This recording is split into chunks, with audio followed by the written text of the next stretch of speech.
Hello and welcome to another stream of Tomb Raider: The Last Revelation. This is the remastered version, but I'm playing it with the 1999 graphics active. The challenge is a Swan Dive Challenge.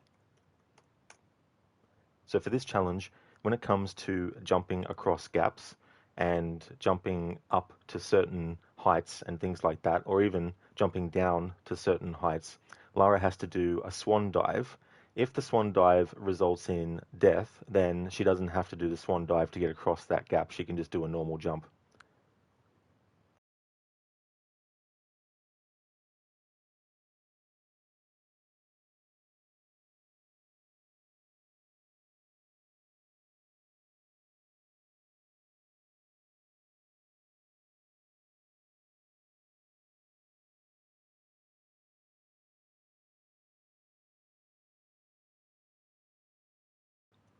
Alrighty then. So we're up to the tomb of Semarket.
Hello there, Not Fry.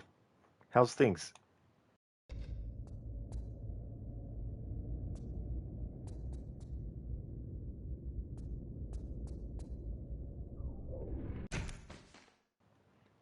Okay, so there's definitely one we can't do a swan dive over, for example.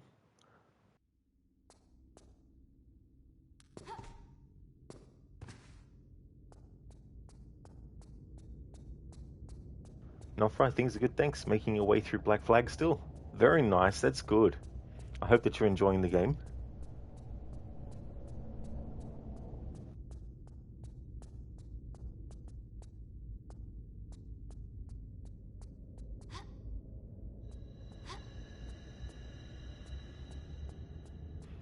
Oh, nice, Not Fry, that's good. That's good that you're enjoying it.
Not Fry, just finished the part where James Kidd reveals herself, such a W character. Oh yeah, Not Fry. Yeah, Mary is such a great character in that game. Um, it's one of those situations where I wish we actually got a game with her detailing her side of the story and also her sort of like origin and things like that. I think that would have been really cool.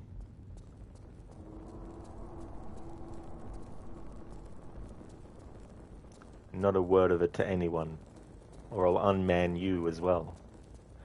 Too bad the remake takes the wink out, though.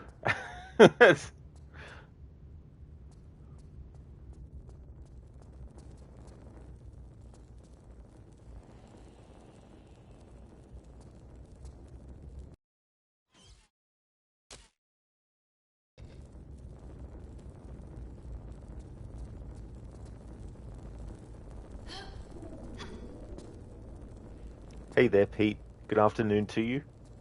I hope things are going well.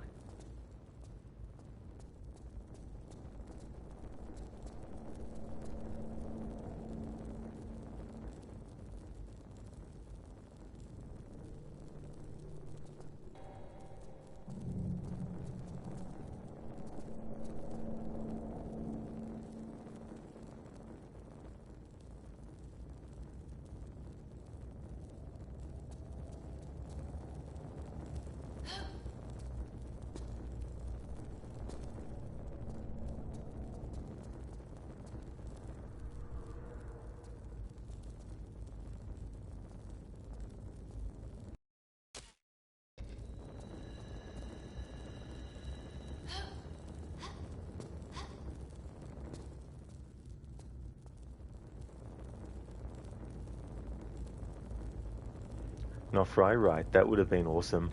It really would have been.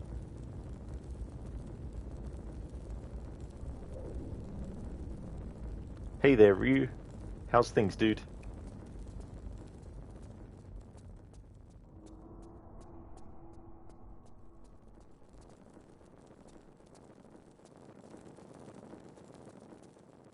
Oh, very nice for you. That's good that things are going well.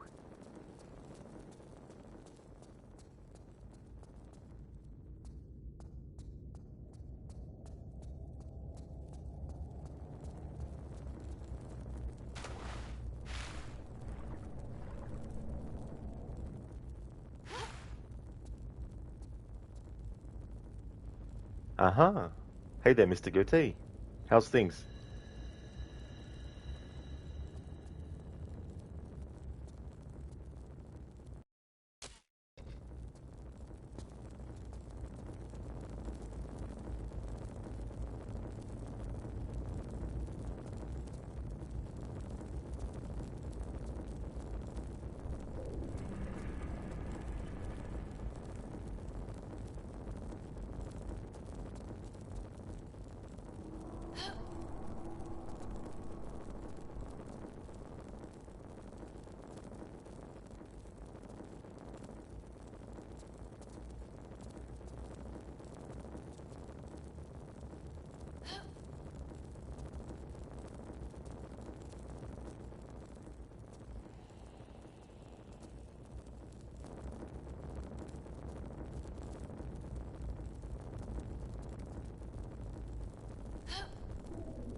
Mr. Goethe, good. On Black Flag Racing today, gonna play more Cyberpunk tomorrow. And when you finish that, Star Wars Outlaws, and then you'll be able to play Shadows since you got Ubisoft Plus. $24 for premium. That's really good that you're going well. And that's a good idea too to take advantage of that kind of thing when you can. Star Wars Outlaws is a game that I want to play, but by the time I get to it, it'll probably be taken off PlayStation Plus. But then again, there's still a lot of Assassin's Creed games that are on that, so it might stay on there for a long time.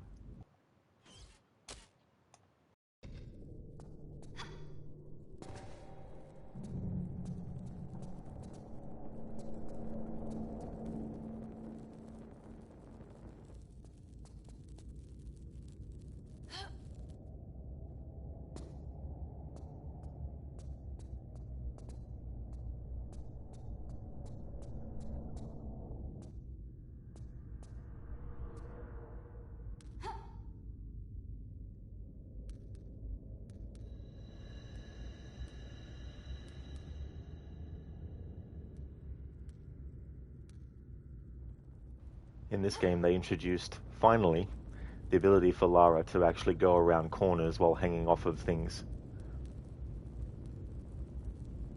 In the first 3 games, you couldn't do that.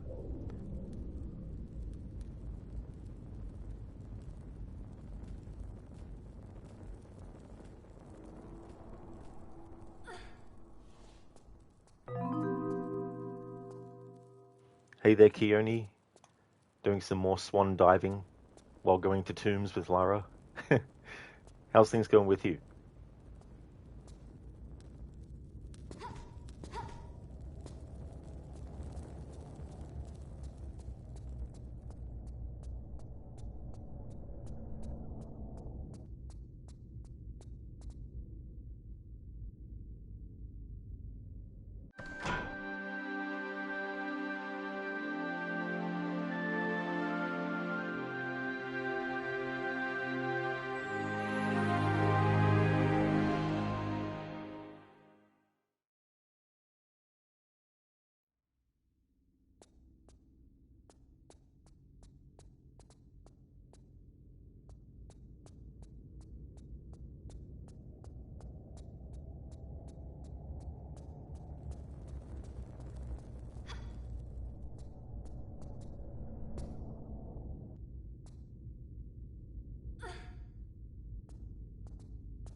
This game came out in the same year as a great remake, The Mummy, with Brendan Fraser, Rachel Weisz, Arnold Vosloo as Imhotep.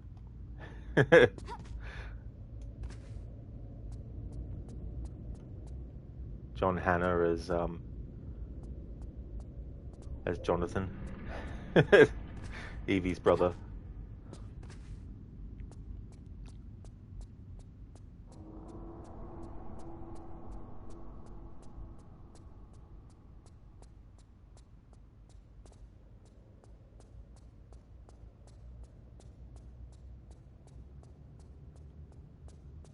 The same year, The Matrix came out, revolutionized sci-fi action movies and special effects.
Alright, so we got 2 of our pieces that have gotten home. Now 1 more.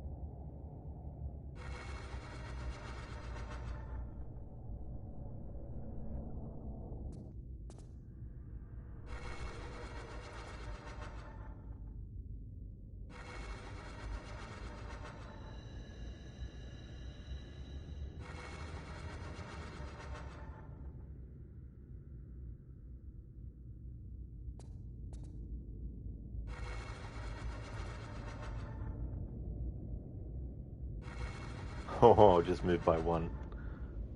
Of course.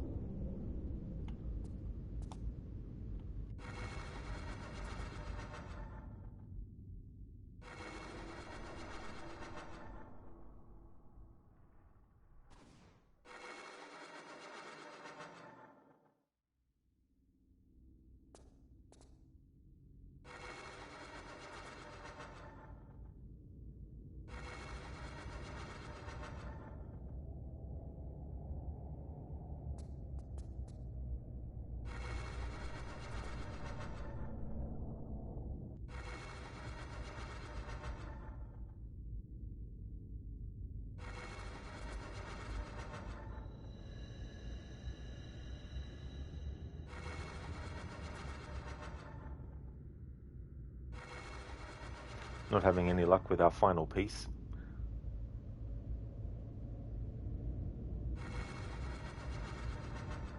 The opponent probably has the game here. Ooh. They will if we don't get home in this next one. Yeah, I think they've won it. Oh, close.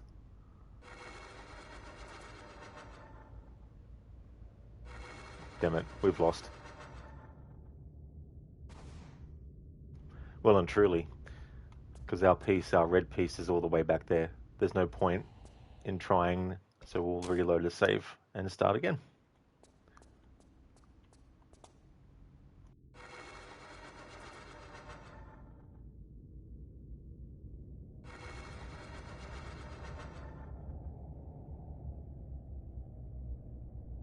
I mean, there might have been a possibility, but the opponent would have had to lose every single turn and not get any of more spaces moved for that to happen.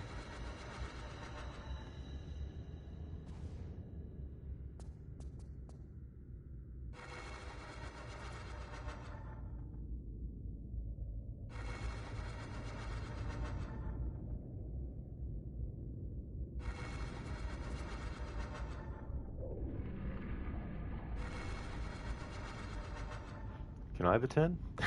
It's getting all the turns.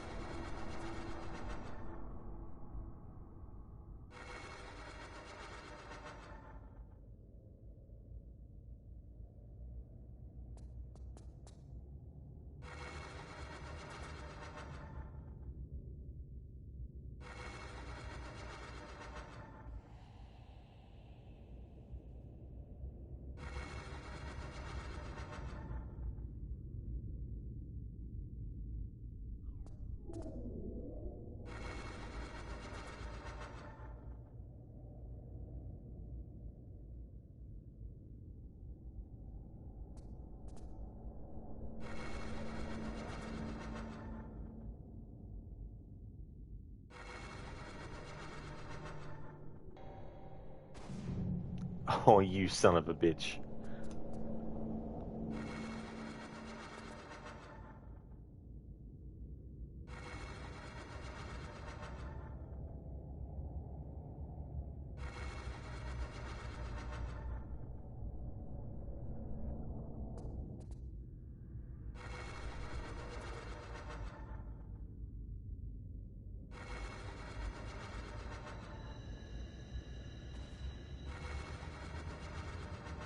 He's going to get two of them home here, is he?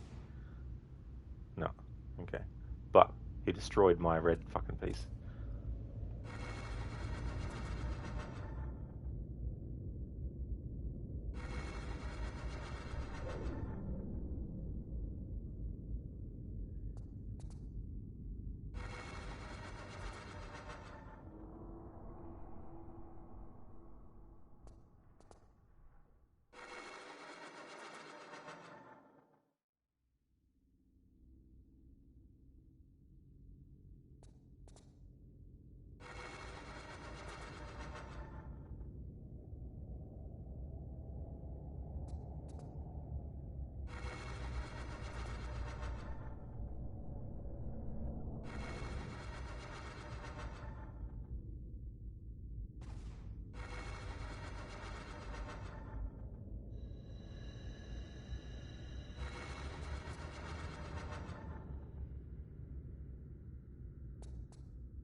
Alright, finally got one home. The opponent has gotten two home.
You son of a bitch.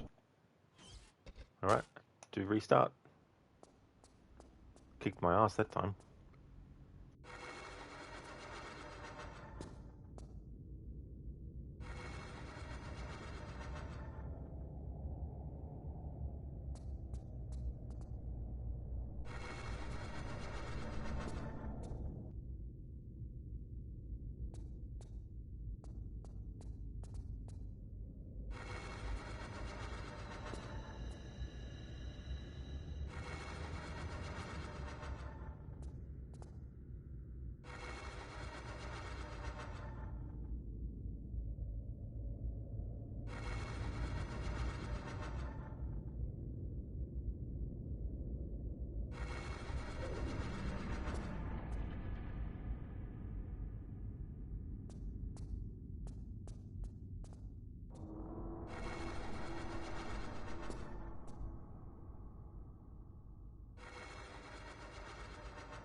Now we have 2 pieces home. And they don't have any yet, so that's good.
Yes, there we go. Won it.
Alright. No way we can make that by doing a dive So we do a normal jump for this one.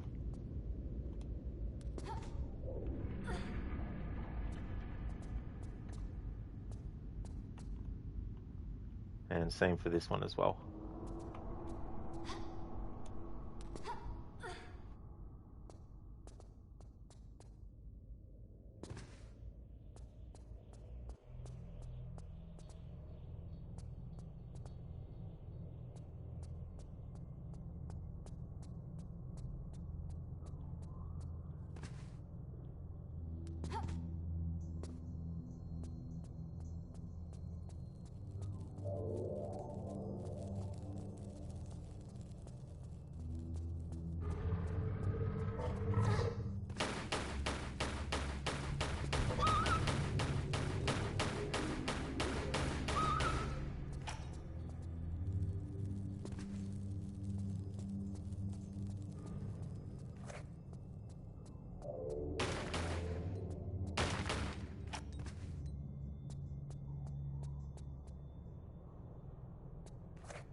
In this game, they made it so that if you hold down the interact button with pushing stuff, Lara will just keep on pushing instead of having to push and then have a stop and then push and then have a stop.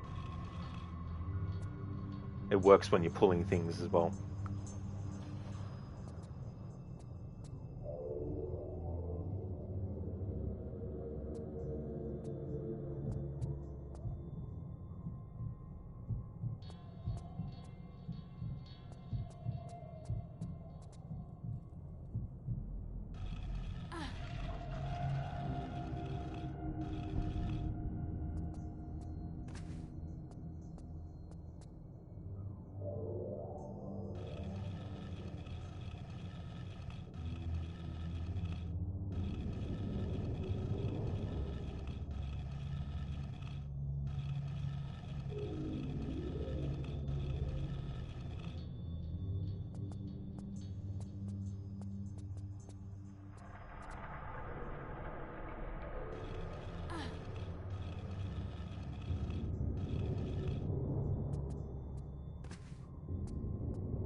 For I have served the god of light, Horus, at the time of plagues.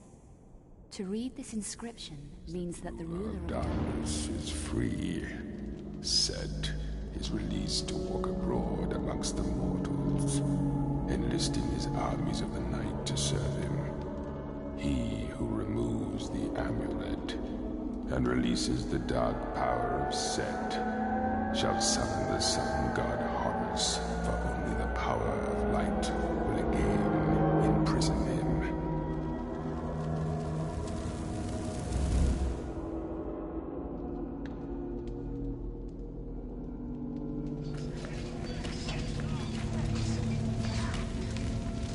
By the power of the amulet and armor of Horus shall Set the ever-living be confined for all eternity.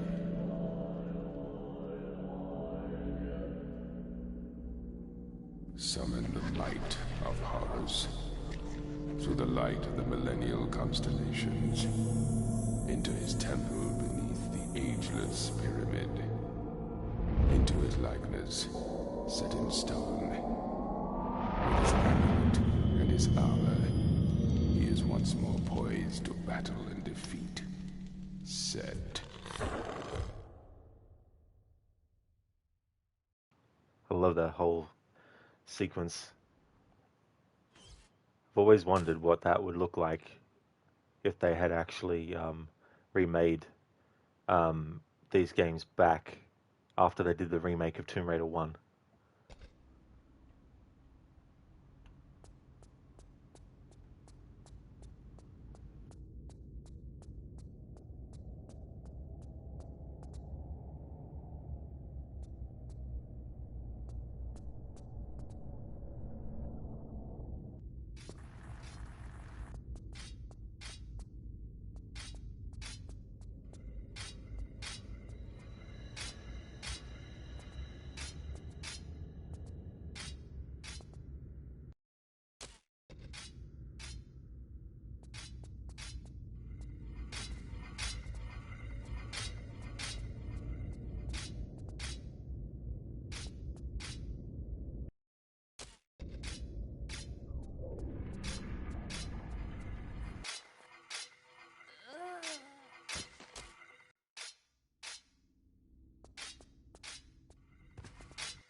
You bastard. Because I've got to do the dive rolls across the gaps. It means it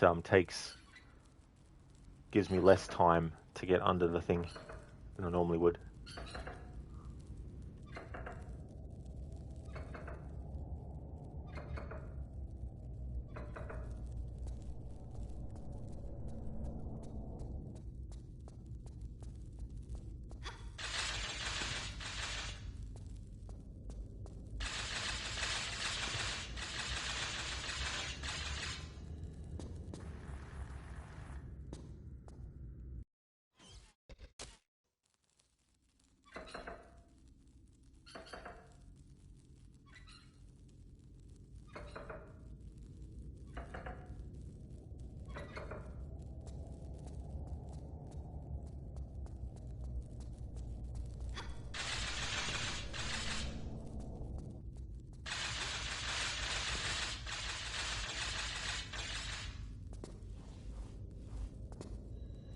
There we go.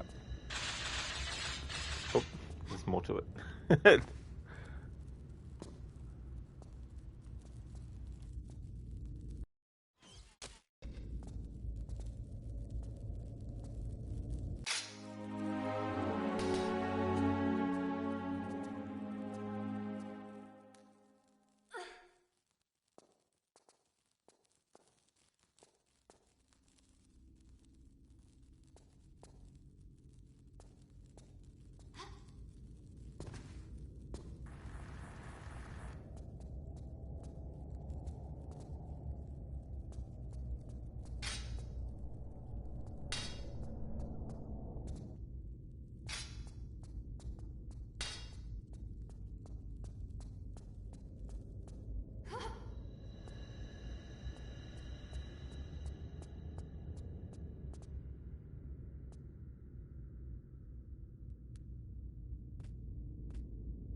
Hey there, Ifried.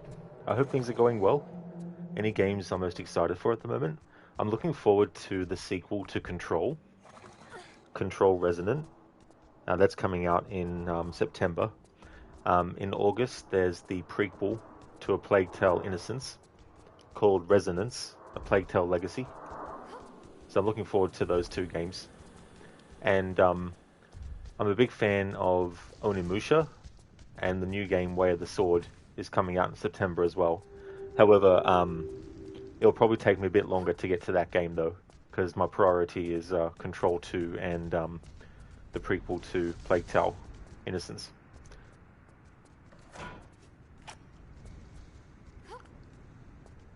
Ifrit, yeah, forgot about the new Control. I imagine you're going to play the new Tomb Raiders as well. Yeah, I've been looking forward to the new Control for a while. In fact, ever since I played the first game. Been looking forward to the sequel, so it's going to be cool. And because it's going to be more like a melee combat-based game, it's going to be an interesting switch up from the first game, which was more like, a cover shooter. Although you do more shooting than covering and shooting. Although I did do a playthrough where I had to only use the service weapon, and I couldn't use like the special abilities.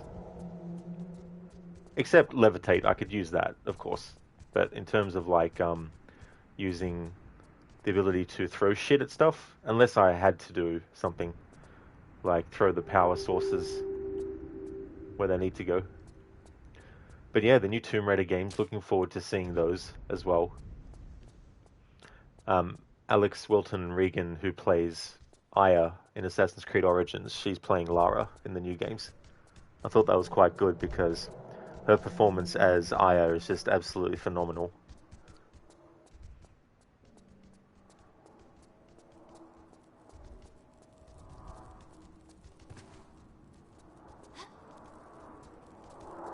It's going to get a bit confusing for some people though, because the Amazon series that Sophie Turner is playing Lara in, she's supposed to be playing the same Lara that Alex is playing in the games. So I think that might be a bit confusing for some people because they're wanting to make Lara in all the media she appears in now to be the same one. Like for the longest time, when it came to the movies, for example, the Lara that was in that was separate to the games. So Angelina Jolie's version, while she was very much based on the classic Lara and had a lot of those traits, she was separate from the Lara in the games. And even though Alicia Vikander was playing the Survivor version of Lara, I would classify that as even different because it's not set in the universe of the games. So yeah.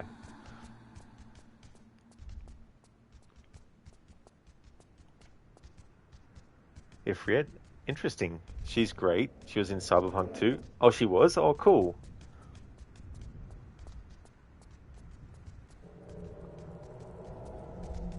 Yeah, there's a certain take no shit attitude that Lara has, which Aya also has as well.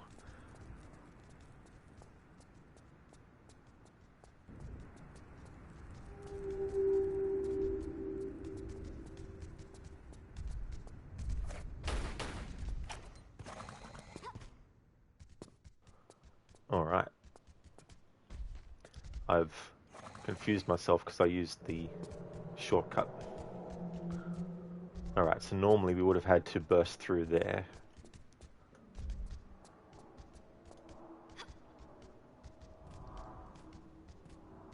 What I'll be doing for the sequel to Control is I want to replay the first game again and look at all the documents, read all the things that you find, and anything like that which could potentially be connected back to in the sequel. And then for A Plague Tale, I usually do annual playthroughs for Innocence and Requiem. Because they're set after the prequel coming out, I'm going to do the prequel first and then do my annual Plague Tale games. Shit. Where did I save last? If Rich, he was Old Cunningham. Really? Oh, I didn't even know. Cool.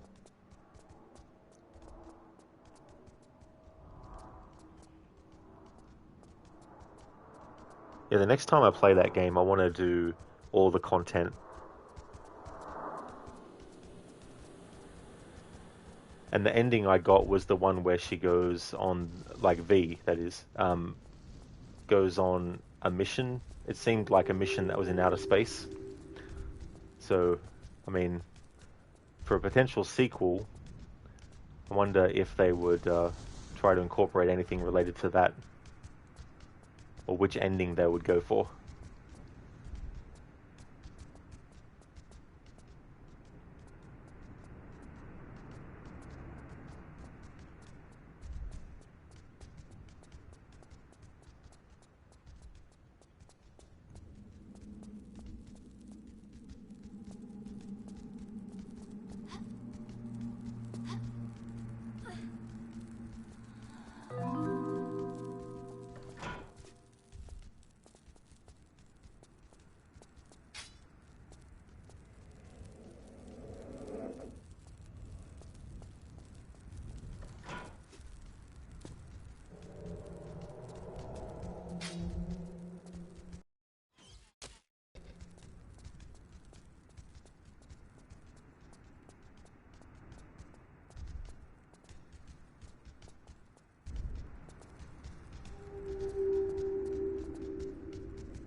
Alright, there we go. Okay. Now we're on the home stretch to get out of this level. So I won't bother healing because we get all our health back anyway.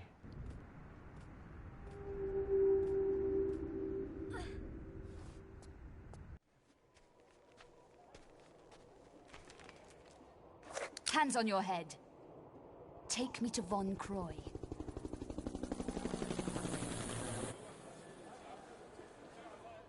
Where's he headed? You waste your time. This attitude problem. You people need to learn some manners. Tell me now, or you've just run out of time. Alexandria.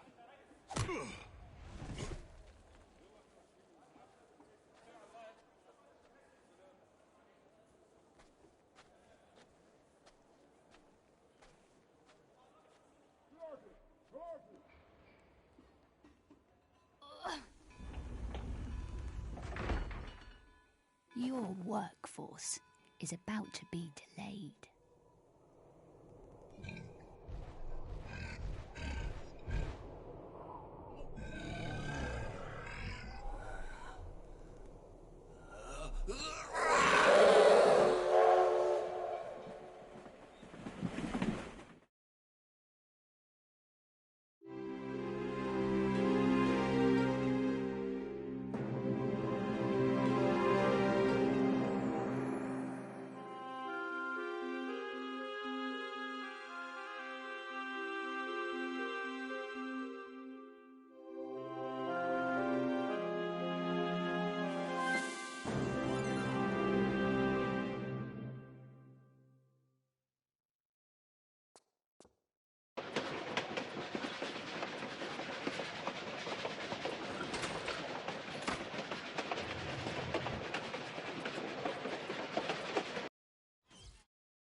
Mr. Goatee. Imhotep. I haven't seen that movie for a very long time. It's a really good remake, that one.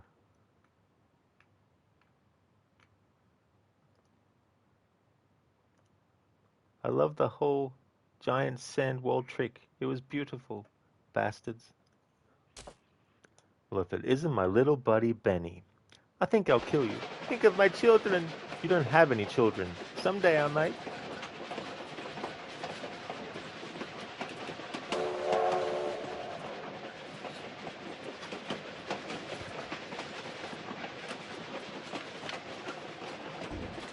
I love the scene when Rick and Ardeth Bay are clearing away rocks, and Jonathan's just standing there. He's watching them and he's like, well, come on, put your backs into it.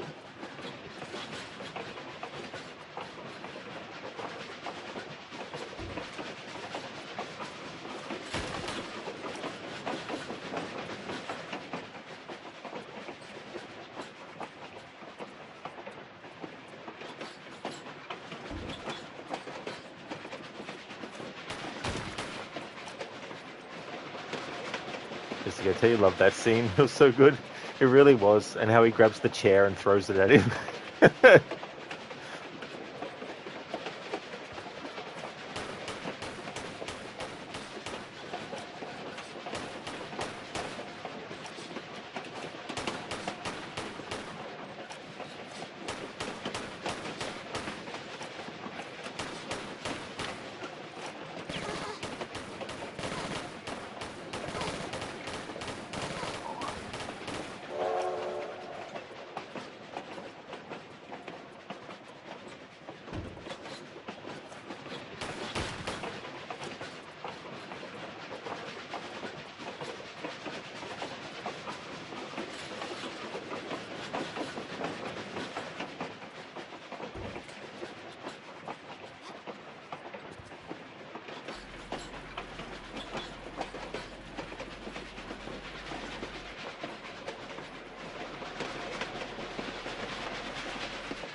Guess who didn't save?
Whenever you go through a loading screen, you get your health all refilled. Good way to save on medkits. Which for a medkit hoarder like me in this game, it's really good.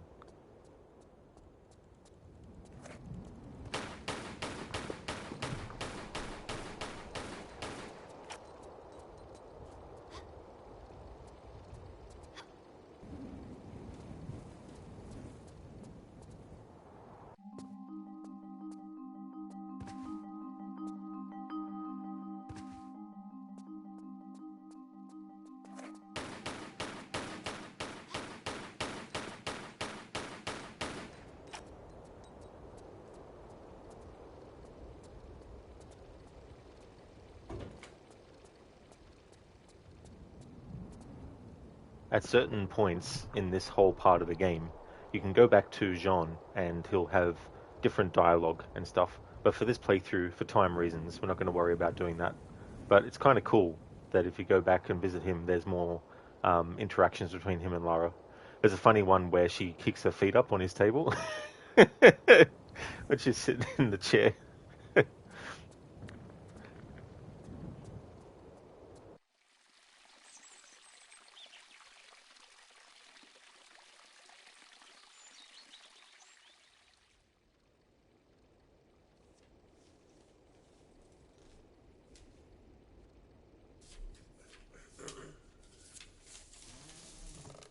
Lara, you are alive. I feared for you. What's... Von Croy has the amulet. Ah, this is bad. But he doesn't yet have the armor. There is still time to prepare for set. Jean, I'm tired. Give a girl a break. My dear, when all this is over, you can retire. But now we must move swiftly. My men dive in the bay for remnants of Cleopatra's lost palaces. Cleopatra? Yes. She realized the armor's significance and had it brought here. Some was subsequently scattered, but... And where would you recommend I start looking? In the catacombs under Alexandria. My diggers have unearthed chambers connected to the Great Library. This would hold the true location of Cleopatra's palaces. We have yet to find a way in, but you... Take me there. There is a problem. Von Croy. Yes. His dig is expanding, crossing many of my own tunnels. Of course, my men would no longer work when Von Croy's thugs appeared on the scene. Time to introduce myself to Werner's loyal workforce. First, you must get into the catacombs. Von Croy has them completely sealed up, and I fear he will soon have the armor. Over my dead body. This I fear also. I shall wait here for news. Return if you feel I can help in any way. Good luck, Lara. I fear you may need it. I make my own luck.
Hello there, Ronnie.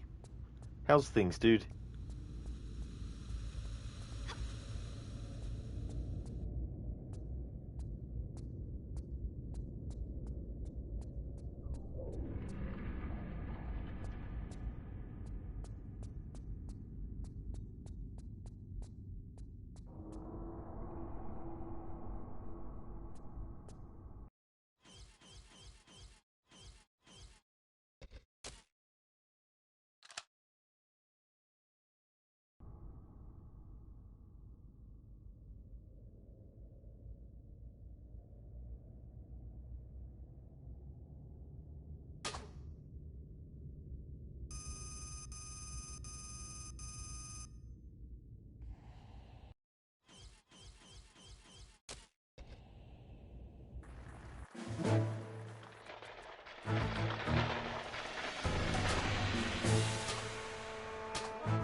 Ronnie, things are going well. You're pretty busy. You have San Diego Comic Con later this week.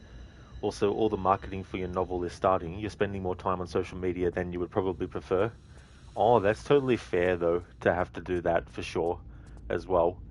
That's great that you've gotten to that point, and I hope that it goes really well and that you have a great time at the Comic Con. Also, um, time flies so quickly. So, but I'm sure all the hard work that you've been doing will definitely be worth it.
Ronnie, how are you doing, Rod? Have you taken a look at the new Black Flag? Oh, I've been doing well, dude. Been getting through the games. I'm currently doing Assassin's Creed Origins, but I flew through the Chronicles games. I played India and Russia, got them done in the one day. So that was good. And with Origins, I'm doing a Floor is Lava challenge. So that's been interesting. And as for the remake of Black Flag, I have seen some gameplay of it. I've seen some cutscenes and stuff that are later on in the story and things. I haven't really had a look at the new content, especially with the new characters they added. But there's certain things that look great about it. There's also some other stuff that I'm a bit sort of like disappointed with as well. But I'll still play it eventually. I'm just not really that excited about it. You hate the Russian one. You remember it taking hours to get through certain little spots. I don't blame you one bit. That is probably the hardest one in the trilogy, I'd say. There's a lot of parts where you have to get your jumping timing 100% accurate. There's also moments where it's a bit difficult to actually see where they want you to actually jump, especially that train mission where you have to run as Anastasia and everything's blowing up. There's some sections there that don't look like that doesn't. It's not 100% obvious where they want you to when they actually want you to jump. That one jump over the section of the bridge or whatever. Yes, yeah, Ronnie, that part, and then having to hear the dialogue all over again about falling into the Volga.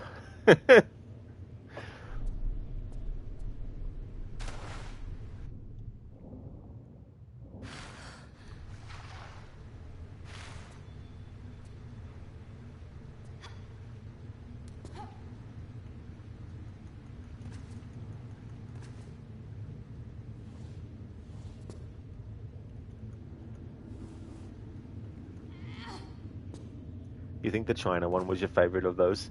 Oh yeah, that's mine too, as well. I definitely think it's the best one for people to also play if they're not sure what they'll think about the games. because it's a good sort of like taste of what the other two are like as well.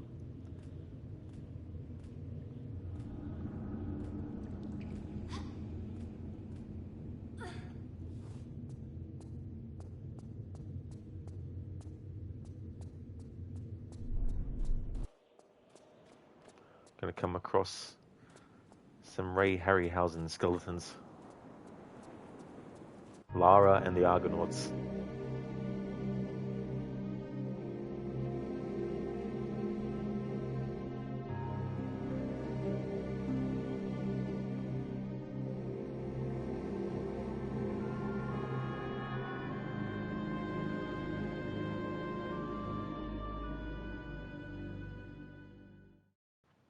Ronnie, when is Xiao Jun going to get her own AAA title? Hashtag justice for Xiao Jun. Yeah, I've definitely wondered that myself as well. It's a shame that they made any novels and stuff that they wrote non-canon with her character, which I don't understand why.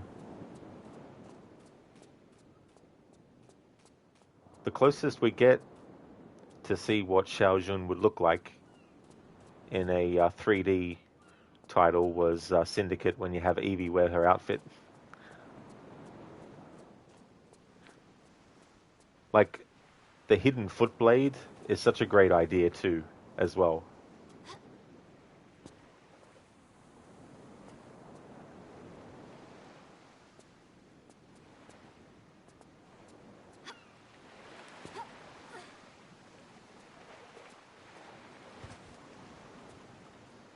You know, it's always interesting because when you have a look at characters that they have later in the series, like Cassandra, for example,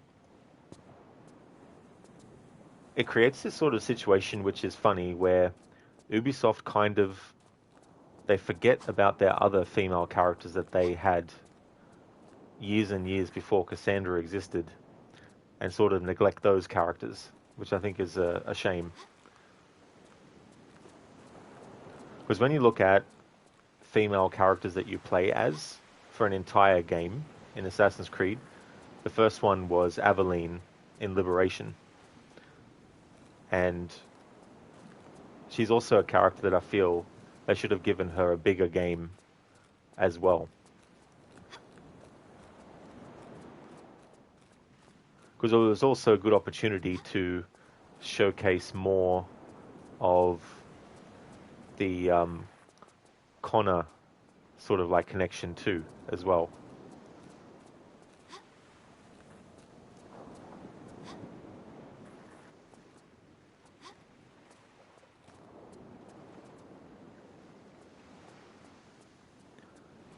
Ronnie, doesn't she show up in that little movie with Ezio?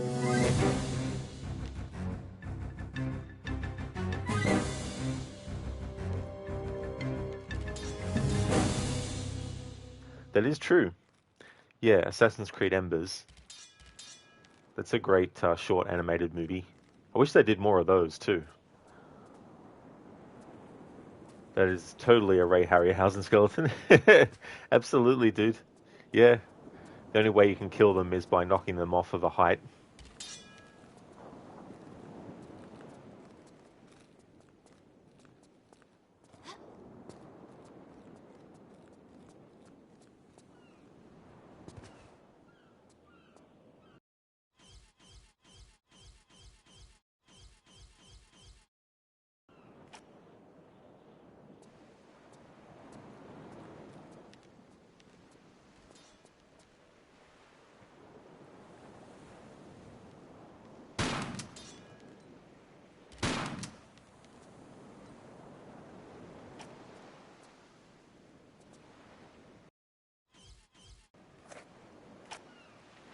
But yeah, Xiao Jun gets introduced in that, and Ezio gives her the precursor box, and also she gets mentioned by Achilles in Assassin's Creed 3 when he gives Connor the rope dart.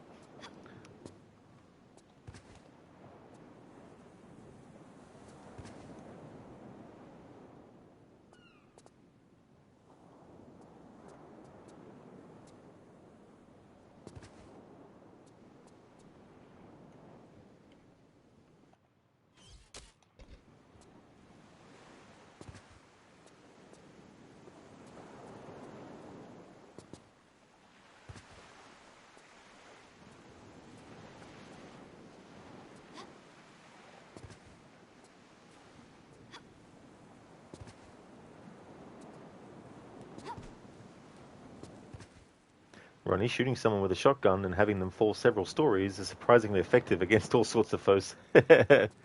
Yes, it makes them come to a dead stop.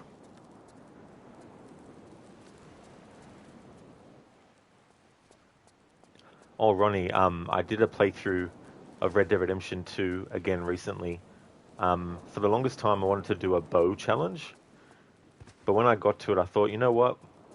I should go all in with the Rambo kind of feel. And so I basically had it so that Arthur, for long range, had to use the bow, but for close range, had to use the hunting knife. And all arrow types were available to use, including, of course, explosive ones where you have dynamite stuck to them.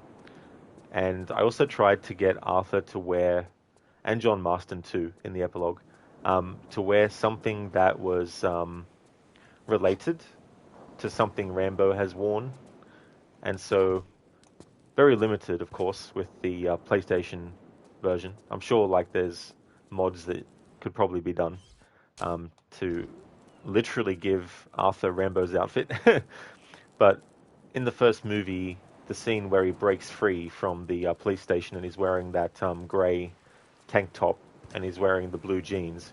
Well, I had Arthur wear the closest I could get to something that was as bare bones as the tank top by having him wear the union suit, a grey union suit, union shirt, and then the blue jeans. And also, I wanted to have it so that Arthur didn't have a beard. So I wanted to do that too, and not let his hair get cut. Well, I mean, not let it get past a certain height, I should say. Certain length. Height. Certain length.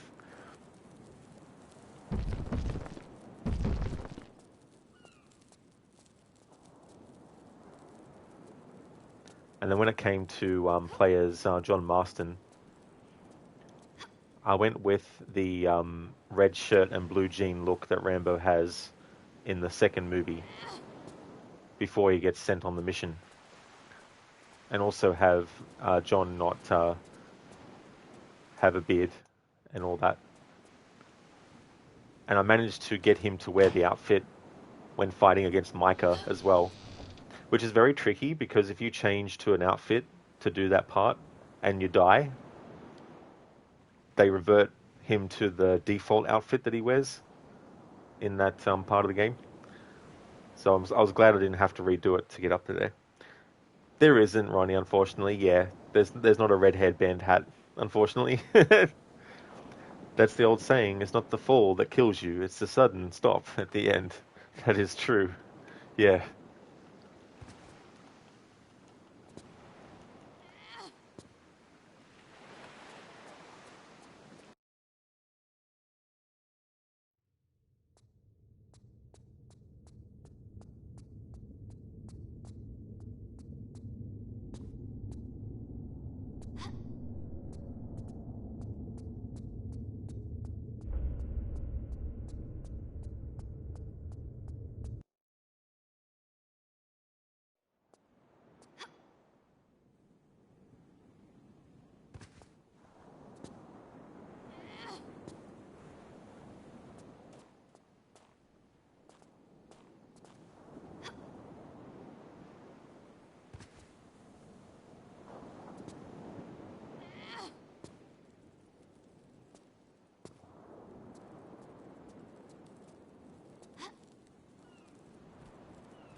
Ronnie, at San Diego Comic-Con next week, you're going to be on a panel called The Science of Tom Cruise.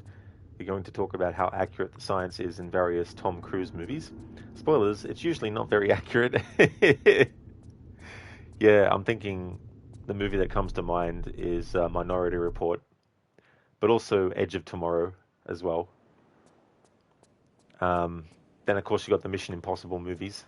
But Ronnie, what about the science of legend? It's so funny because that movie, the aesthetic and everything, it's almost pretty much a Legend of Zelda movie in a way.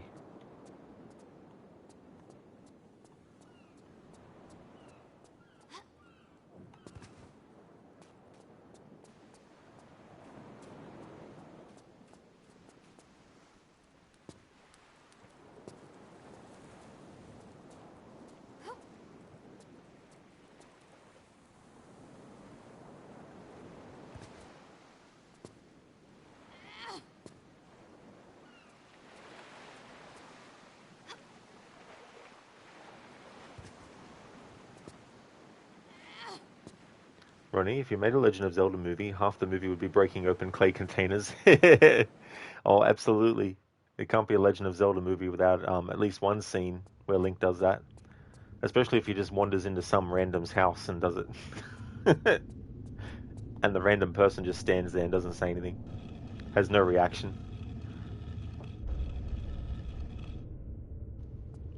Have Link be like, "Yacht, yacht, yacht," destroying all the jars. So, Ronnie, would you put a reference into the animated cartoon? Well, excuse me, princess.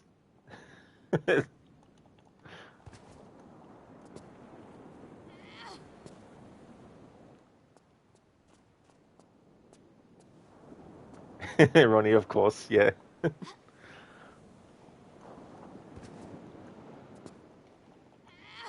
I don't know if you remember, Ronnie, in the first Legend of Zelda instruction booklet, the pictures that they have of certain, like, when they go over the story.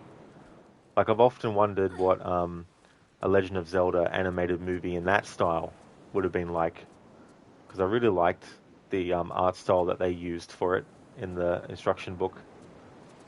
I remember as a kid, there was a lot of times where, I'd just open up the book and read the story and look at the pictures. And so, yeah, be cool. I mean, obviously, could just probably use AI to to do a mock-up of it, make it in thing. Which I'm not totally against AI being used, but I feel like there has to be a lot of things put in place to make sure that people who don't want their own artwork to be used and all that kind of stuff. Ronnie, so you're always a nerd? I guess so, but not really nerdy in terms of like technology. I've never been one to be like, really sort of like 100% savvy about all that. Like, I know general stuff, but I mean, not really that sort of like technical minded, really.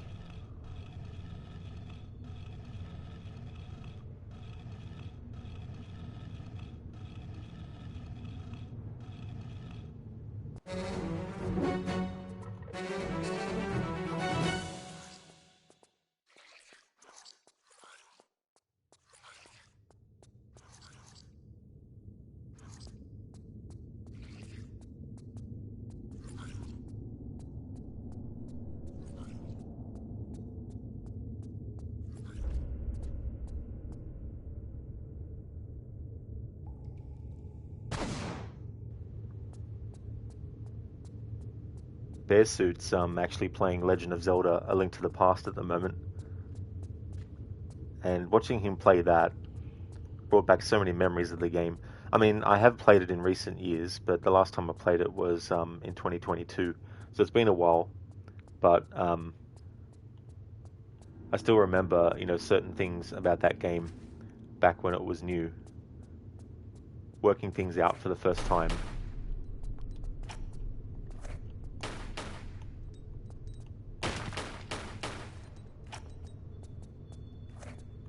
For the longest time, it was my favorite one, but then that got superseded by Ocarina of Time. But Link to the Past is still a game that I really rate highly in the series.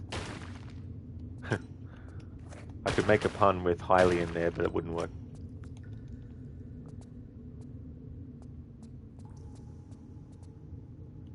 Ronnie, but reading the Legend of Zelda instruction book is definitely a level in the nerd pantheon.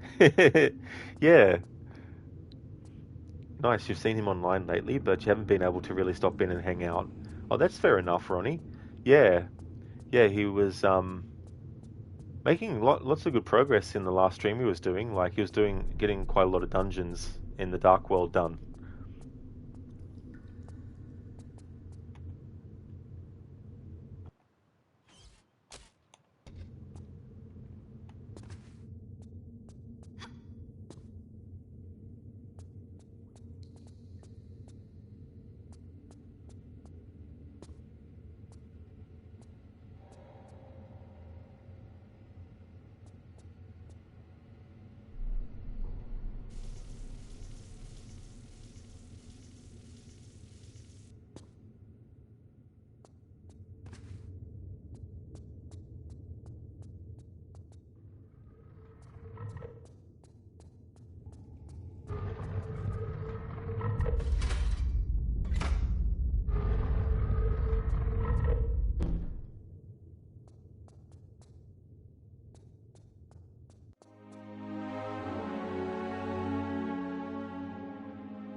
This part is always tricky.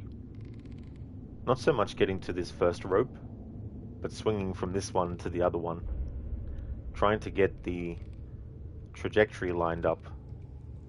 And it can be very deceptive too, because you think you've lined it up, but then when you swing and jump, Lara completely misses the rope. So this could go either good or bad here.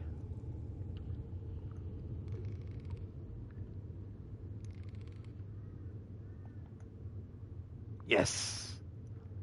Now that is a very, very rare occurrence that I would get that swing on a first attempt in a fresh playthrough, that is.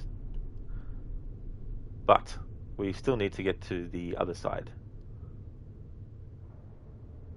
before we can truly say that this is a success.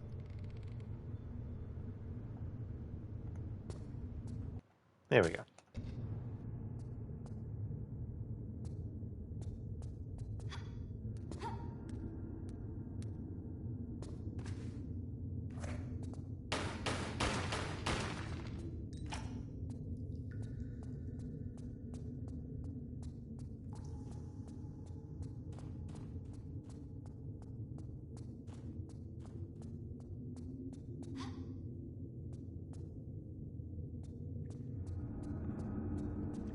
Actually, speaking of the Legend of Zelda movie, the one that they're actually doing, I wonder when that was supposed to be released. It's probably not finished yet. I still think doing animated would have been a better choice, but I mean, Lord of the Rings worked in live action. And I've always felt that adapting Legend of Zelda into a movie, that Lord of the Rings is a pretty good template, especially the structure of Fellowship, where you have like the prologue, for example. Like, the way that they deliver so much information in that whole sequence is just chef's kiss, because there's a lot to actually cover, and so they did a great job at condensing that. And the same for Legend of Zelda. Like, if they're to do something that has like a sequence that shows maybe something like the creation of Hyrule or the creation of the Triforce, that kind of stuff. But I thought too, a good sort of like approach would be to sort of like treat the story of a Legend of Zelda movie as a great way to pay homage to all the games by having various references and all that kind of stuff in a way where it's almost like the Legend of Zelda movie story is like a passing down, of the legend and being, told for a new generation, so to speak. Sort of have that feel about it. Because that way, you don't necessarily have to adapt any one particular Zelda game in the series. You'd be free to come up with your own story that you want to do. Because when we look at all the other Legend of Zelda games, there's definitely a lot of things that carry over from one to the next.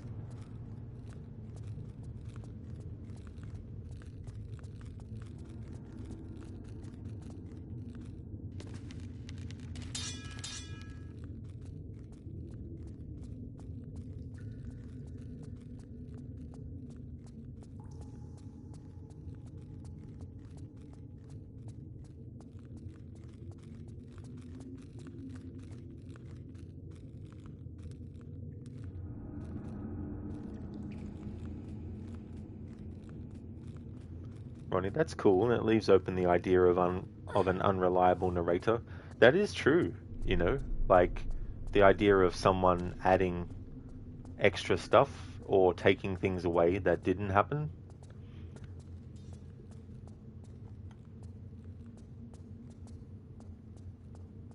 I got a feeling though, they're probably going to want to adapt the latest games, probably, is what they're doing.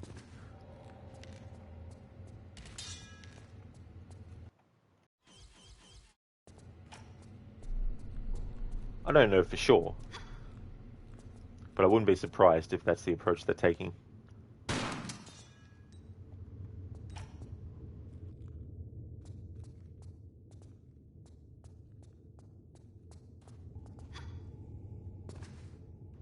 Ronnie, since the person is giving their recollection, who's to say it's wrong?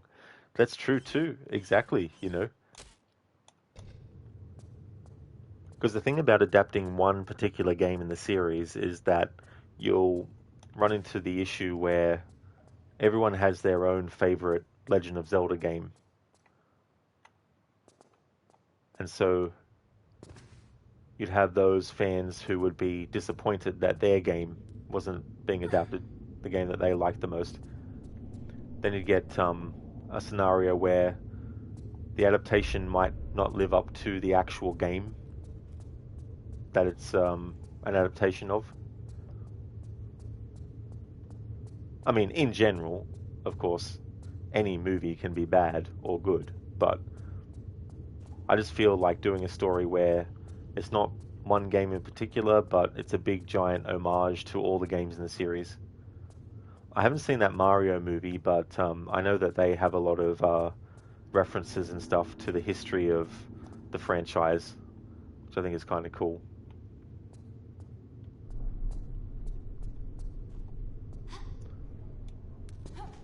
Oops.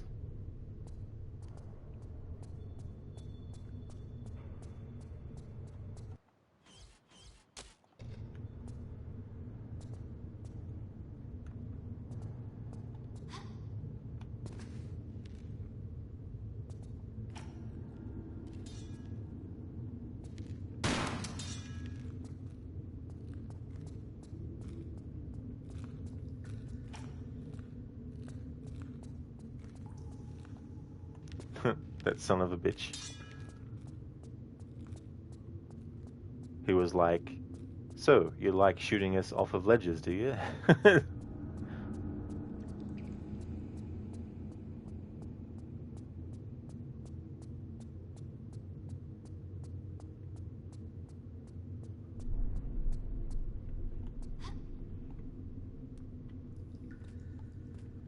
when I look at other movies that have been adapted from video games, if you look at the two Tomb Raider movies they did with Angelina Jolie, they weren't based on any one game in particular. They had references or things that happened that do happen in the games. Like, for example, in Tomb Raider 2, the final mission has the rest of the henchmen of the villain Marco turning up at Lara's mansion and breaking in. And in the first Tomb Raider movie that they did, there's a scene that's similar where Lara is at home and she's doing bungee ballet with a bungee rope and everything, or a bungee setup, and they break in, so that's a reference there that they made. Plus, statues coming to life and attacking. Definitely something that has happened in the games. Versus when they adapted Prince of Persia: Sands of Time, where they basically got rid of the entire angle of the sand creatures and stuff, which was a shame. Okay, we definitely can't make that by doing a swan dive. Ronnie, who's falling off the ledge now? Exactly. They got their revenge. And I feel like getting rid of the sand creatures was, a big sort of giant shame. But there were other elements in that movie that I found worked quite well. Although overall, I would say that it's not a great video game adaptation, but it's definitely entertaining. It's sort of like in the same vein as like The Mummy and The Scorpion King, the first one.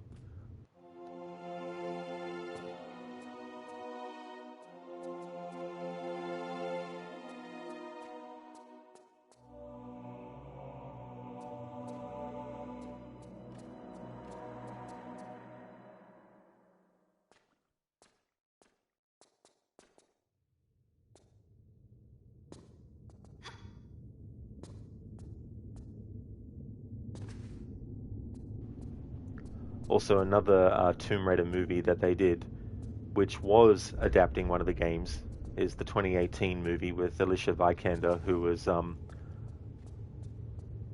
which was adapting the 2013 game and Rise of the Tomb Raider as well. It had some elements from that game in it. Like Anna wasn't in the 2013 game, but she was in Rise of the Tomb Raider. So they had her turn up in the movie.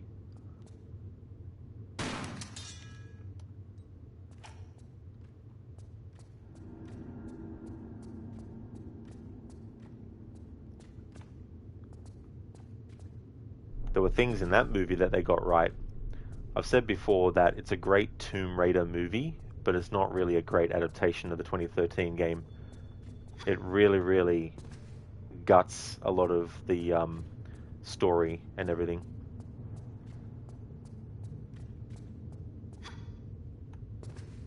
Plus, they completely got rid of the supernatural angle as well with Himiko, and made it that it's not some, supernatural force or anything like that. She's just a dead body that has some virus on her, and the virus is what Trinity wants, or something like that, to use as a chemical weapon.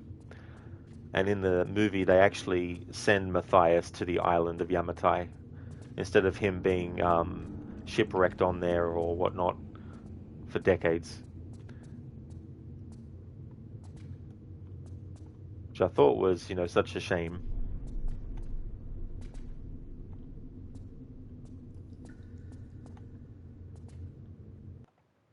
But they did a great job at recreating certain sequences, like the river, the raging river part.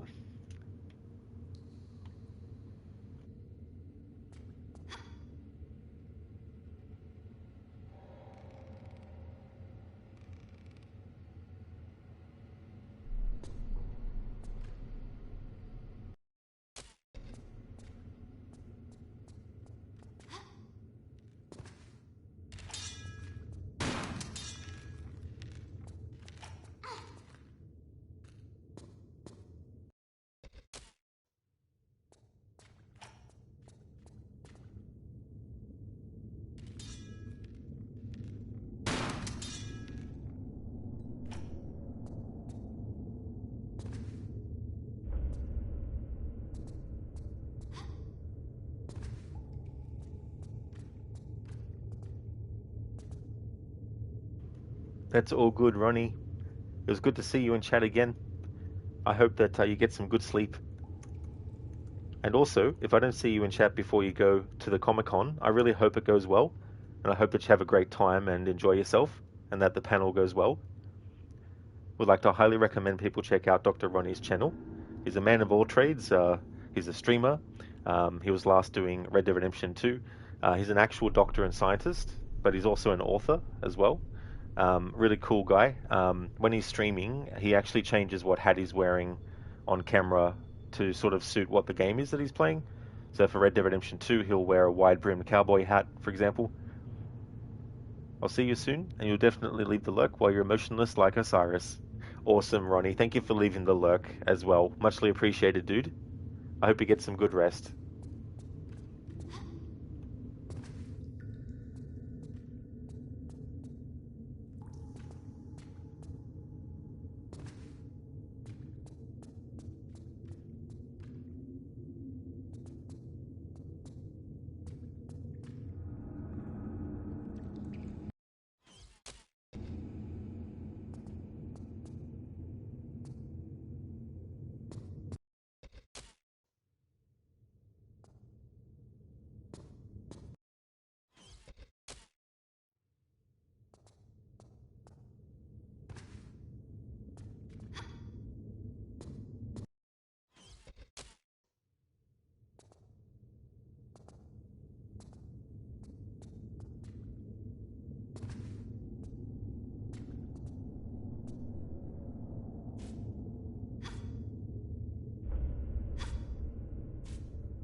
Go back through the loading screen to get our health back.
No way to make it with a swan dive, so we do a normal jump.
Hey there, Lizzie. Good evening to you as well.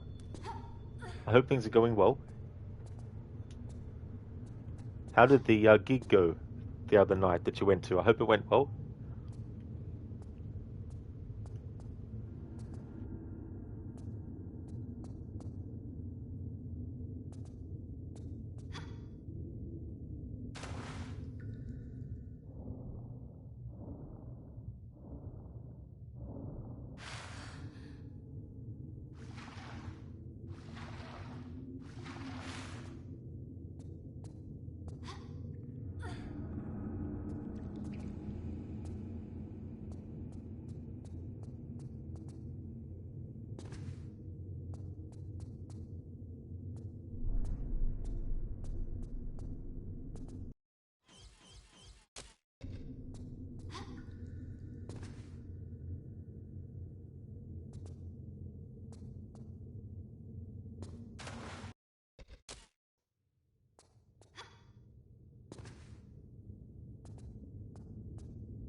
Oh, that's all right, Lizzie. You said the other day that you were going to go to a gig. I hope that it went well.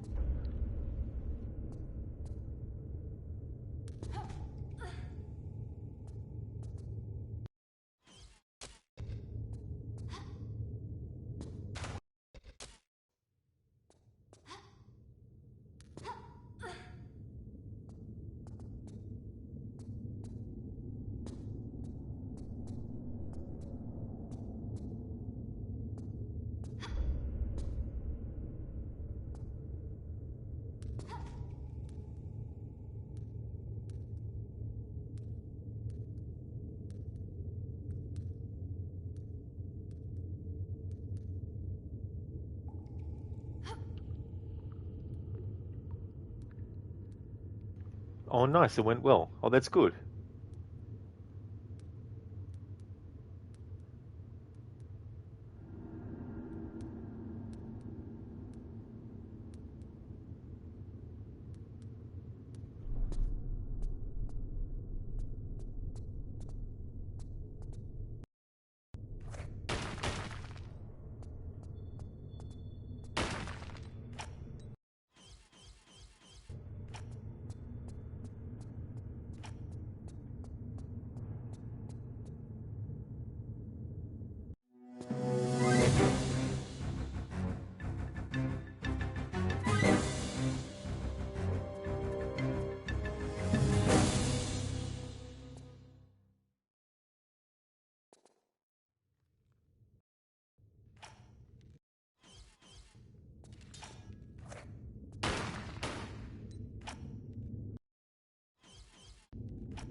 Oh my god.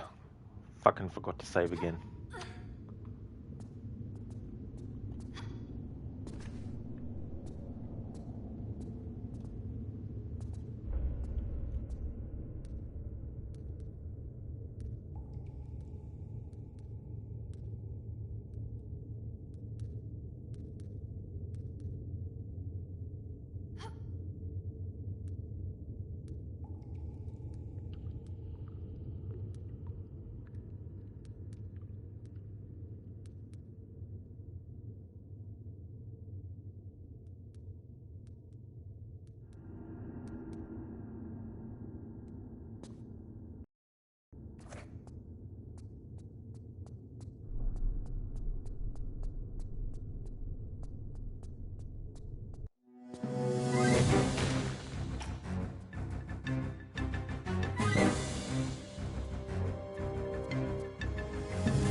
No.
Hey there, Dr. Darling. I'm not Lara. It's talking about rest in peace, and thanks for letting me know. I forgot to actually make it active.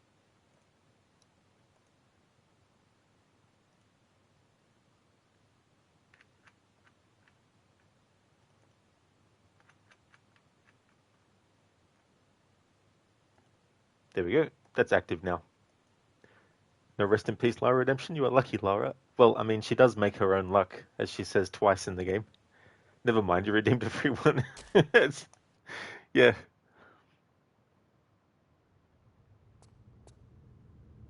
Oh shit, this is where I was.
Hey there, Rosie. You finished Black Flag. You think that's a first with an Assassin's Creed game? Oh, very nice. That's good. GG's. So what did you think about the game?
Rosie, story surprisingly engaging, not as overwhelmingly big as the other games.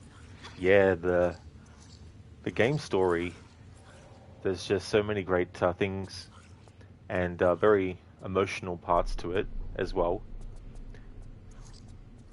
And also the scale of it. Even in the remake, it seems they made sure it was like, not a big, massive, game world. Come on. Interact with the damn fucking statue, jeez.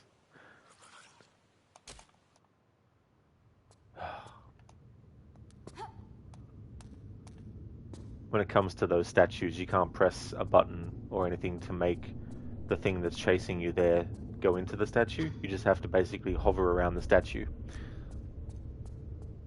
It shouldn't actually take that long for it to go into the statue. So we have to do this again. The thing I find interesting about like having games with a huge map, it's like I personally don't need a game to have a big giant map.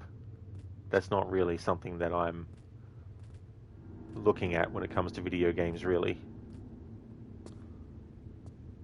My thing is is what you're actually putting into the game world.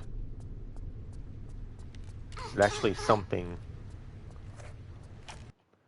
that has substance to it, or is it just, you know, go around, collect this, collect that, ticking off boxes? That's why I like games that have like points of interest. Like in Red Dead 2, there's a lot of locations where you can just basically study it, and then Arthur, and John Marston does it too, will actually do an illustration in the journal about it. It doesn't like give you anything. It's not like finding these locations will give you extra ammo or anything like that. But in terms of like making the world feel like it's lived in, whether it's currently being lived by people in that location or if there used to be people that live there, you know, all that kind of stuff.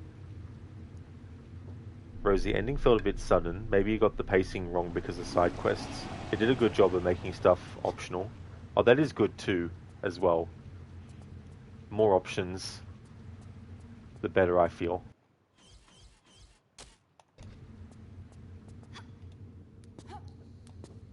I think too, with Assassin's Creed Black Flag, in the remake, because they've basically taken out a lot of the tailing missions that in the original were forced upon you, there wasn't an alternative way to actually do the objective. If you had to follow someone, well, you just had to follow them. And then if you got detected, it could be that this part is going to be a pain.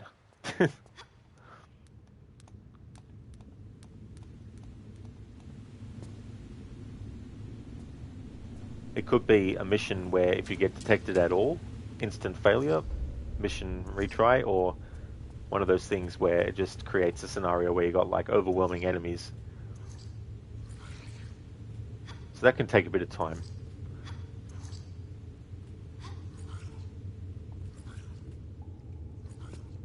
Okay, now this time, go into the statue.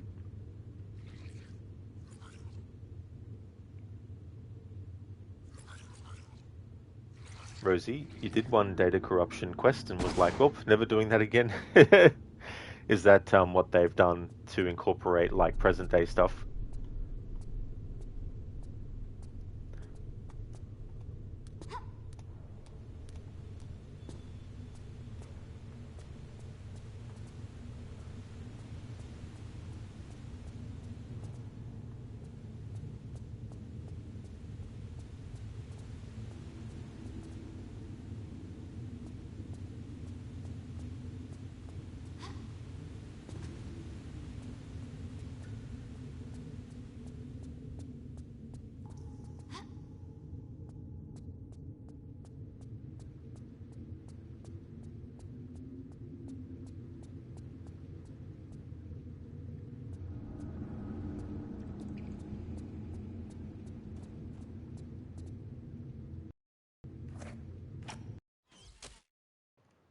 Rosie, not sure. It was a bunch of platforming in a cyber world while a guy was over explaining the plot. Oh, was it? I saw some of Shadow's present day stuff and I was like, I'm a big fan of the present day kind of stuff, but even I was like, there's no point in having it. If they're not really going to do anything with it, is the thing. Already had years worth of time where they didn't really do much with the present day.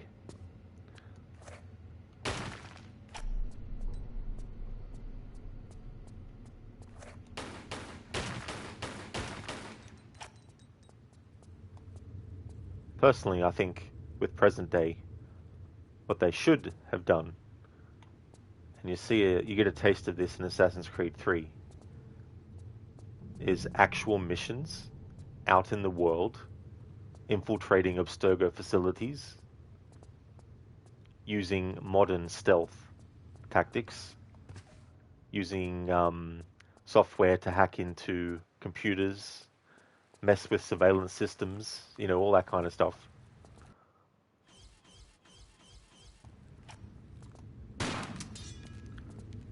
But in case people don't want to do that content, just make it a storyline that's not dependent on whether or not you've actually done anything related to it.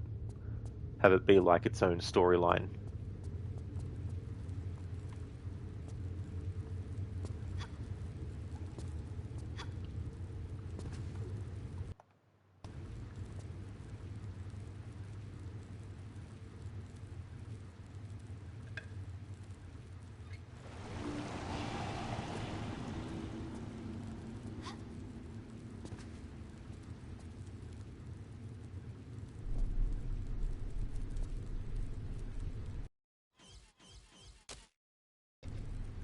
Dr. Darling, ah yes, ancient shotgun ammo from the Old Kingdom. The ancient Egyptians placed ammo in that vase. They definitely did. They had great foresight. Rosie, yeah, it's the pacing thing. You think you would have been mad to get pulled out of the story like that in this one? Yeah, Rosie, that's the other thing too with present day. A lot of stuff that happens in the past that people get engaged in, and then, all right, out of the animus you come. Now you have to do this present day part.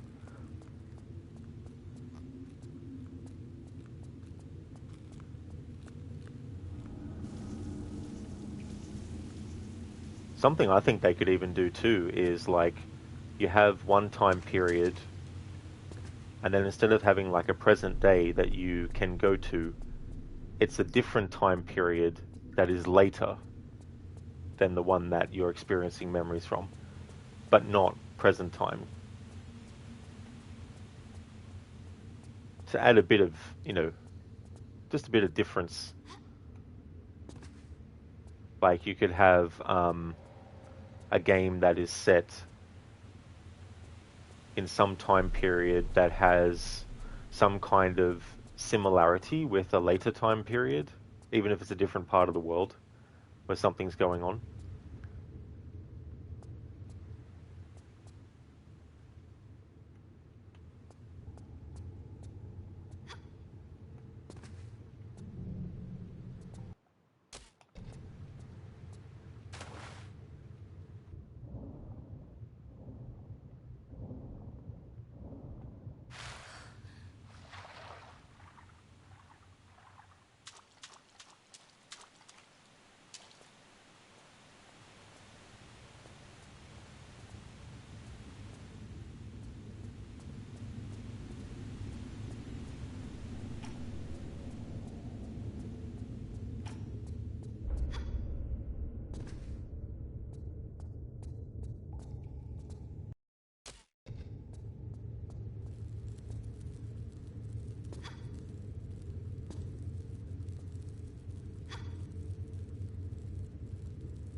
Rosie.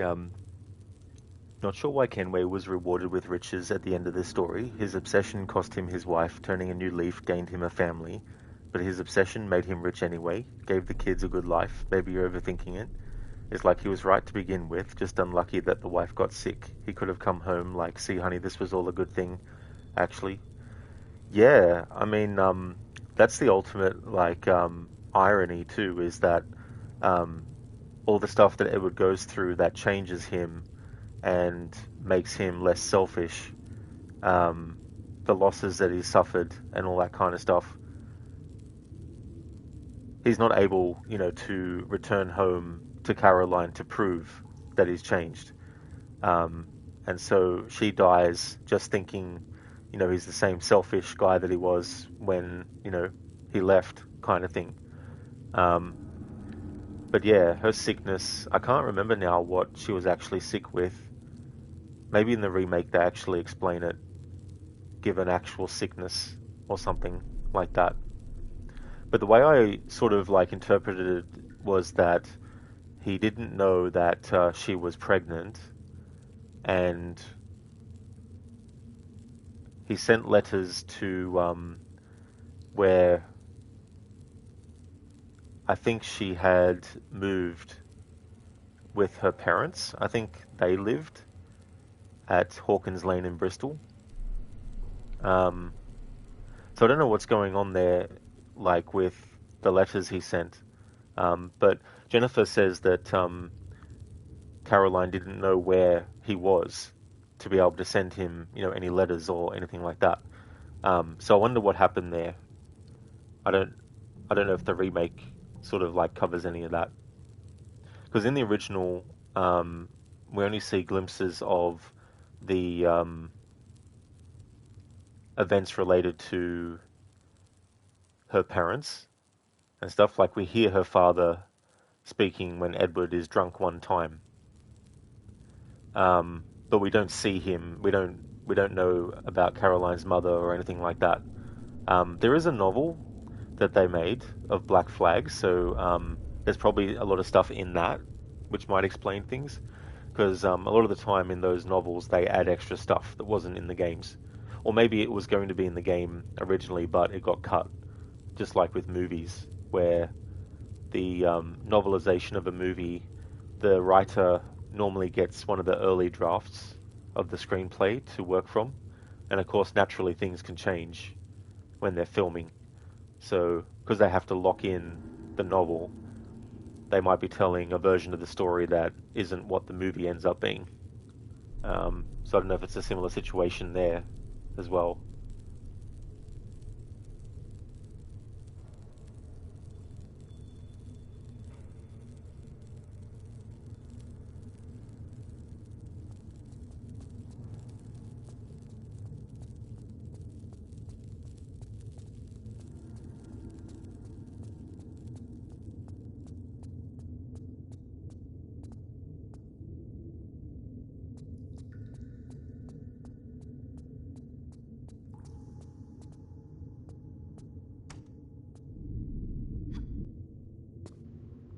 Rosie, you interpreted it as his final letter convinced her or whoever was the kid's guardian that he could be a father. Yeah, that's sending him the kid. I mean, that's a good point too, because I guess the assumption would be that Caroline's parents, after she unfortunately died, would have looked after Jennifer for a time.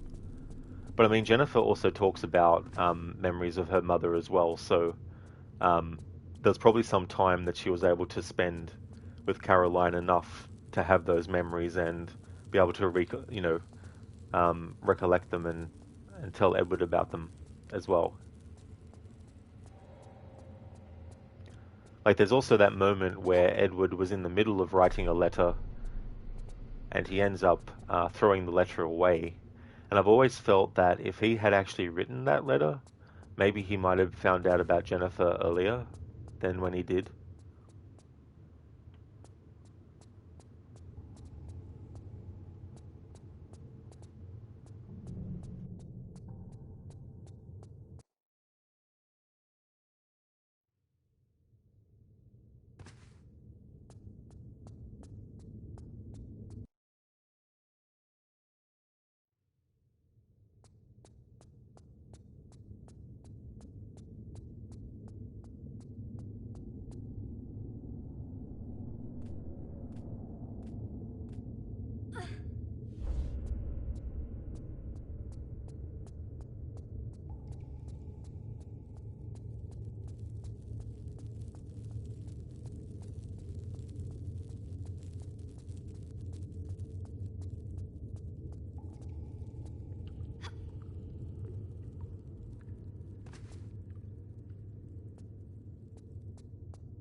My father worked 12 hours every day just to put food on the table.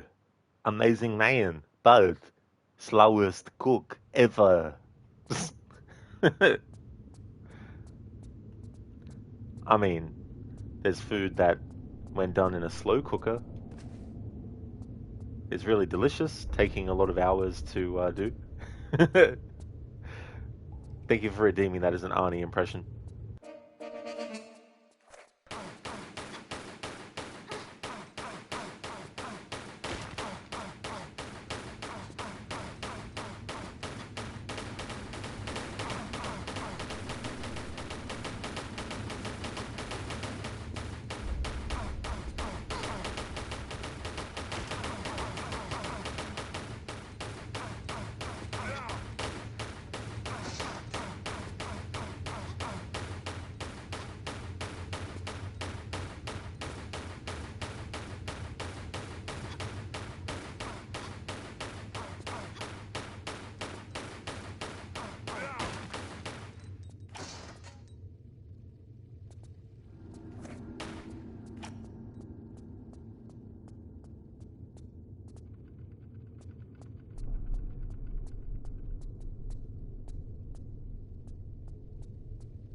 Alright, where did I save last? Of course, I saved there, yes.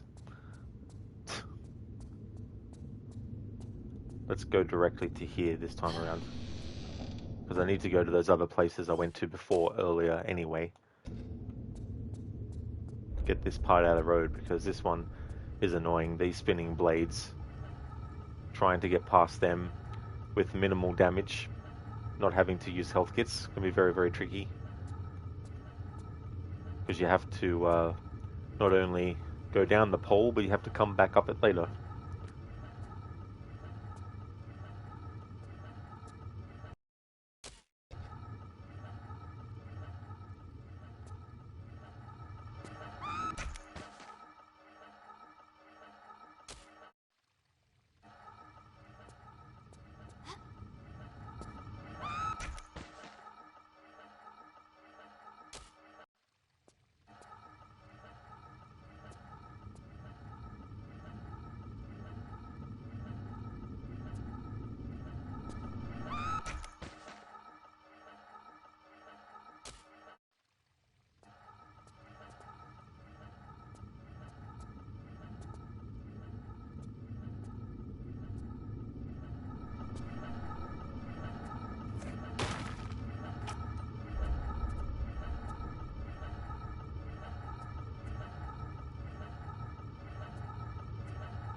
I mean, in usual fashion, I've got 35 small medipacks and 22 large ones. But I mean, having to use at least one of these is just so annoying. Like, I won't have many left after I use one of these. I'll only have 21 left. And if I use one of these, I'll only have 34 left.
Fuck, I went load instead of save. Which, I mean, I'd rather do that than accidentally save in a spot where I'm about to die and create an infinite death loop. So, it could be worse than accidentally reloading.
Hello there, Vegas.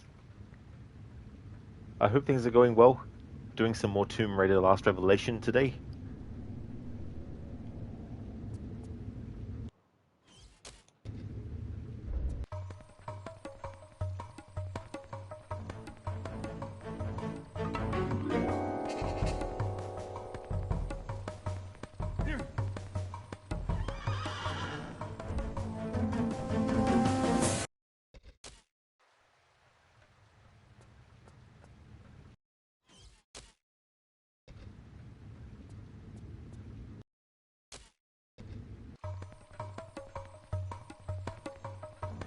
You just got home, Vegas? Oh, nice. How was the movie that you were watching the other day? I hope it went well. Hope it was a good one.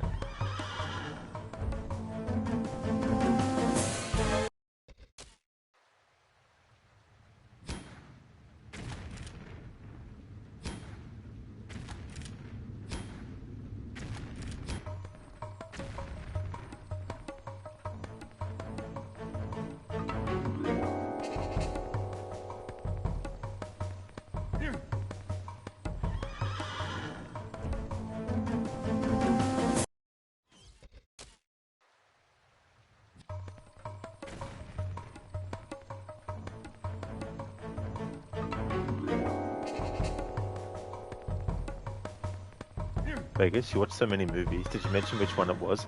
Oh, I can look through your Twitch message history to see if you did, because I can't actually remember if you mentioned what the movie was.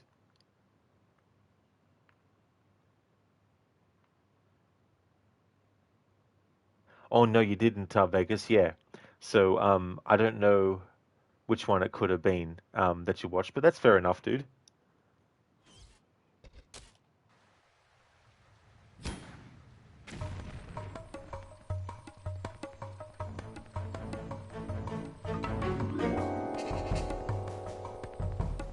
Oh yeah, that movie, Obsession. Definitely heard a lot about that one. Heard that it made a lot of money too.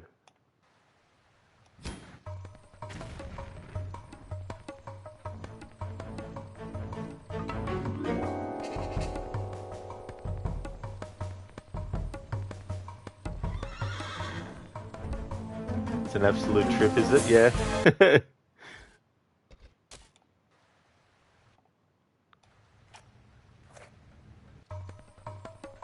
I was trying to do a trick. There's a trick where you can destroy the horse before the guy gets on it. But I've wasted too much time trying to do it.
Vegas, it's a must-watch.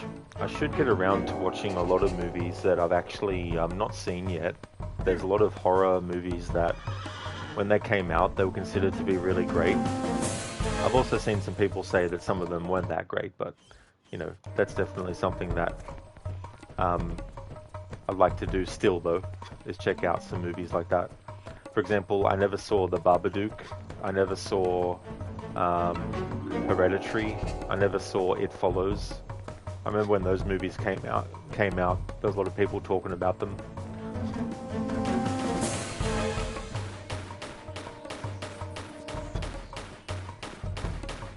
I need to catch up on the Conjuring movies too, because I saw the first two, but I haven't seen the other two that they've made since then. I've seen only 2 out of the 3 Annabelle movies that they did. I haven't seen The Nun yet.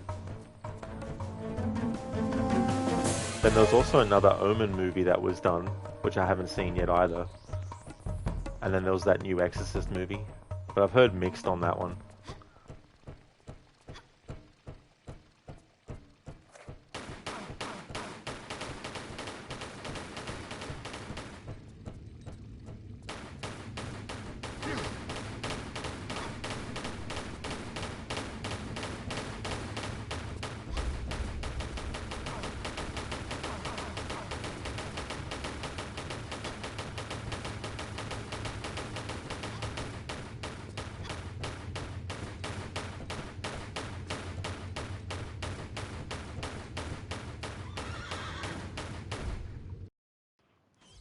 I'm sick of this boss fight. So what we're going to do instead is just do... Although, do you have to kill him? I can't remember now if you have to kill this friggin' thing.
Actually, yeah, you do need to kill this guy. But maybe this will be a good vantage point.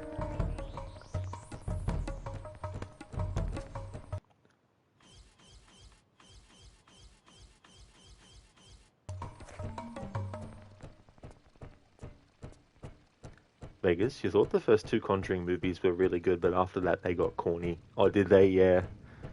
Wasn't one of them dealing with a werewolf as well? Because I remember looking at some of the quote-unquote cases that the Warrens worked on, because there's a lot of controversy about the Warrens and whether or not any of this stuff was actually real. Talking about how essentially they were considered scam artists that would prey on people who were lower income, that had superstitions, or, you know, had heard that their place was haunted or thought it was, you know, things like that. Now, I believe in the supernatural, but I haven't actually seen anything supernatural. So I'm more open to the possibility that it exists. So I haven't actually experienced anything that would make me fully 100% say that I believe. But the thing is too, when you think about time periods where people who had mental illness were considered to be possessed, but they actually weren't. They just had a mental illness that wasn't even known back then. Yet they were treated like they were, you know, they were essentially outcasts and stuff. Like, who's to say that none of the supernatural occurrences that people say they experience is to do with altered perceptions, maybe, you know, drug-induced sort of hallucinations, you know, things like that. Code needs the option nuke ammo. Oh yes, nuke the site from orbit. It's the only way to be sure. Yeah, that would definitely come in handy with this boss. There is a way, and they might have patched it out of the remastered versions, but there is a way to destroy the horse that this guy gets on before the cutscene when he gets on it.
Damn, I have to use one of my 23 large medipacks. Man, then I'll only have 22 left.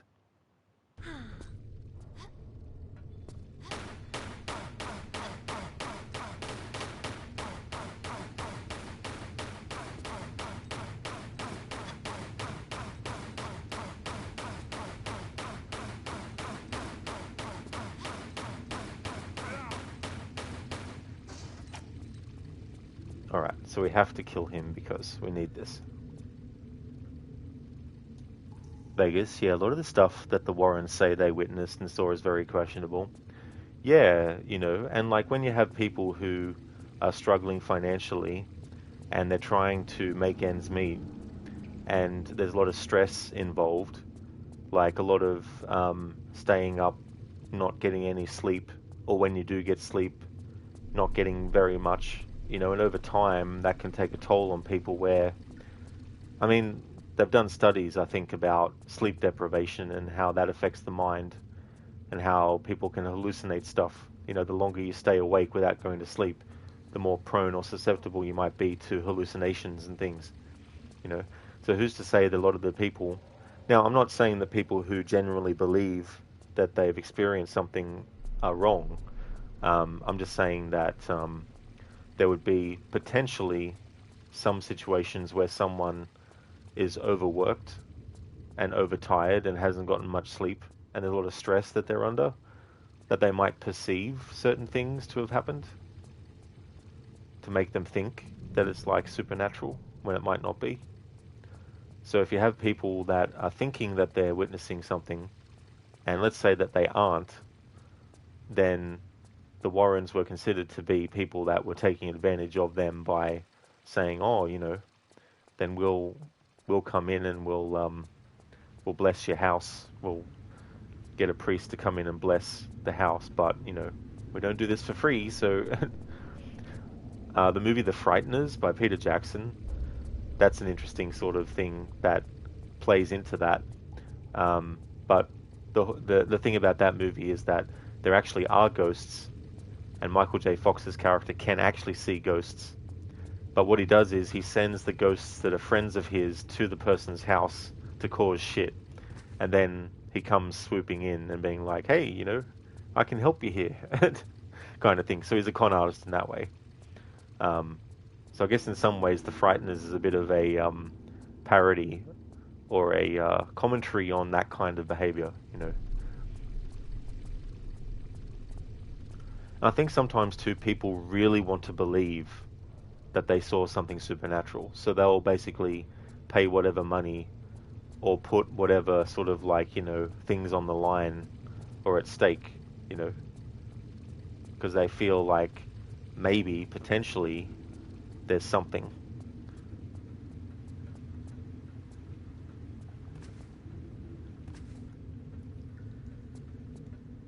Dr. Darling, why would you do this to yourself? Stop it. Say no to medipacks. Exactly, Dr. Darling. You can't. You can't use a medipack. What are you thinking? That'll be the end of the world.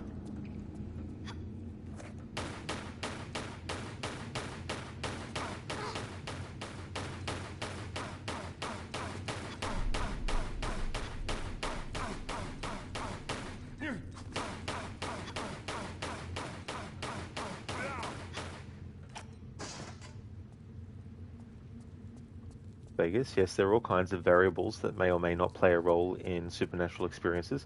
That is true, you know. And there can also be like locations that have a certain like feeling to them.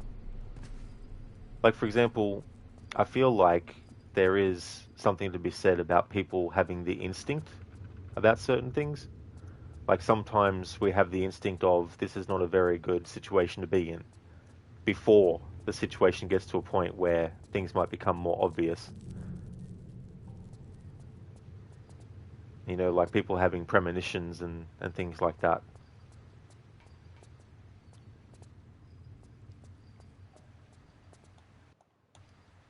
The Frighteners was an absolute gem. Loved it. Yeah, it was really cool. And I think the combination of Michael J. Fox and also Jeffrey Combs was really, really cool. He was an actor that's been in a lot of genre stuff. But yeah, that dynamic was interesting too. And Jake Busey did a good job as the ghost in that. Like the Grim Reaper. Grim Reaper ghost.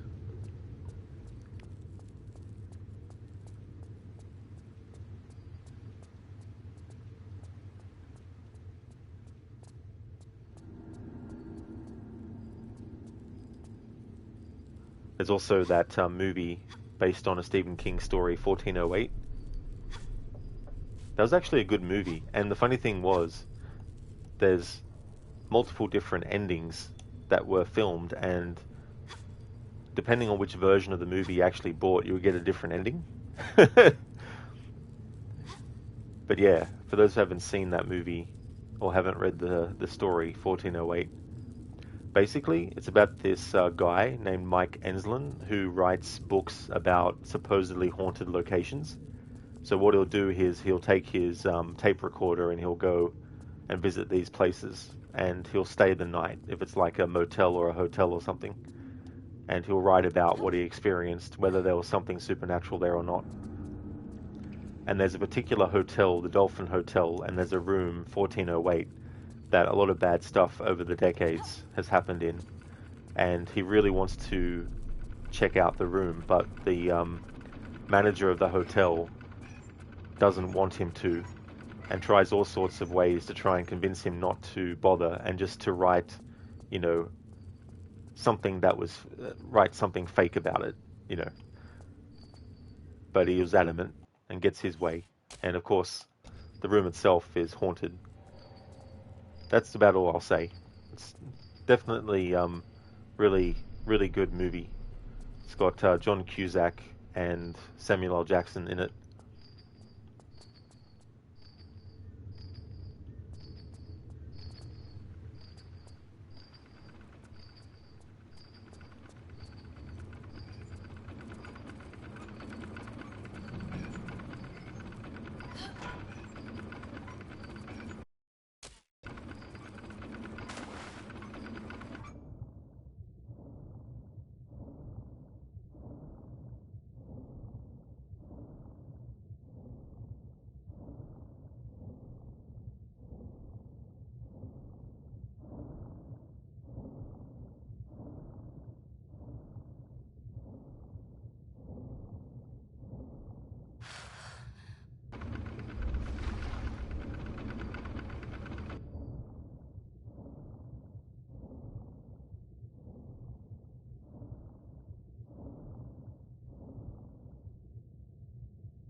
Code Alice.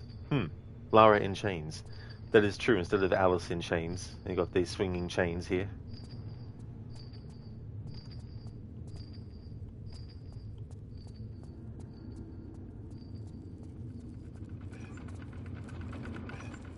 Vegas, serious question. Have you ever had your IQ tested? You're quite intelligent. Your analysis of any situation, whether it's movies, video games, or general topics, such as what we are talking about now, you're very thorough, precise in your analytics of things in general, which makes you believe your IQ is probably very high. I've never had it tested, but when I've tried, I've gotten bored and just given up and done something else. I don't know what that really says about my IQ, but but yeah, I haven't actually gone through with an IQ test before all the way.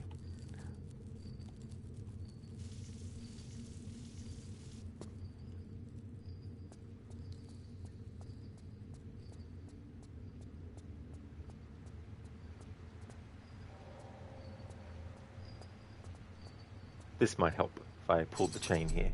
There we go. Vegas, also, yes, 1408 was a great film. Samuel L. Jackson was great in it. Yeah, he really was. You know, it's an evil fucking room.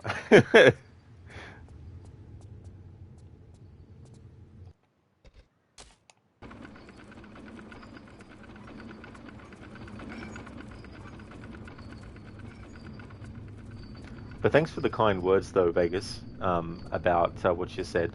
I'm really interested in stories and also things like memory and dreams.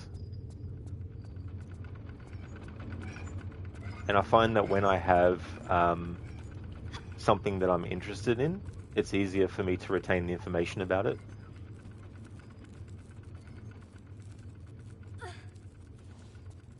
But also like to watch videos that analyze movies and games as well. Especially too, because there's so much stuff that could potentially be missed as well. That might not be 100% obvious, but through replays and going through with a fine-tooth comb could be discovered.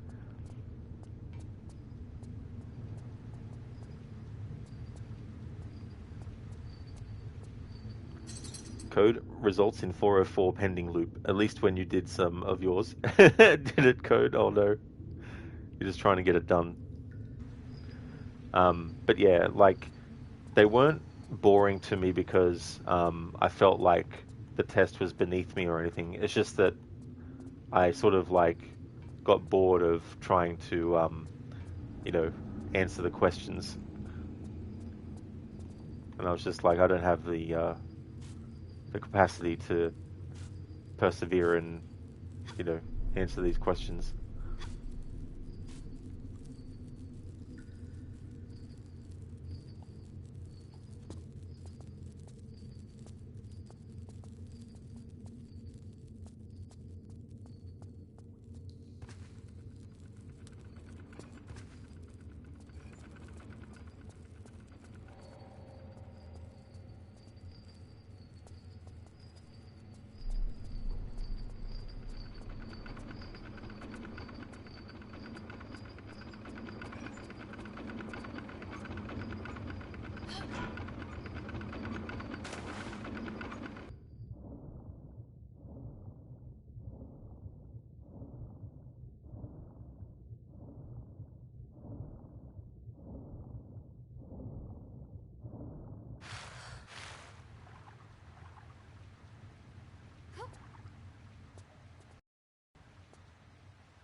Vegas, also the way you can go through and destroy these games and remember all the time details of every single thing about them to the precise, everything is a sign of genius. Dreams are very fascinating. They're very scary, yet very interesting as a whole. Scary because they are so unexplainable, and the unknown and what they mean or why they are there, Oh, they definitely are. And then you think about our imaginations. And so if we're able to, when we're awake, use our imaginations to think of even, problem solving in a way is using your imagination, because you're looking at the problem and you're thinking to yourself, okay, what can be the solution? What's something I can try to actually fix this? And so you think about, okay, what if I do this? You know, um, so I wouldn't be surprised if there's a connection between that kind of stuff and the dreams as well, where our imagination in that state is given more freedom to just basically, well, imagine.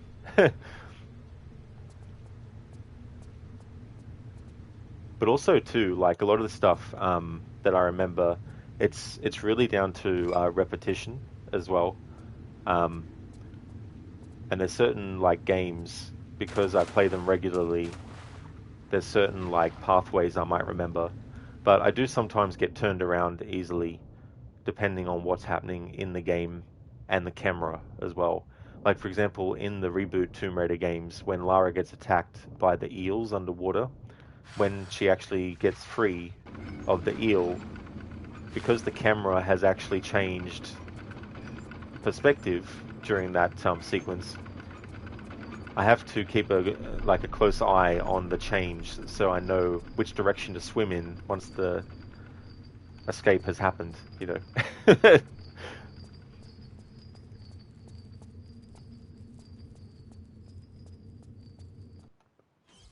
Okay, so we have 3 golden stars. I think we just need the 3.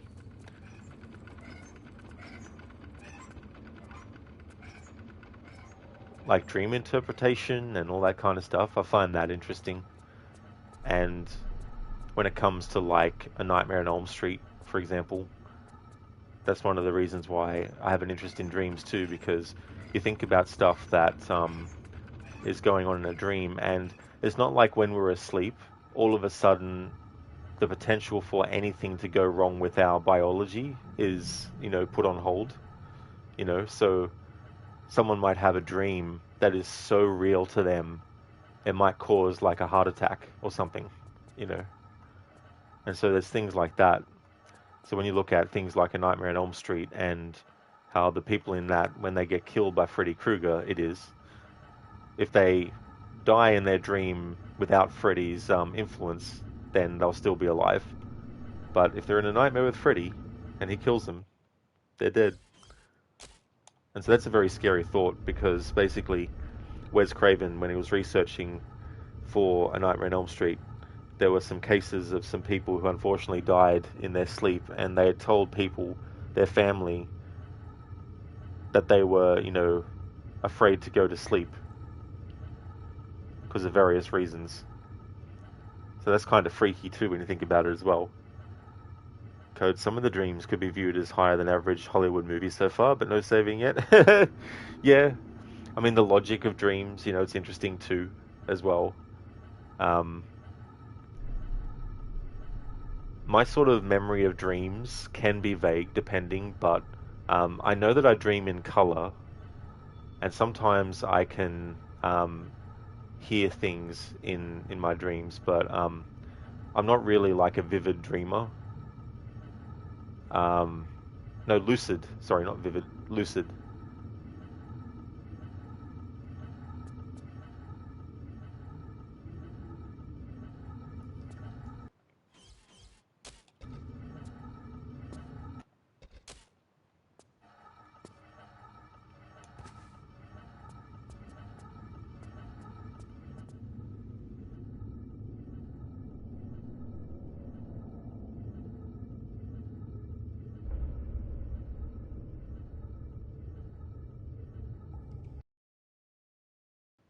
Captain, don't do this.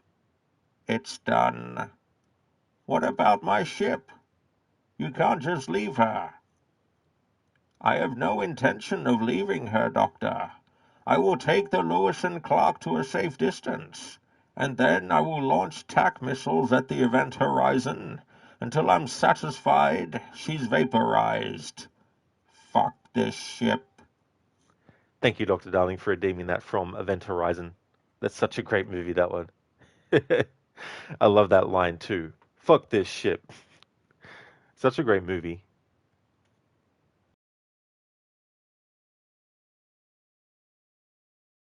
Rest in peace, Sam Neill, as well. He was great in that too, as Dr. Weir.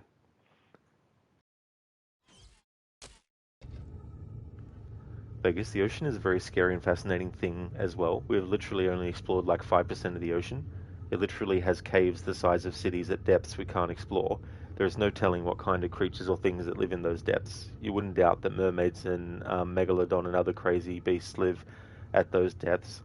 I mean, that's the other side of thing too. And like you think about the side effects that certain things can cause that are brought into environments where it wasn't naturally there before. And who knows what could potentially be happening or have happened in the very deep, like, parts of the ocean that, for all we know, like there's an entire species that exists that we don't know about. So that's the interesting thing. It's kind of scary too, as well. Like you think about the first time someone discovered a spider, for example, like how freaky and frightening that would have been to be like, what the hell is this thing? You know?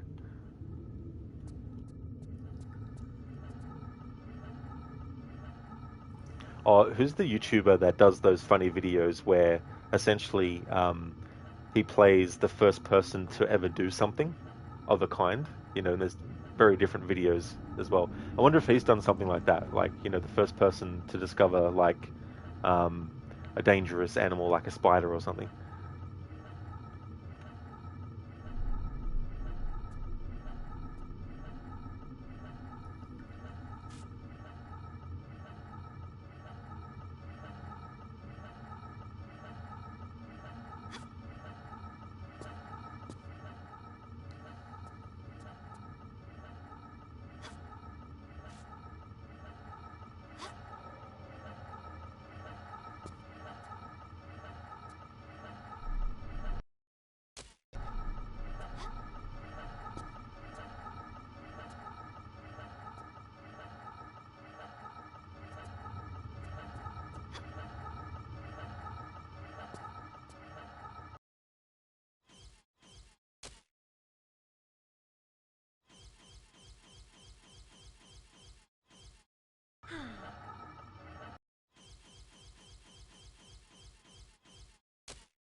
All right, we'll get Lara's health back to full and then go back through this way.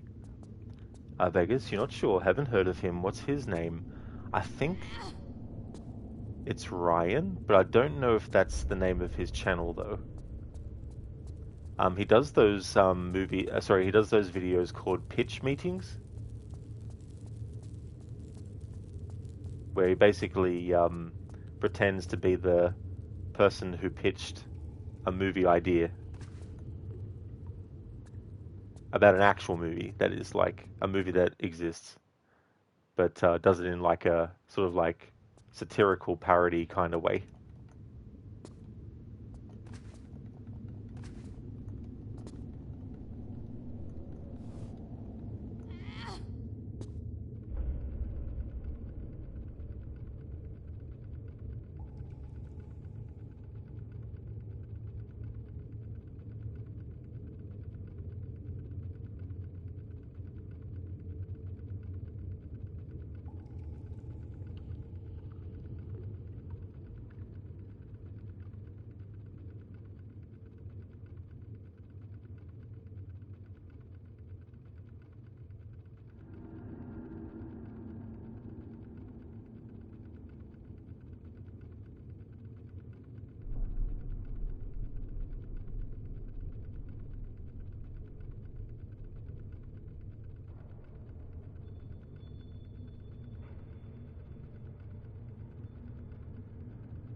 Ryan George, there we go. And that's actually his YouTube name as well, like the name of his channel.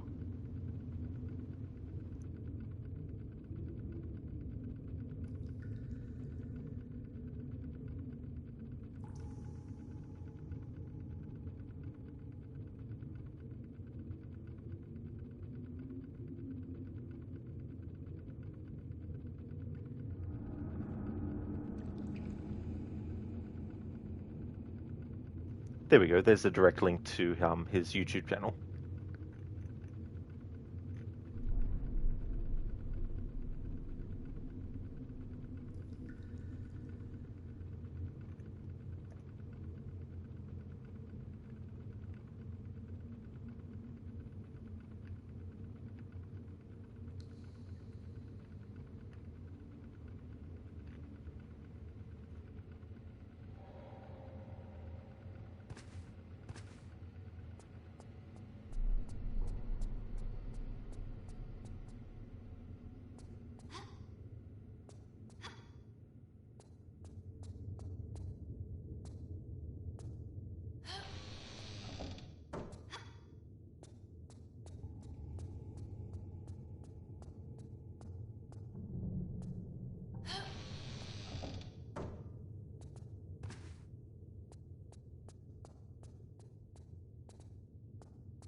Yeah, Vegas.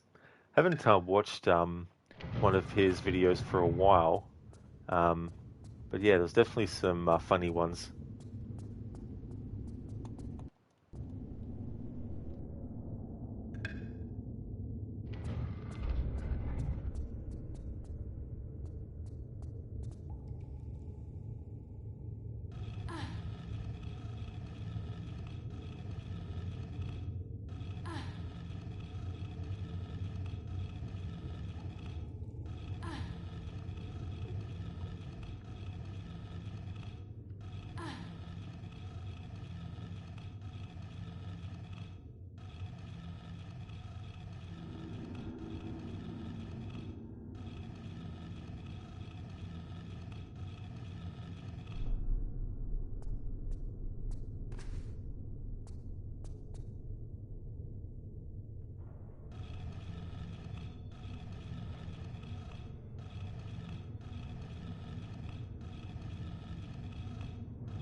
Vegas. Okay, Rod, doing some editing. Going to be lurking for a while.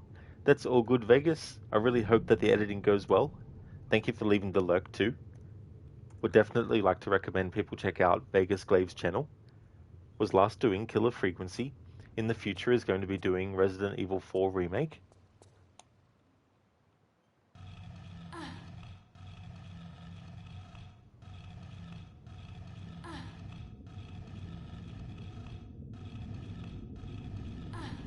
Oh, that's all good, Vegas, for the shout out, dude. That's no worries at all.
Hey, Bootleg, welcome.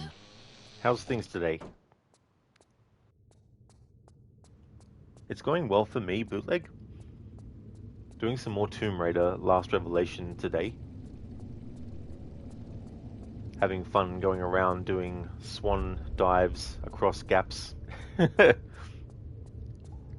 Oh, nice, Bootleg. That's good that you're doing alright.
Hey there, Octavius. Good morning. I am doing well, thank you. Having a good day today. How are you today, Octavius? I hope things are going well.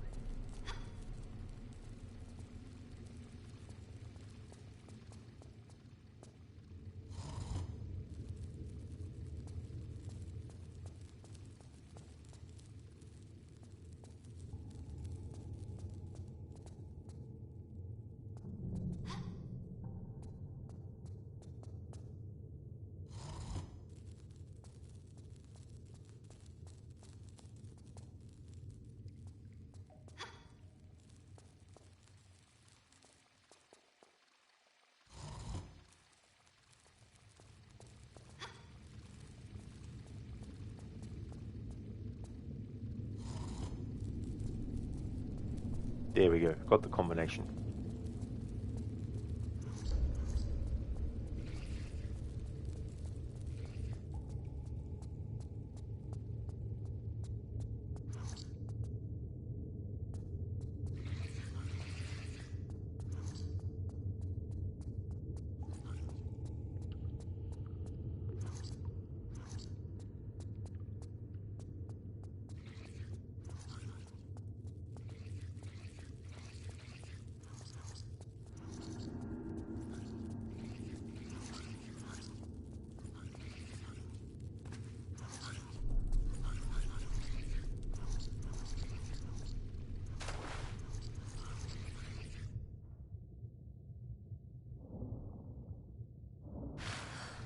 Oh, you just woke up, Octavius? Well, I hope that you got some good rest.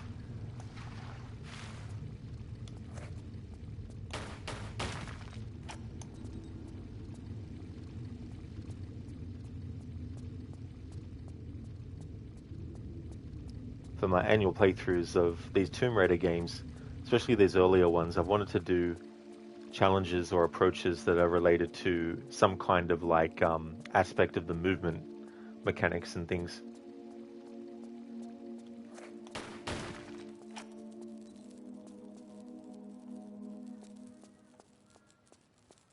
So I thought I'd give like a Swan Dive kind of challenge a little bit of a go.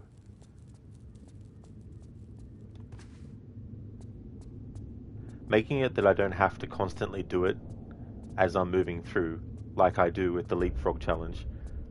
It means that the amount of times I need to use it overall hasn't been that much. So if I was to do this kind of challenge again in the future, I'd probably make it so that Lara had to progress with jumping by doing a dive.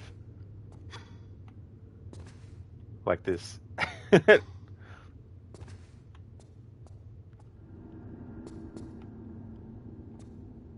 Of course, there are some parts where you can't do the dive.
Hey there, Altair.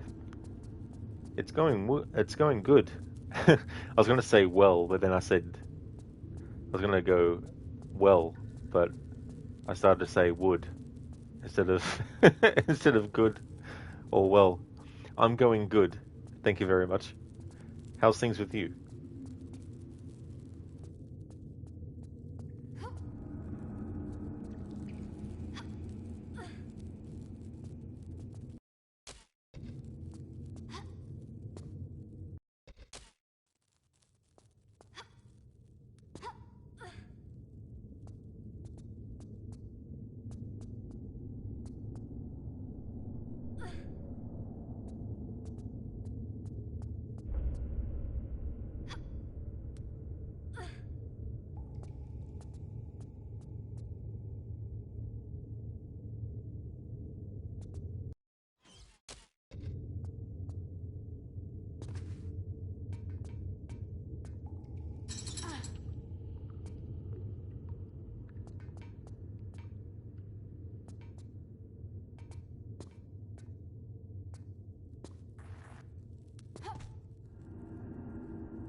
Thank you, Dr. Darling, for redeeming a rest in peace Lara. Lara dies to the first way that appears. Okay?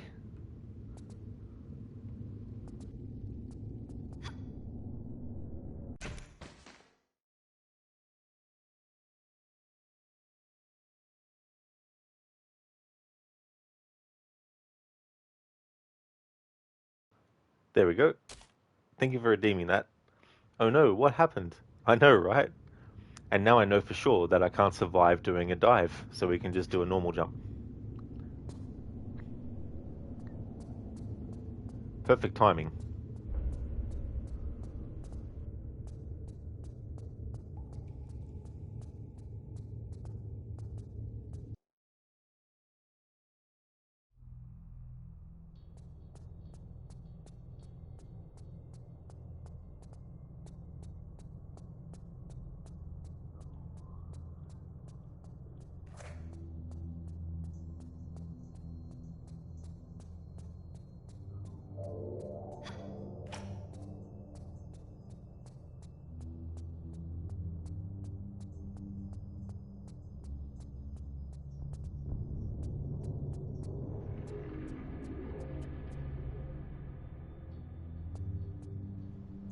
Altair, what is the playthrough from this game, the goal? So the move you can do where you do a swan dive. When it comes to jumping across gaps, I need Lara to do that from a standing position, or if it's needed, a run and jump. But if the dive actually results in Lara dying, then it means I can just jump across the gap normally.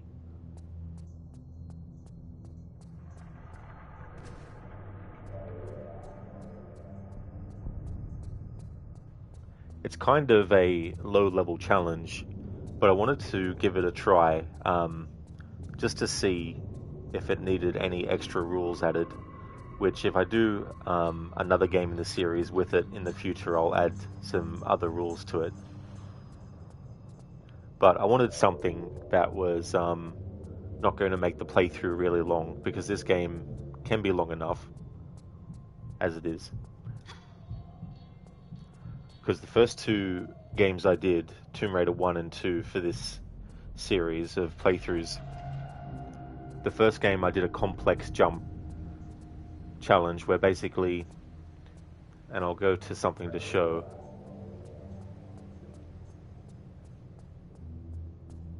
if there's something I can jump up and grab.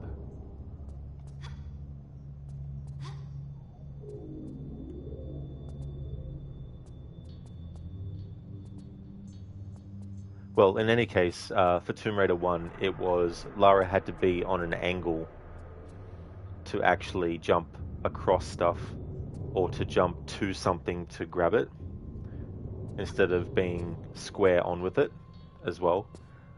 And then Tomb Raider 2, I did the leapfrog challenge where Lara can only move by doing jumps from a standing position. But if there's a jump that you can't make from a standing position, then a run and jump is allowed. So that is what I did for the first two games. And then for the third one, I wanted something that was more relaxing. So I just did a stylish challenge where I just did, fancy stuff. I didn't have to do it for every instance, but just something to do relaxing. The tablet was returned to the sands that had spawned it beneath the citadel. The citadel of Saladin in ancient Cairo, foretelling of the time in the distant millennia when the stars of Orion come together. The ceremony is performed and set, entombed. Hello, my dear. Another unannounced visit. I see you have found the scroll we unearthed. Interesting reading, yeah? Only interesting if you know what it refers to. Yes, quite correct, my dear. The armor on its own is no more than a curiosity, but with the amulet and the ceremonial tablet, it becomes an important historical artifact, predating the Bible by centuries. There is more at stake here than the sum of the pieces, Von Croy. Ever heard of Armageddon? Unpleasant, even by your standards. Rebinding the spirit of Set, putting the armor on the statue at midnight at the turn of the millennium, so on and such like. I was never a believer in this magical hocus-pocus. Fools, after her!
Would have been funny in the remastered version if they added the ability for Lara to wear the broken glasses that we just picked up now.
Great, Lara's stuck.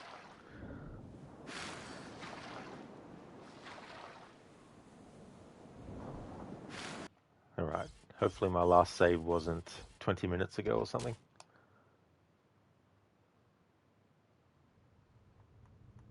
It was at this point where I had saved last. Okay. It was where Dr. Darling redeemed the Rest in Peace Lara. Alright, I'll skip the cutscene with Von Croy this time. We've already seen it.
I want to try and do this without killing those enemies, but it would have been a pain.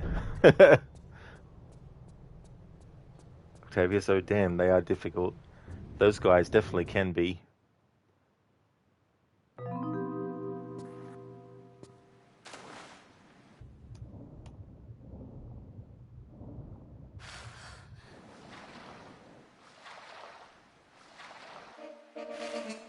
Then you get these enemies, Octavius, these skeletons. You can kill them. Earlier I said you can only kill them by knocking them off or something, but you can actually blow them up as well. But if you want to save ammo for your grenade launcher or your explosive arrow for the crossbow,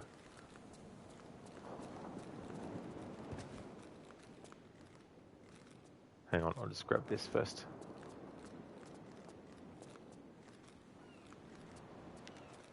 Then you can shoot them off of things with the shotgun.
I went the wrong way anyway.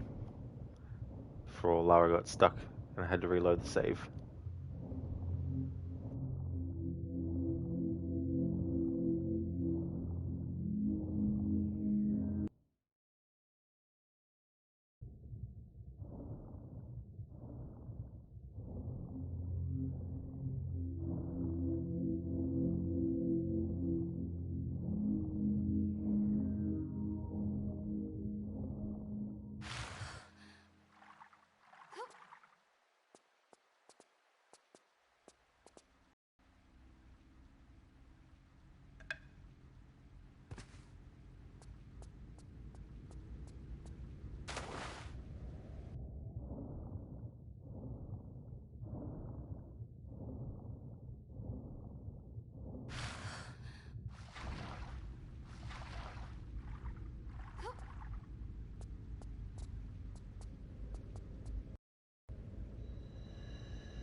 I'm going to consider this unable to do the jump with a swan dive.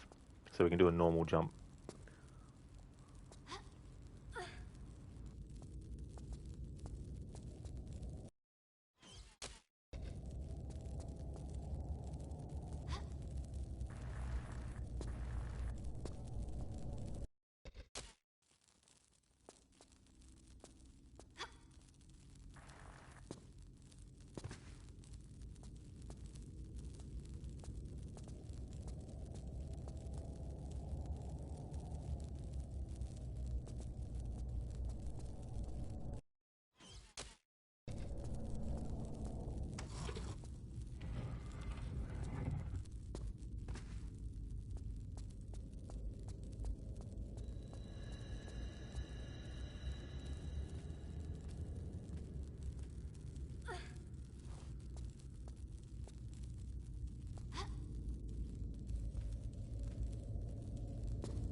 Get our health back.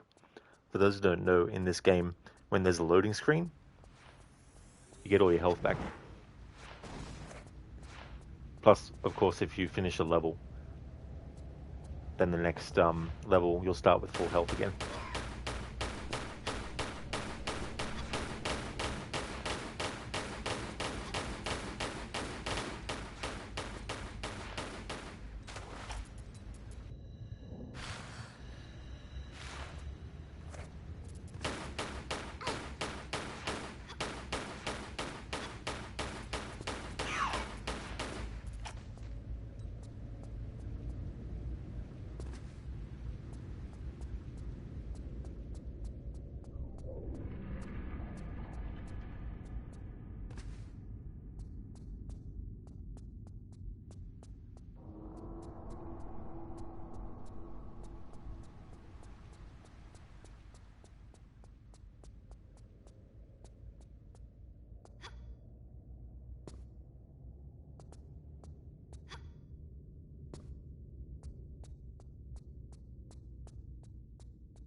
Aha, I thought so.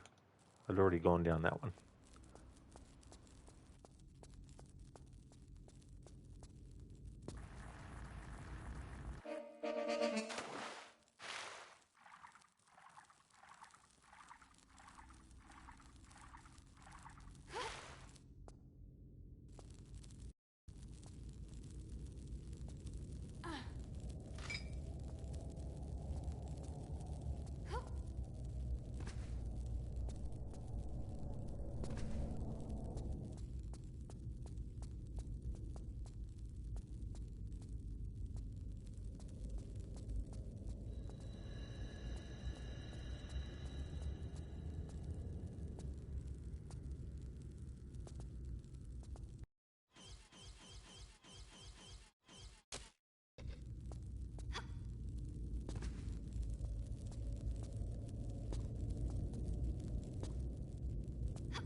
Vegas, am I a fan of the newer Tomb Raider games? I am, yeah. Yeah, I'm one of those fans that also likes the newer ones. So we'll definitely be doing them as part of this annual series run.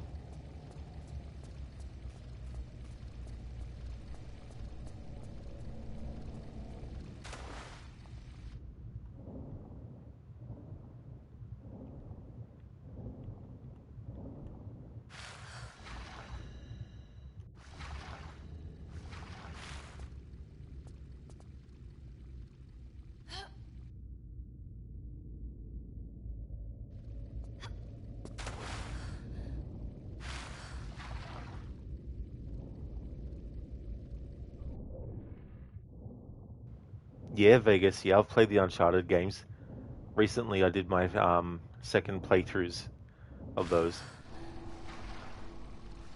The first playthroughs I did was in 2020, so definitely a long time after the series had finished. But yeah, recently played them for the second time.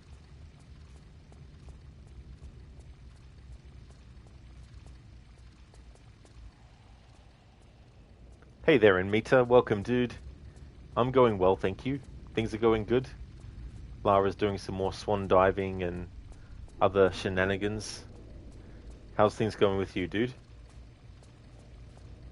Yeah, Vegas says in total, I think there's 6. You've got The Lost Legacy, which is set after Uncharted 4, so that's the 5th game. But you've also got a PlayStation Vita Uncharted game as well, but I haven't played that one though.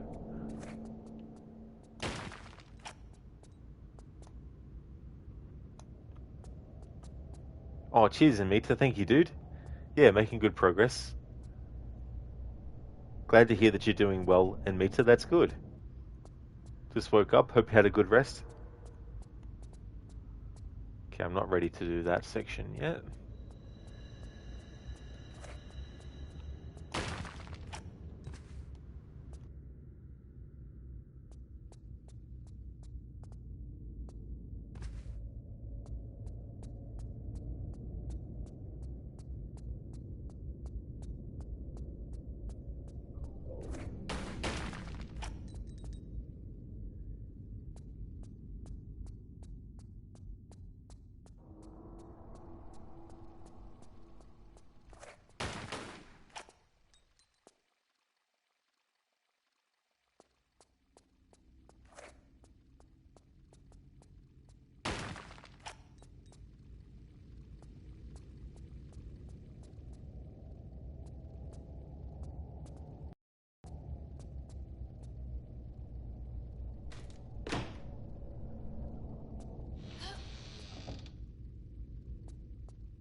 Vegas, I think I already asked you this before, but have you played the Siphon Filter games? If not, I think you may like them.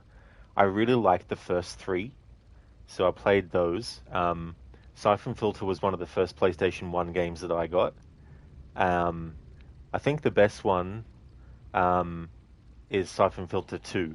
Like, I really liked that one a lot. In terms of the other ones that came out later, I played a little bit of Omega Stream, but couldn't really get into it. And even though you had played as other characters and not just Gabe Logan and Lian Xing, it just felt weird playing the whole game as someone different. um, and then I played. I can't remember if I played both PlayStation Portable. No, PlayStation Vita. I don't think I played both of those. I played one of them. I can't remember which now, but I played the PS2 port of it. But yeah, the first three games I really like a lot. I wish they would remaster them like they did the Tomb Raider games. Be able to switch from the old graphics into remastered graphics back and forth would be good. In Mita, you had a good rest, but you slept late because you were watching the final of the World Cup. Oh, that's fair enough, in Mita. I hope that the World Cup went well. I don't follow it, so I haven't been keeping track of who's been playing and stuff. Vegas, do you ever play them on stream? The last time I did was Siphon Filter 1 for its 25th anniversary, but I haven't actually streamed the other ones, and I haven't streamed that game again since as well. Um, I was going to do a 25th anniversary for the sequel, but the timing is just off because there's other games I need to get to on the schedule. So unfortunately, I won't be doing an anniversary playthrough of Siphon Filter 2.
Vegas, understandable. Yeah.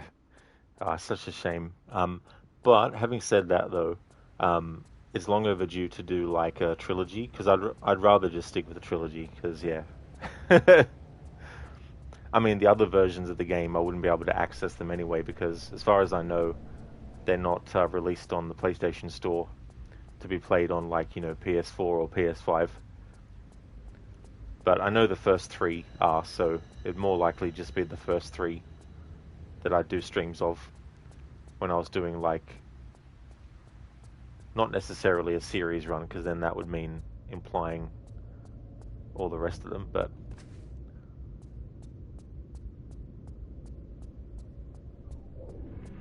in Mita it was a great final even though the team you were supporting lost, but the other team won fair and square. Oh, that's a shame though in Mita that the team you supported lost.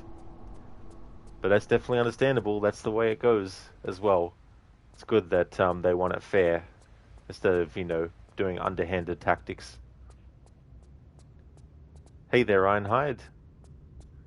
Well, can Lara do spins while swan diving?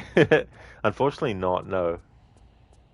In Tomb Raider 3, in one of the cutscenes, there's an elevator that the main villain, Dr. Willard, is going down, and Lara jumps on the top of it, but as she falls, like she does a pin drop, I guess you would call it, but as she does, she spins around.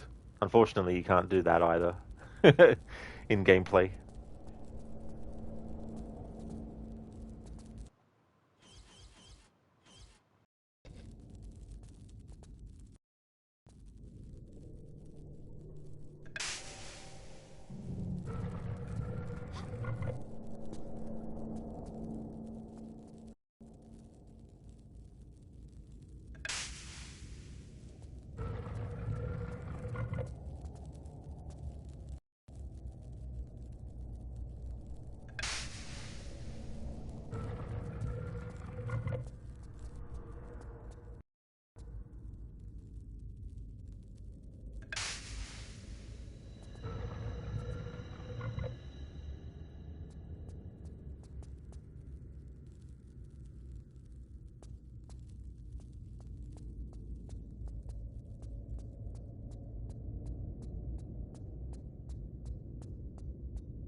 You only have limited uses of this too. You can't just use it for every single instance of these trap corridors, but um, there is like a way to sort of like figure out which ones you can afford not to use it with to still be able to progress and stuff. There's a couple that basically can be reached, and you don't have to worry about using this on both of them.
No.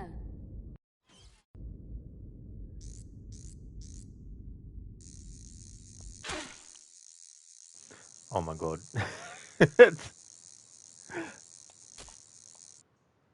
Whoops.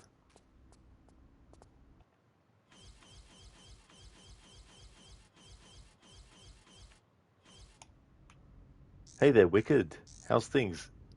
That puzzle, geez, you had more soft locks that you would like to recognize to do that type of puzzle. Oh yeah, Wicked.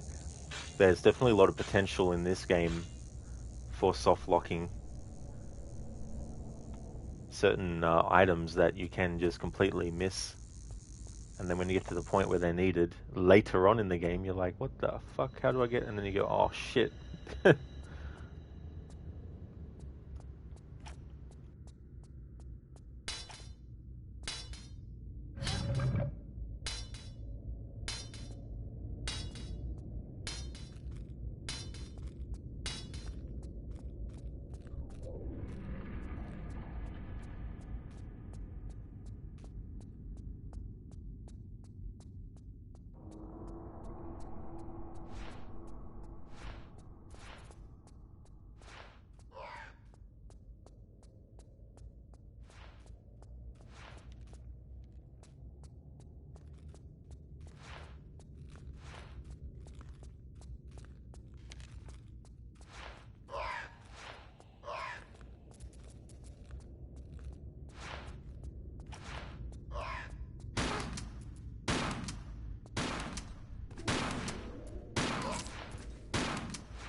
That's right, I forgot these damn things friggin' poison you.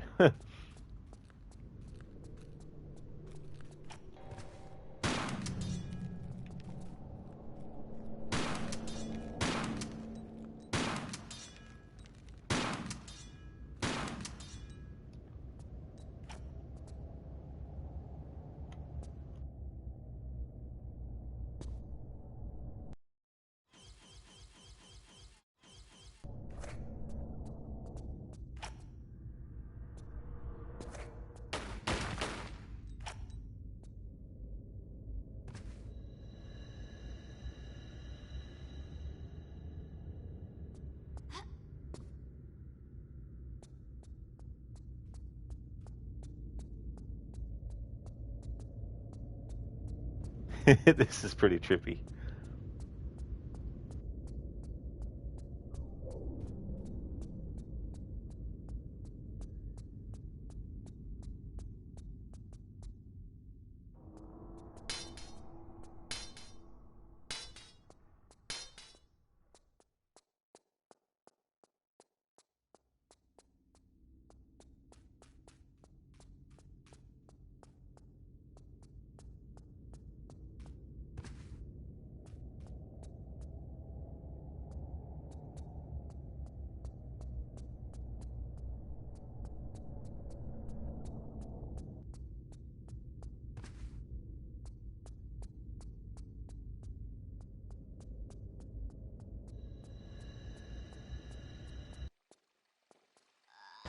Damn it, I was trying to get to the loading screen without having to use the health kit.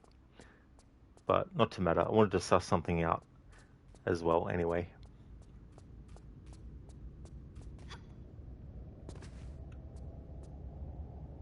Alright, I think it's this one that I don't need to actually worry about.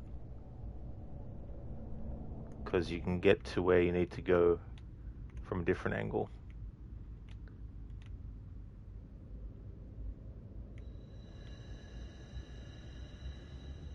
Actually, it's not that one then. Although maybe it's best do that, because then you got this one here.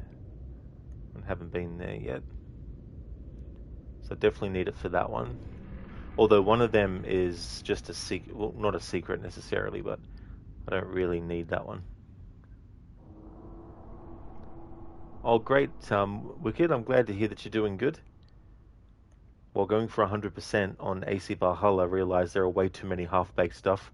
Oh, yeah, what was something that jumped out at you like that, Wicked?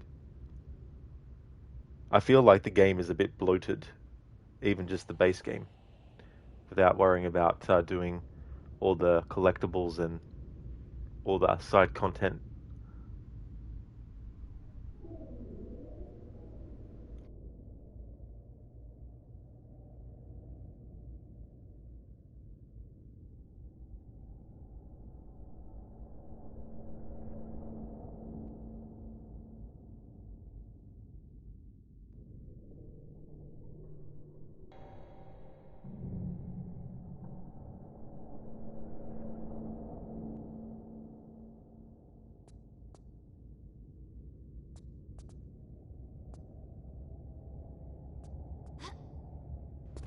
Actually, it might be this one that's not necessary. This one here.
Wicked.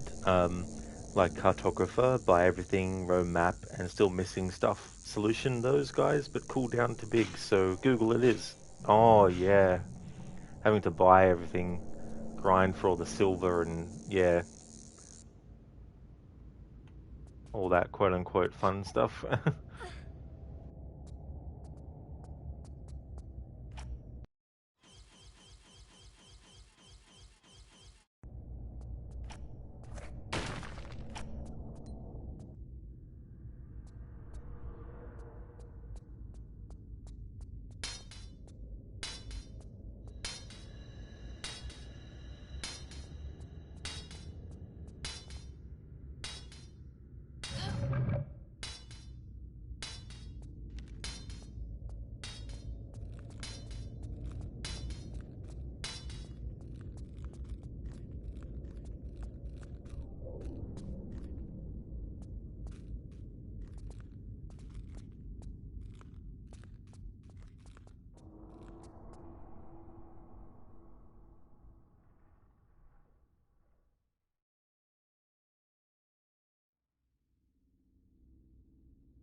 Hey, Hipsuit, thank you very much for the 15 stream streak. Excellent. Thank you for that. I hope things are going well.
Be right back.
Alrighty then, I'm back.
Did you hear about the man who killed another man with his expensive watch?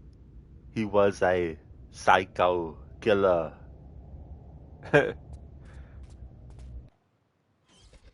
Thank you for redeeming that as an Arnie impression, Dr. Darling. Wonder when was the last time Rod forgot to pick up a Horace piece? Very long time ago. Yeah.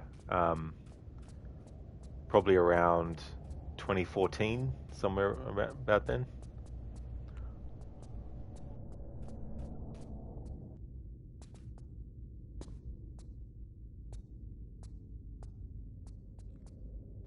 Hey there, Game God. You feel like Rod is a Tomb Raider expert.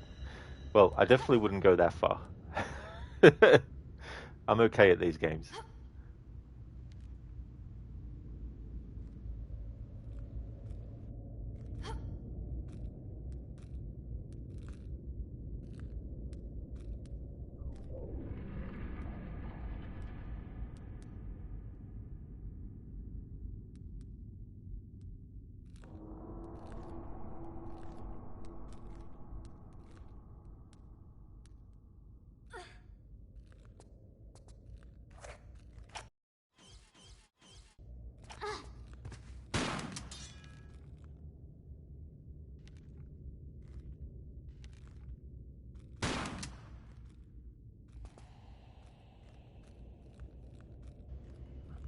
He's stuck. He's clipped into the wall there.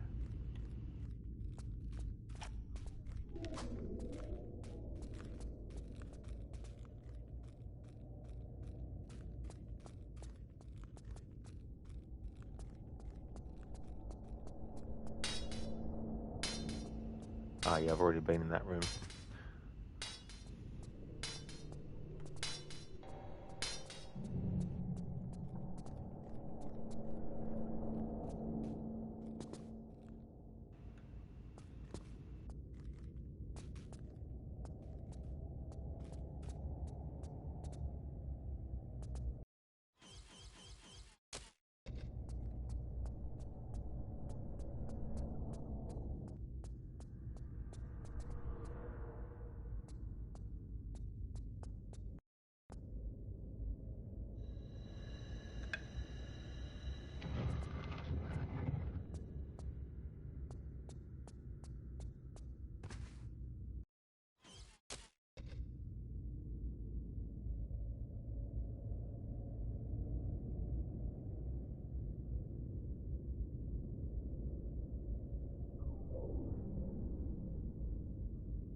in this part we have another doppelganger of Lara in the series.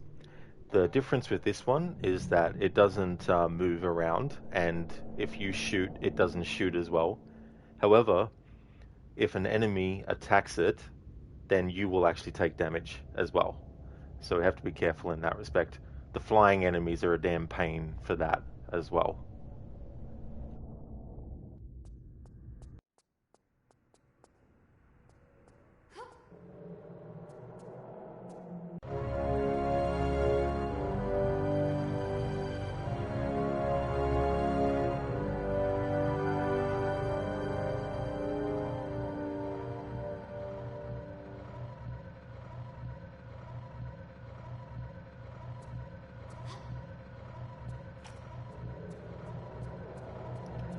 And the other thing is, Lara will also aim at it.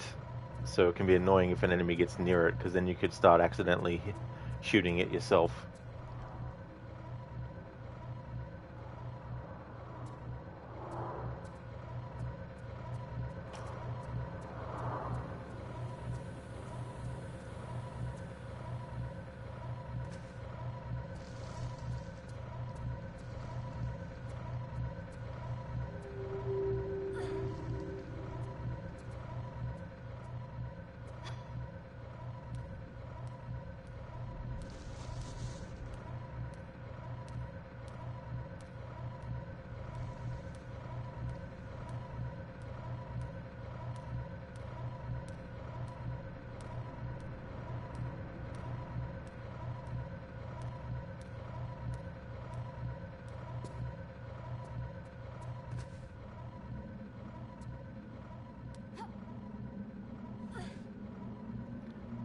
Oh yeah, Rosie, so that's a doppelganger that gets created, and if it takes damage, you do as well. And enemies will go after it, but you got to watch out because Lara will also aim at it too.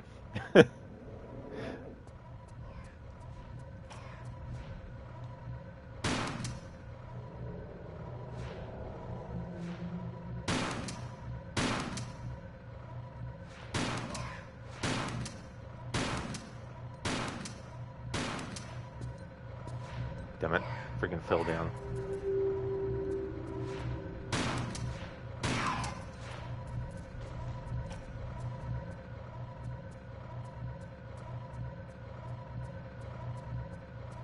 Rosie, my one weakness, me. Yeah, in Tomb Raider 1 and also Anniversary, which is a remake, there's a doppelganger that doesn't have skin. It has like muscle and bone and eyeballs and stuff like that, but it doesn't actually have skin or hair.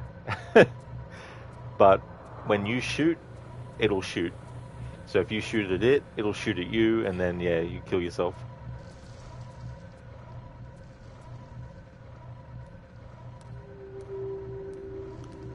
And then there's also a doppelganger in Tomb Raider Underworld as well. That one of Lara's arch nemesis, Natla, has created. Another one.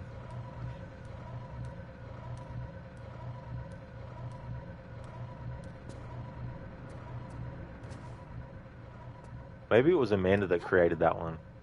I can't remember now. Hey there, Cody. Good morning, dude. I hope your morning's going well.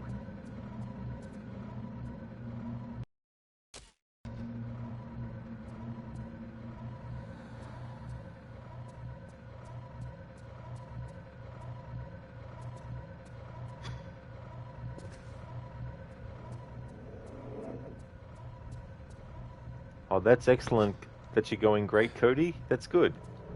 As for me, I'm doing well. Making some progress in this game.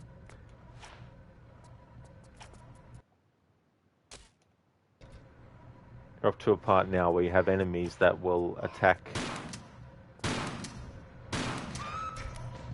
a statue of Lara.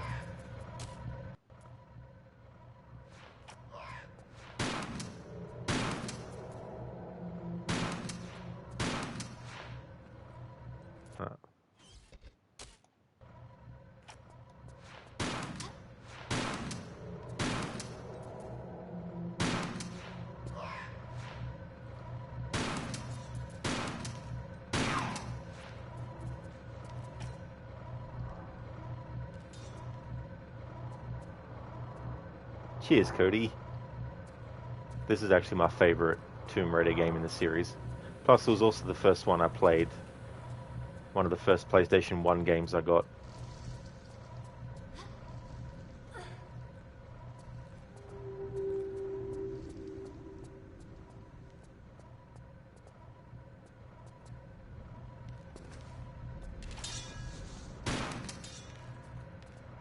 Hasta la vista, baby.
Damn thing. Making me use health kits. Jeez, I don't know. But yeah, this is the doppelganger Lara in this game. Made out of gold.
Lizzie, the rare shiny Lara.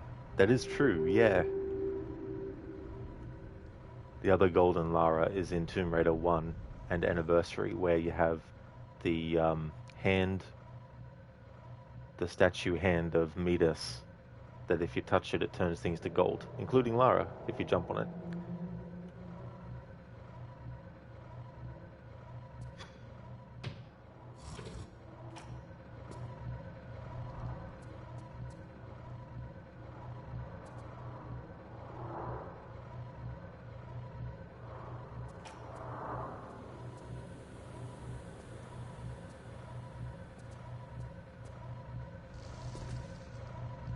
Vegas, the Tenchu series is really good. I played the first one, but I don't know if it's available on PlayStation Plus or not. It might be. So I should look at actually replaying that one. But I haven't played the other ones after it, though.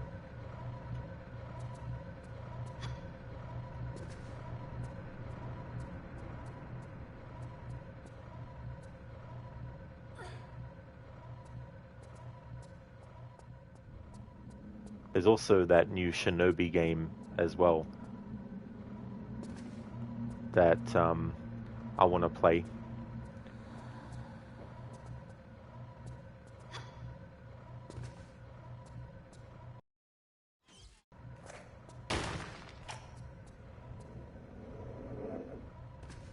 I think it's called The Art of Vengeance, by the same people who did Streets of Rage 4 and that Teenage Mutant Ninja Turtles game. I can't remember the full name of it though.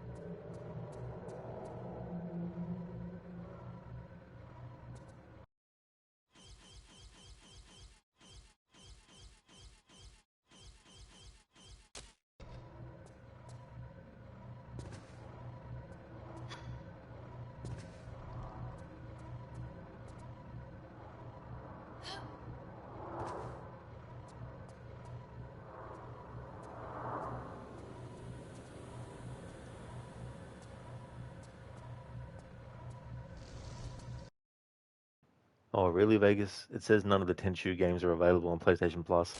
That's a shame, then. Yeah, that's definitely something I need to replay at some point. The first one, and then maybe play the other ones as well. Because I am a fan of ninja stuff, so it'd be fitting.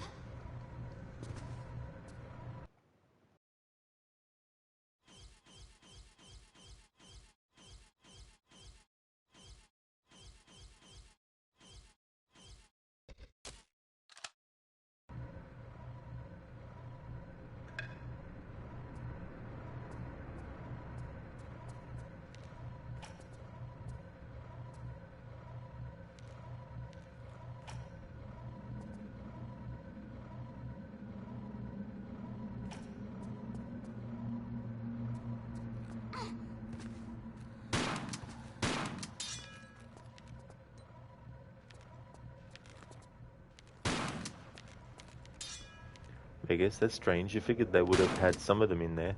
You'd think so, yeah.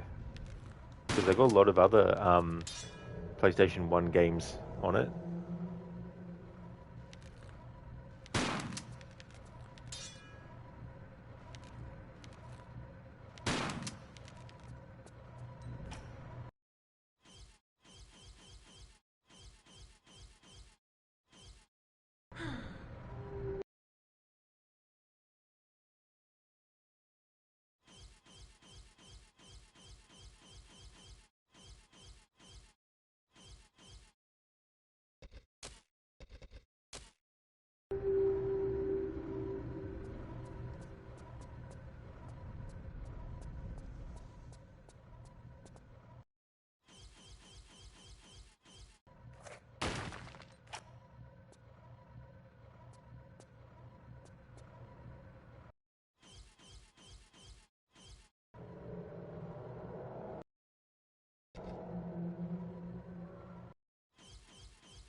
Camo Gecko, thank you for the raid.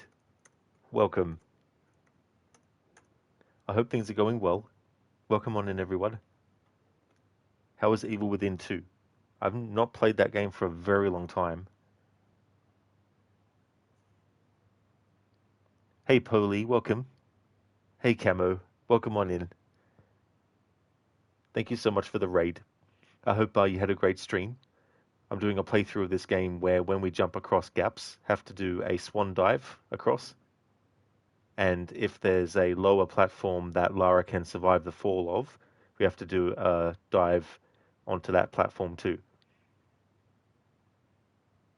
Dr. Darling, you heard there is a secret ending in which Lara survives if you don't use any medipacks. Oh, really, Dr. Darling? I'll never get that ending then. Although never say never. I probably will eventually do a no medipack playthrough. Camo, hey my friend, it's a fun time. Your first playthrough, just got to chapter 11. Very nice. That's good. That's good that you're giving it a playthrough, because that one, I like the sequel. I prefer the first game, but I think the sequel is good as well. And a game where you can have the character have some coffee, that's always good too. But I'm glad that you're having fun with it, and that's good progress too, to get to chapter 11. For those who are new to the channel, I do streams every day, currently Monday to Thursdays, is for Tomb Raider games, and Friday through to Sunday is for Assassin's Creed games at the moment. We're just about to deal with 2 enemies that will attack.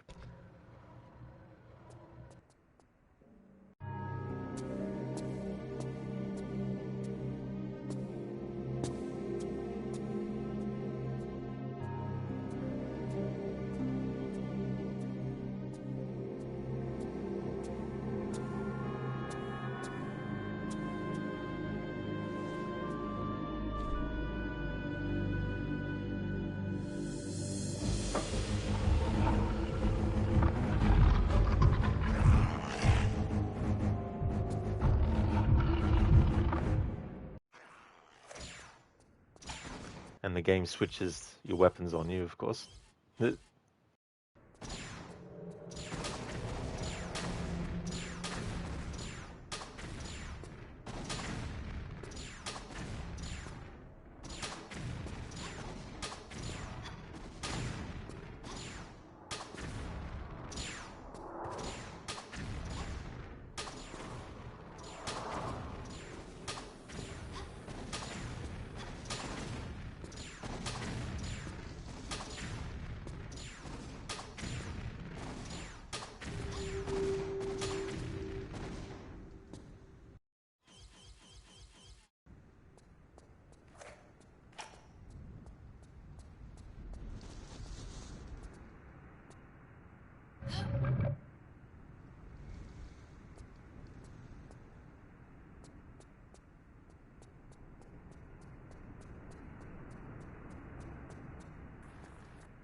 Camo, yeah, you hear that most people prefer either 1 or 2, but you feel like both have their strengths and weaknesses.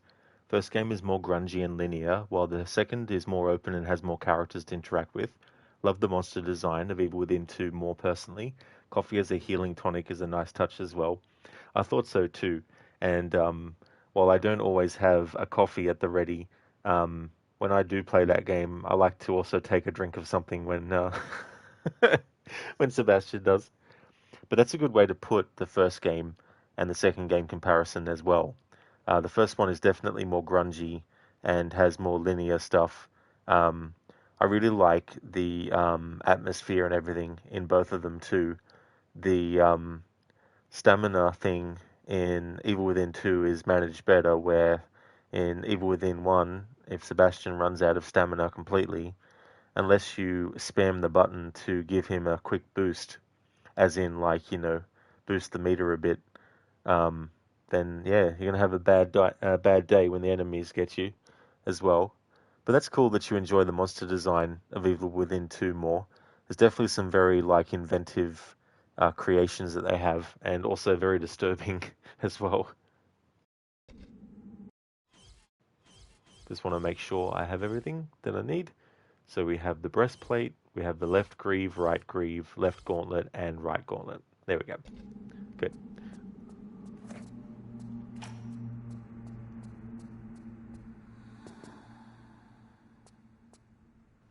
Camo, yeah, he's a 20-pack a day alcoholic. Once you understand that the stamina bar makes sense. Yeah, that is fair assessment of Sebastian and his state of mind and being as well.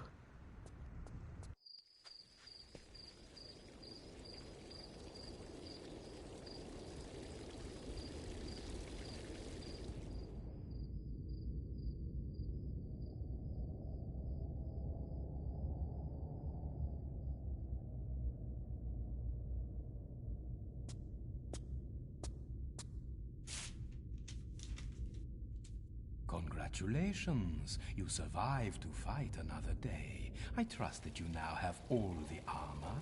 Jean-Yves shall be escorting us to Cairo, not entirely of his own free will, I admit. A simple trade, his life for the armor of Horus. Do not take too long thinking it over. Yours apologetically, Werner.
And as soon as the level starts, you're already being shot at.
Camo, good luck with your Lara challenge, man. You're going to lurk and get some food. Appreciate you, mate.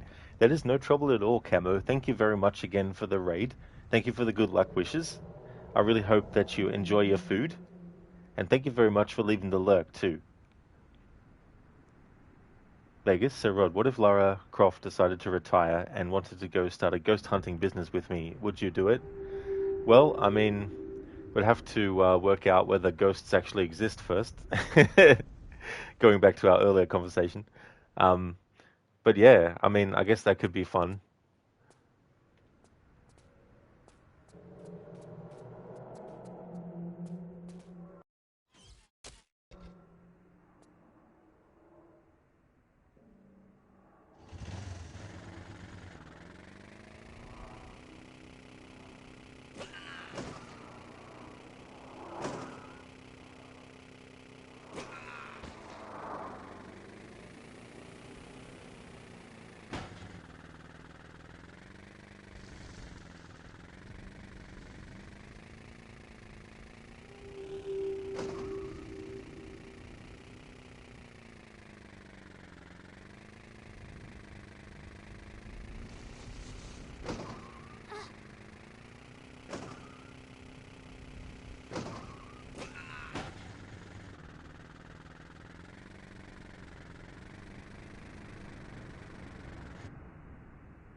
That is true, Vegas.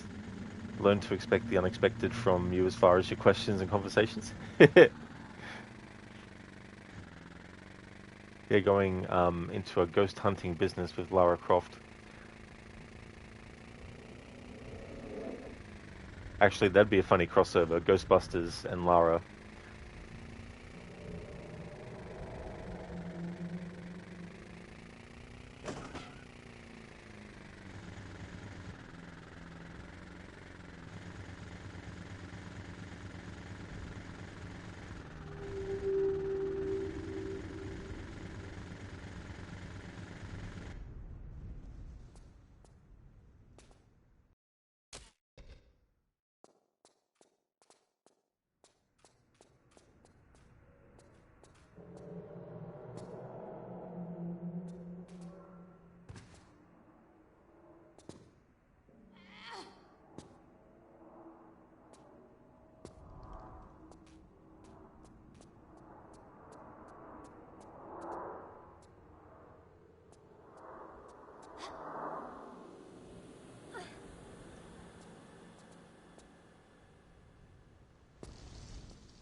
Vegas, you can't wait to move from Las Vegas this winter. You absolutely cannot stand it here, bro. Been here 3 years, and that is definitely 3 years too long.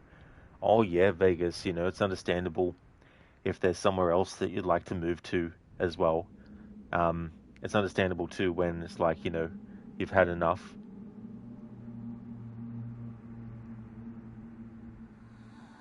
Cody Tomb Busters. That's a good name for the business. Vegas is just a terrible place. That is a shame as well, because finding, a place that you live that you can enjoy, it's definitely good to find that if where you currently are isn't good enough, because it just added stress and everything that could be avoided by moving somewhere else. You live in a nice area in Las Vegas, but the city itself is just not for you. Oh, that's fair as well.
Cody, or even Ghost Raiders.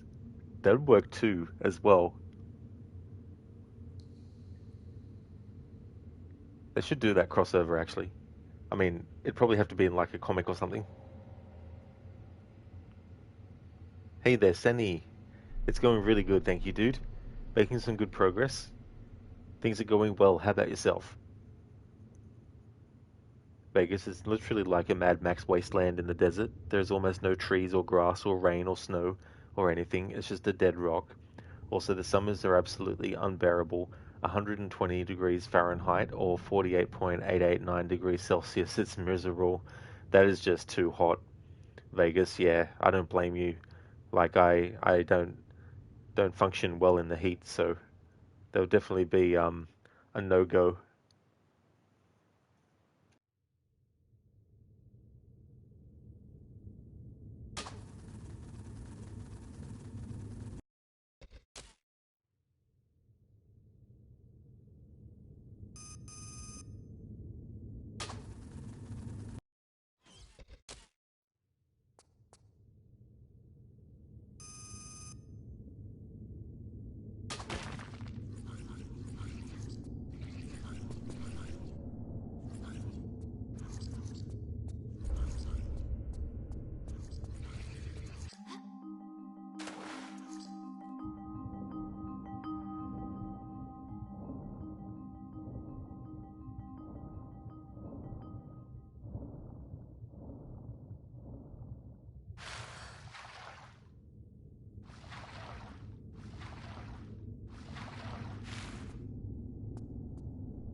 So what that blue thing did that chased after us, it turned the water into ice, essentially.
Crooked, glad to hear you're doing well. Off to a busy Monday, but seems all manageable for now. Hopefully that stays the same. Crooked, I hope it doesn't go into the area of being unmanageable. Glad to hear that you're doing well. And thank you, dude. Yeah, it's good to make progress in this because this game can be pretty long. Um, there's a lot of interconnected areas too that you have to sort of like revisit and backtrack through. Vegas, you're excited for my Splinter Cell playthroughs in the future. Those are your favorite, those and the Arkham ones. Oh yeah, Vegas, definitely going to be doing them before the year is out. The challenge that I did for Splinter Cell um, 1 and Pandora Tomorrow, the carry challenge, I'm going to be doing that for Splinter Cell. Sorry, Splinter Cell Chaos Theory, I should say, this time around. So I'm looking forward to that.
Vegas, you remember how mad I got that one stream when I was playing one of the older Splinter Cell games, and I was trying to shoot out one of the street lights, and it wasn't working because the game was so old. You were so angry, lol. Yeah, it's like, come on, why can't it be destroyed? What the hell?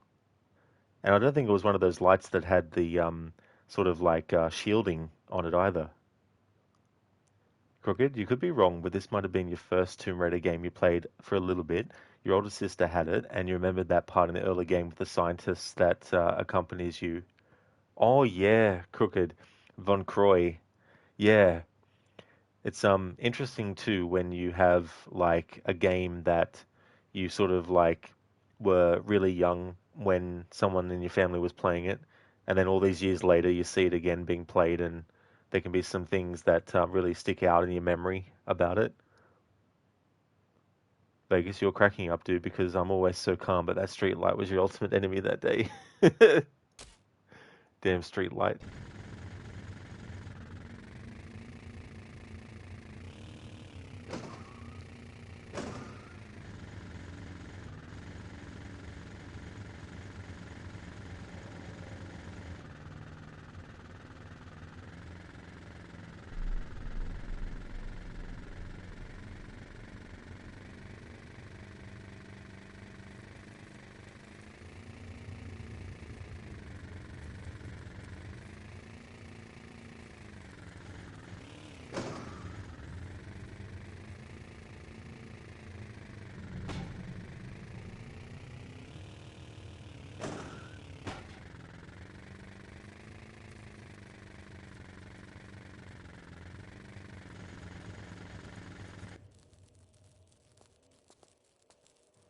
Crooked is like stepping into a time machine sometimes, having those memories flash back.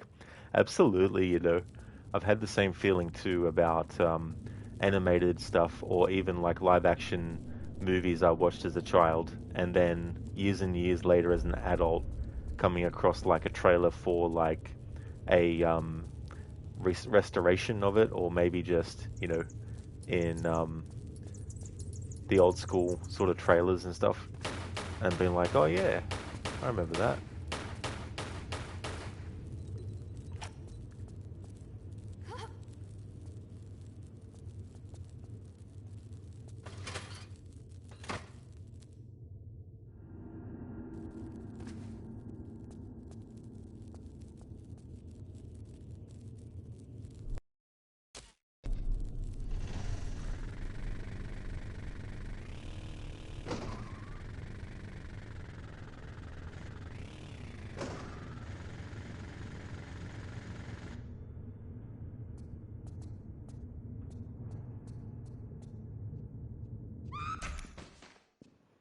The, the enemy's like, it's raining Laras.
And now it's raining Laras on motorbikes.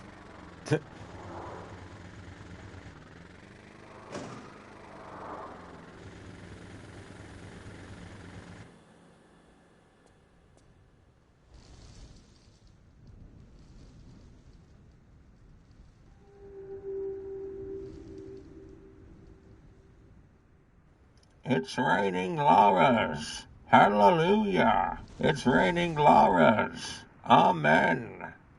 Good one, Crooked. Thanks for redeeming that as a Bane impression.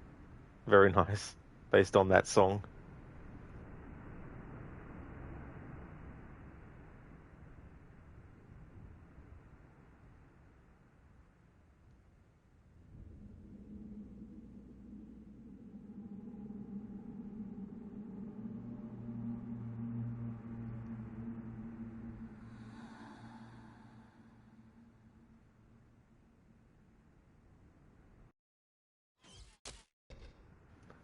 Crooked made you think of the song by the Weather Girls, lol.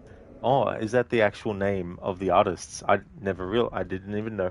I mean, it makes sense. Definitely fitting name for the song.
Lizzie, it's 2 a.m. You got to try and get some sleep. Good night. That's all good, Lizzie. Definitely understandable. I hope that you get some good sleep. Catch you next time. Hope you have a good one. Crooked, some of their other songs are I'm Gonna Wash That Man Right Out of My Hair, Dear Santa, Bring Me a Man This Christmas by the Weather Girls, Dear Santa, Bring Me a Man This Christmas, and of course the classic Do You Want a Boogie? Do You Want a Boogie, Hun? Laugh my ass off. Oh, whoops, she copied that second song and it repeated itself. Oh, that's all good, Crooked. There seems to be a certain theme with the naming convention of their songs.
I don't know.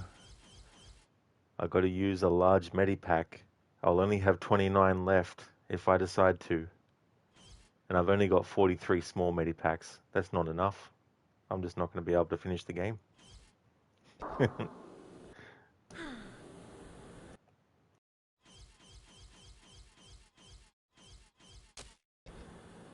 Thank you, Dr. Darling, for redeeming Rest in Peace, Lara. So would you like Lara to be shot by the turrets? Would you like Lara to do a breakneck? Lara has a vehicle accident. All right, we can definitely do that.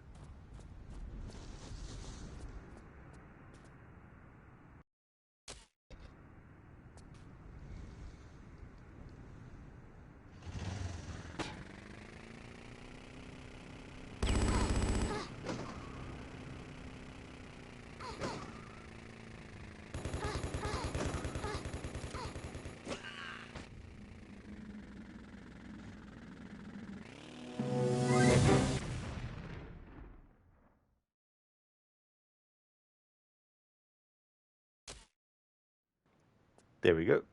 Thanks for redeeming that.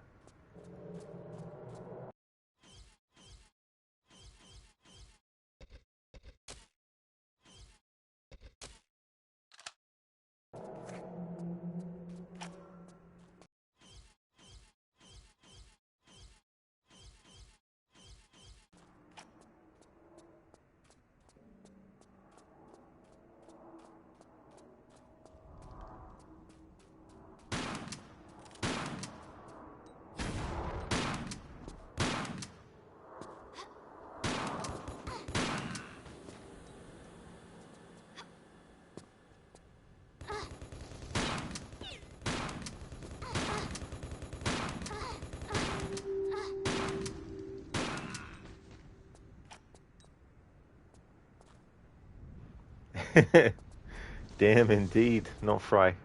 Yeah, that was gruesome. Dr. Darling, a bit overdramatic, but you'll take it. It's...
There we go. All right.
Vegas, you're sitting here doing the dishes and loading the dishwasher, and you kept hearing that scope zoom, and you were like, "What the fuck is that?"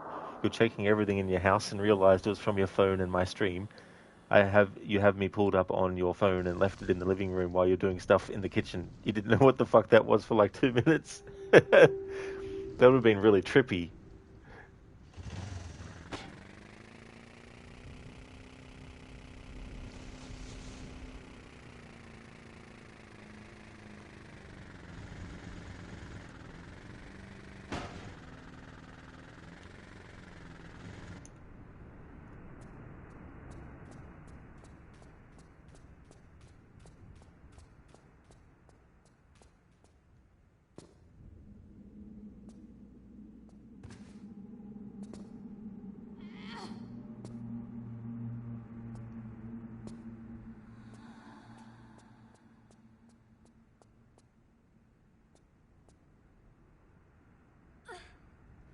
Vegas, you were freaking out, man. You thought some of the electronics in your home was glitching out or something. Oh, I don't blame you though for thinking it might have been that.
Vegas, you looked at your phone and realized it was my stream, and you were like, "Are you freaking serious?" You treasure funny things like that in life, though. It's definitely very like unexpected as well, you know.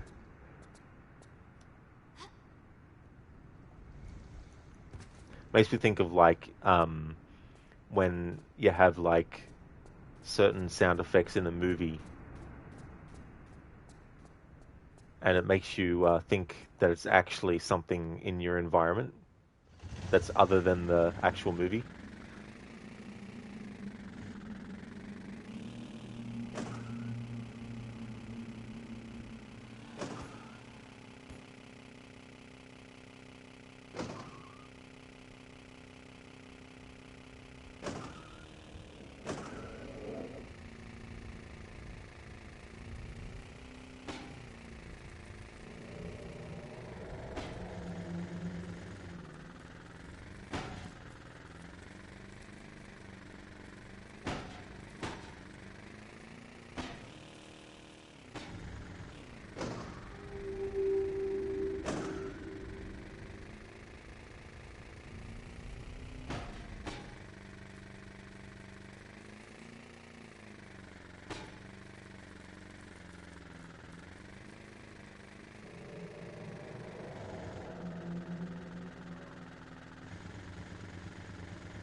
That's right, hang on. Got to go to this block. Over this way. Not fried, driving that thing around in small areas like that would drive you nuts, lol. It can be tricky, and Lara can also take damage in the vehicle by hitting a wall and by even landing if it's a certain height. So that can be tricky too.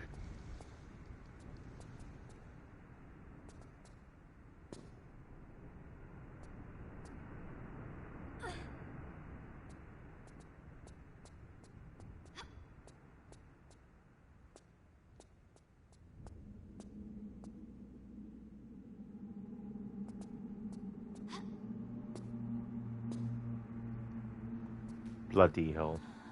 It's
having taken out those two drone turrets before means don't have to worry about it now.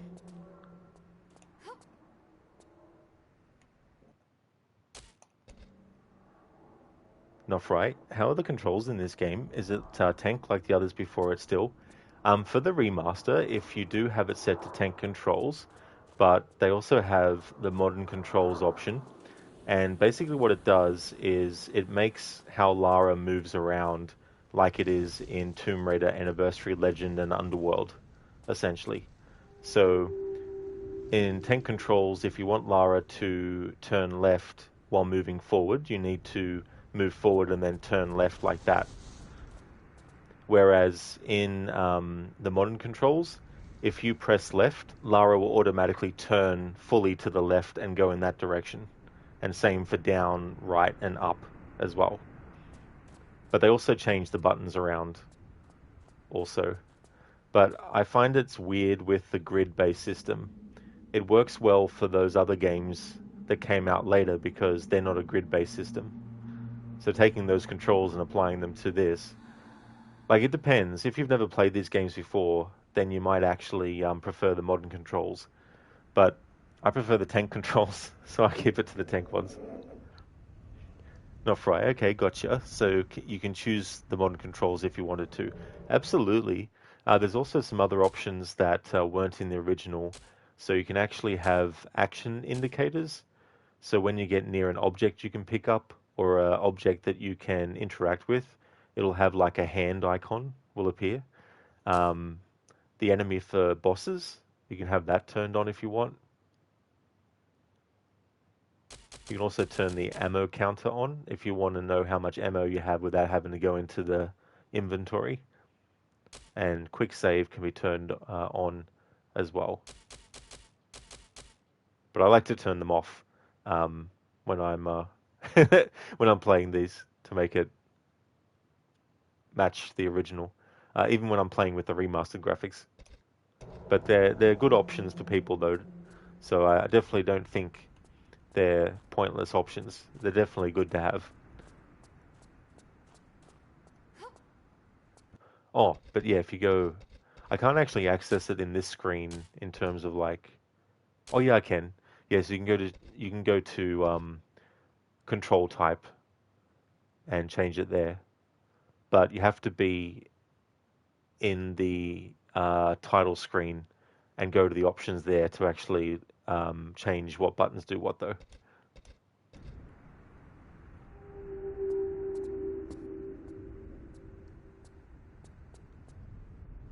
There's no way that Lara is going to be able to do a swan dive across to that gap, so we can do a run and jump on this one. Not afraid. Remember playing the OG Resident Evil games? You don't know if you'd be able to handle those tank controls in those games today. Yeah, it's funny with those games too, because with the remake of Resident Evil 1, I always go back to the tank controls. The muscle memory and stuff is just there still to be able to put up with it.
Alright, so we'll get our full health back when we go through this loading screen.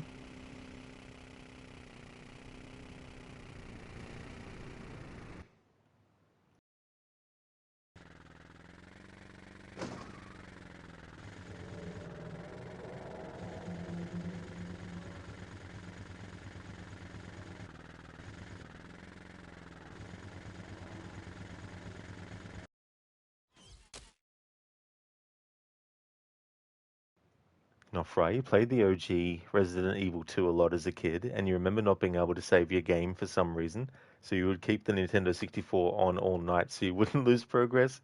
Oh, so you played the Nintendo 64 version. That's interesting. I've always wanted to give that one a try because what they managed to do, because I watched a video that talked about what they had to do to actually make it fit onto the cartridge, and the timing of it, um, because it came out, after the PlayStation 1 version and all that had come out. It then meant I think they added some extra content in that was sort of like, I think from memory it was related to Resident Evil 3, but I can't remember though. Or maybe it was documents that explained some of what happened between 1 and 2. I can't remember now, but that's cool that you had that version. That would have been interesting to experience. Vegas, am I a fan of From Software games, Dark Souls, Bloodborne, Sekiro, Elden Ring? Well, I haven't actually played any of their games yet, but I did play recently the remake of Demon's Souls, which was done by a different company. Um, but I definitely want to play the games by From Software though, because I really liked Demon's Souls, and it's definitely the kind of game that I would like to actually play. So yeah, I like Demon Souls. I thought it was good, except the final boss was too easy for games that are supposed to be like, the pinnacle of difficulty. I found the last boss to be very, very easy. In fact, the boss that is kind of like the second last one would have been better to have as the last one. Not Fry, yeah. You played Resident Evil 3 Nemesis on the OG PlayStation. Oh, very nice, Not Fry. That was my first Resident Evil game, and I really liked it a lot. Otherwise, I wouldn't have played the other ones, of course. But but even knowing, based on playing that, what happened in 1 and 2, I still enjoyed 1 and 2 when I went and played those. Yeah, Vegas. I thought Demon Souls was very good. It was fun doing the parry. I really got addicted to doing parries in that game. It was very satisfying to pull off. Crooked, you looking forward to see me play more of the games? Yeah, I'm looking forward to playing more as well, Crooked. I'd probably go for Bloodborne next, I think, um, and then tackle like the Dark Souls games later on. But yeah, definitely want to play more of that kind of game in the future. Hey there, Vico. I hope things are going well. What boss in what game is this? This was the remake of Demon Souls, Biko, the final boss. I guess I can talk spoilers. Essentially, it just stands there or sits there or lays there and just waits for you to kill it. I'm like, really? This is the final boss? What the hell? Not Fry. Still want to see me play Lies of P. Definitely want to play that too as well, Not Fry. That one looks very interesting. Vegas, so dude, you're gonna love Bloodborne. Yeah, I actually saw Crooked play through a bit of it too, as well. And when saw him play through it, I thought, this game actually looks really good. I like the aesthetic and everything too.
Not right. People say Liza P is like Bloodborne.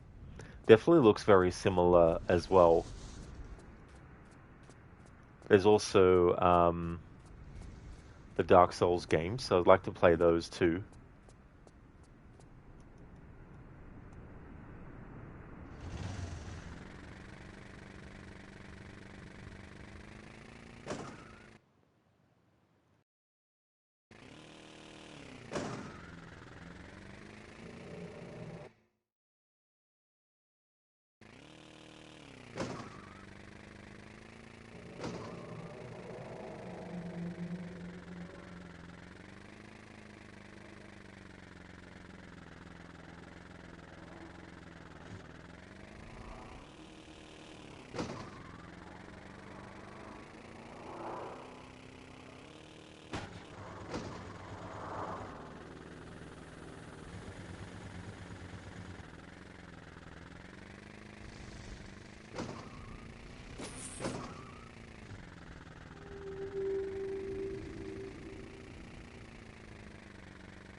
Vegas, you would stay away from Sekiro. I think it would make you really, really angry.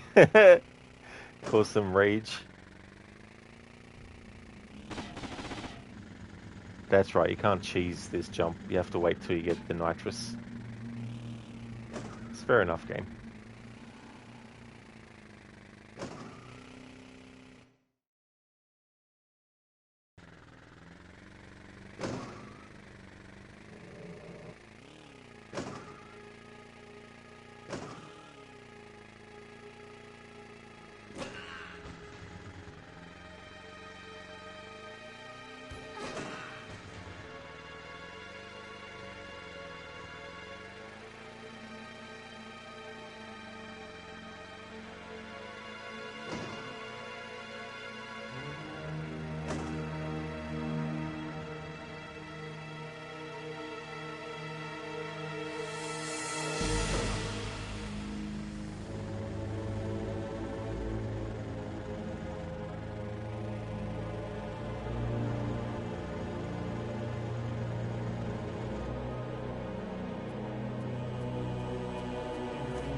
Not Fry.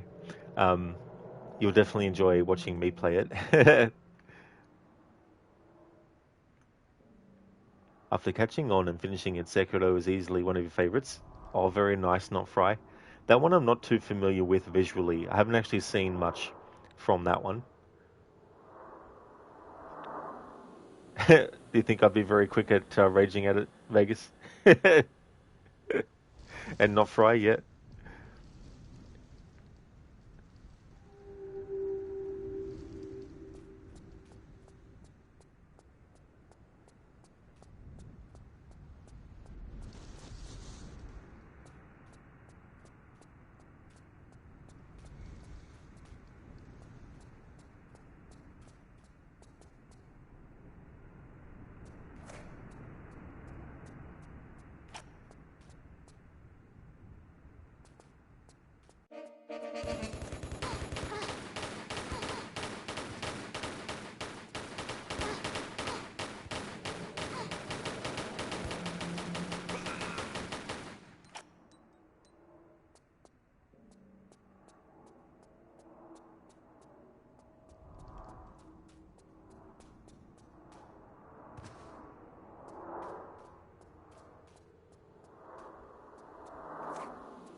Needed it to face the direction where Lara came in the area from, so I could then get around it and then shoot it from behind to blow it up.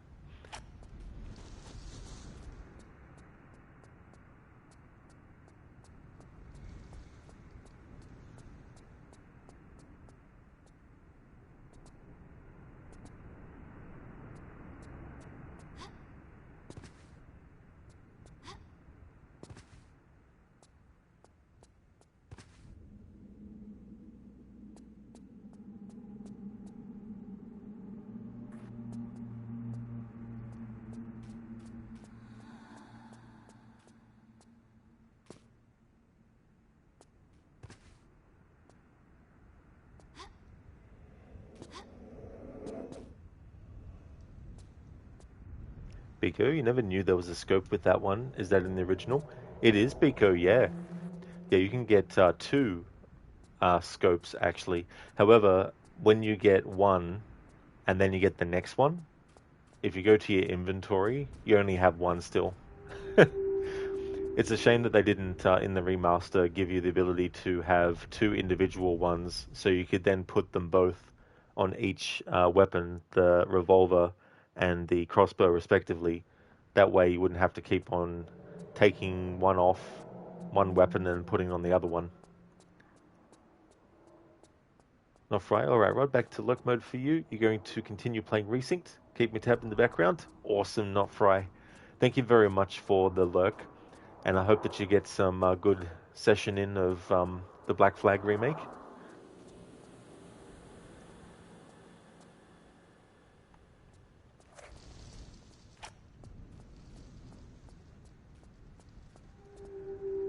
Want to get Lara full health back without using a health kit, so we'll go back through the loading screen.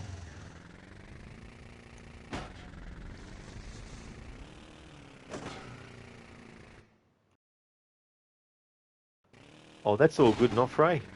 No worries at all. You'll be back. Nice. Nice use of the Arnie emote.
Damn, forgot you can't hit that enemy from that distance. Because of course not.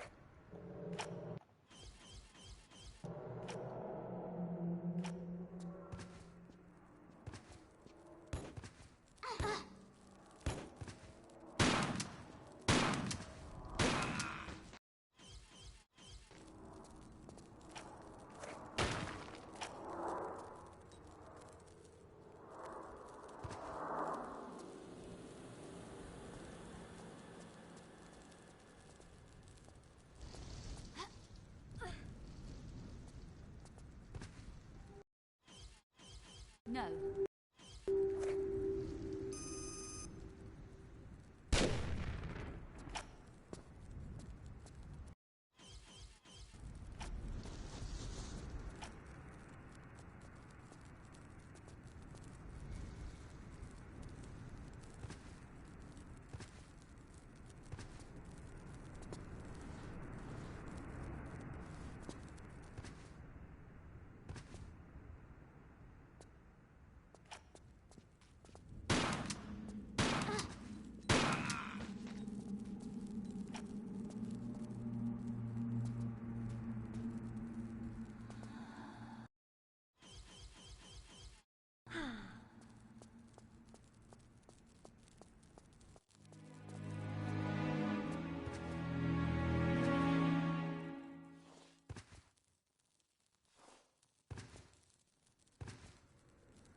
Alright, I'll talk in a moment about that whole section.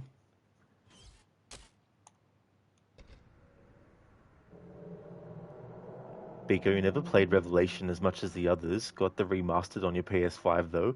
Have played it kind of recently, but not back in the day. That's fair, Biko. That's good that you got the remasters, because you also get any extra content that was released originally back in the day, incorporated into it too. Or rather, you can access it, like it's not inserted into the main narrative or anything. Hey there, Ogorki. How's things? Hope things are going well. Lench Mob, welcome. How's things going?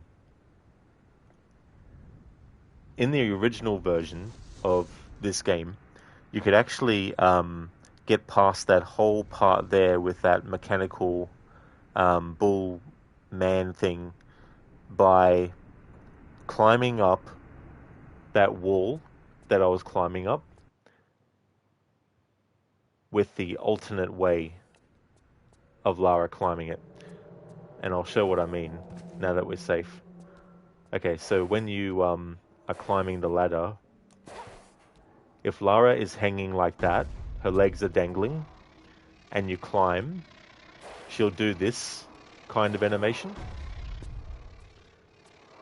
In the original version, if you did that kind of climb, then when the bull hits the ground, you wouldn't fall like that.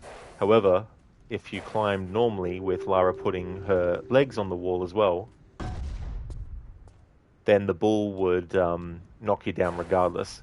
But for the remastered version, they actually patched it, so you can't do that anymore. So now I always have to do it the long way around when I do the remastered version of the game. Have to swing across the rope and then get there in time before the bull man thing actually gets out of the trap that you set for it.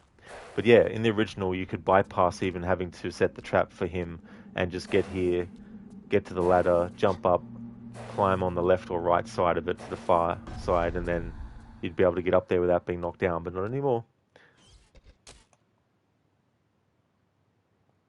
Glad to hear that you're going okay, Ogorki. That is good. Lynch Mob, you're just taking a break from playing a few rounds of Arc Raiders and GTA Online after finishing a heist. You realized that for some reason the payout was higher than you expected, because you heard they changed each payout for every heist again. So thankfully it wasn't lowered again. Well, that's definitely good it wasn't lowered again. That's great that you got some Arc Raiders rounds in as well. But that's really cool that the payout was higher than expected. That's awesome.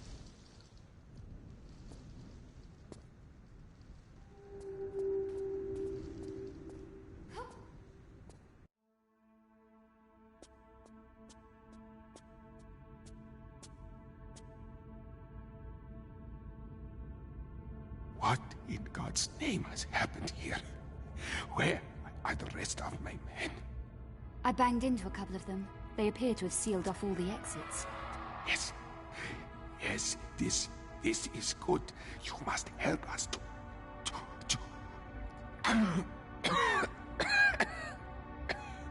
liberate the city.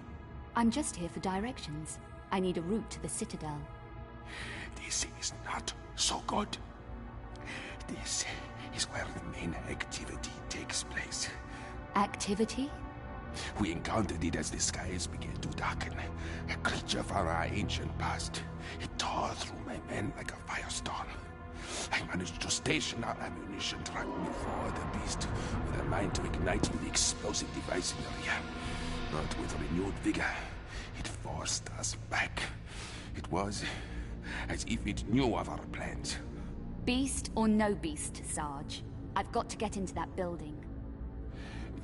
You have spirit. Perhaps.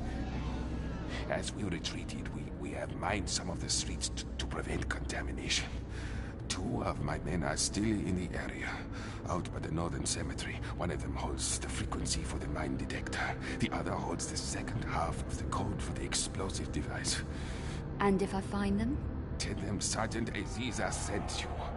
I heard your motorbike. Once you have the codes, take me on it to the ammunition truck. I shall eradicate the blockage. But hurry, I am not long of this world.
Hey, good morning, Lucinda. Welcome.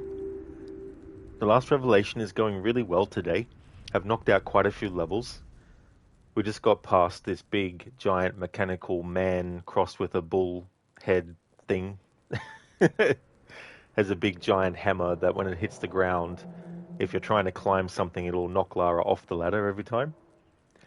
In the original version, there's actually a cheese way to climb up the ladder without it actually knocking you off. But in this remastered version, even when the old graphics are active, they patched it. So I've got to go the actual way that they wanted you to do it instead of the shortcut way. How's things going with you?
Here's a good trick for when these locust things appear.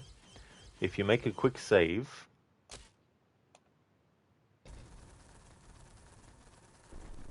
just to show what they actually are. So when these things do that, because you can't shoot them, if you want to make sure you don't get health taken off you, a good way to prevent a lot of health taking off you is to basically save it and then load it again. And then they'll actually get rid of them as well.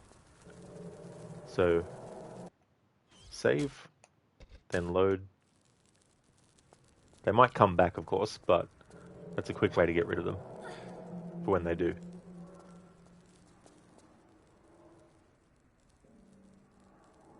Lunchbob, yeah, expected it to be around 1.5 million because they changed it, but you guess when you finish setting it up after they changed it again this week, you put it on hard mode and got out with 3 million, but escaped with 2.8 million during the heist, so not bad. I'll say that definitely sounds like a decent take in that game. That is for sure. Like, imagine if we could transfer it into real currency. Lucinda, nice. You're doing well today. Necro's PT appointment is about 15 minutes earlier today, so you're on a tight morning routine. But we'll be lurking and be able to chat more when you get back from there. You made good progress in Resync yesterday, made it to the point where you unlocked the assassin contracts from the pigeon cages. That is awesome that you're doing well, Lucinda. That's totally understandable too. That's no worries at all. Thank you for the lurking. Appreciate it. I hope that his PT appointment goes well today. That's great progress to get to that point in the story. Yeah, is it still Mary giving you the heads up on those? Because that's what happens in the original.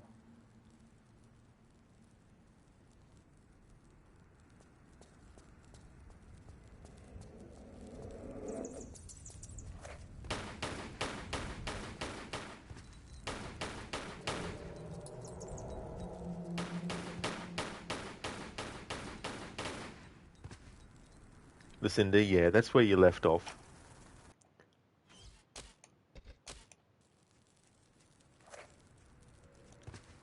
That scene was the same. You almost knew it word for word. Oh, that's good, Lucinda, yeah. Yeah, that's the thing too, like, there was a lot of, stuff that they just reused, which is fair enough if that part of the story and those parts where they reuse it is going to be the same.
Holy shit.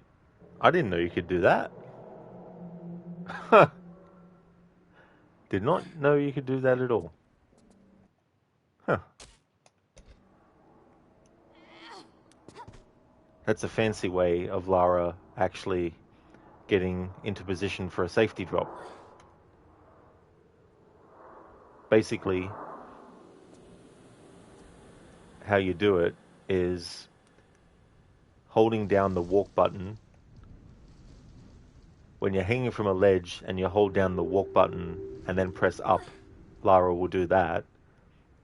To do what I only just discovered you could do, you hold down the walk button and you hold down the grab button and Lara will do that.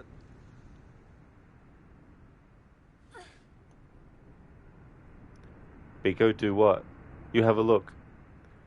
So when Lara's standing, a quick way, well, a fancy way to get Lara to drop to an edge for a safety drop. Well, I fucked it up there, but didn't know you could do that.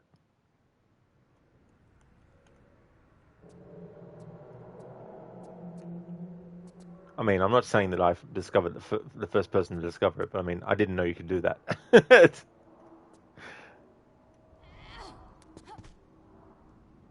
That's really cool.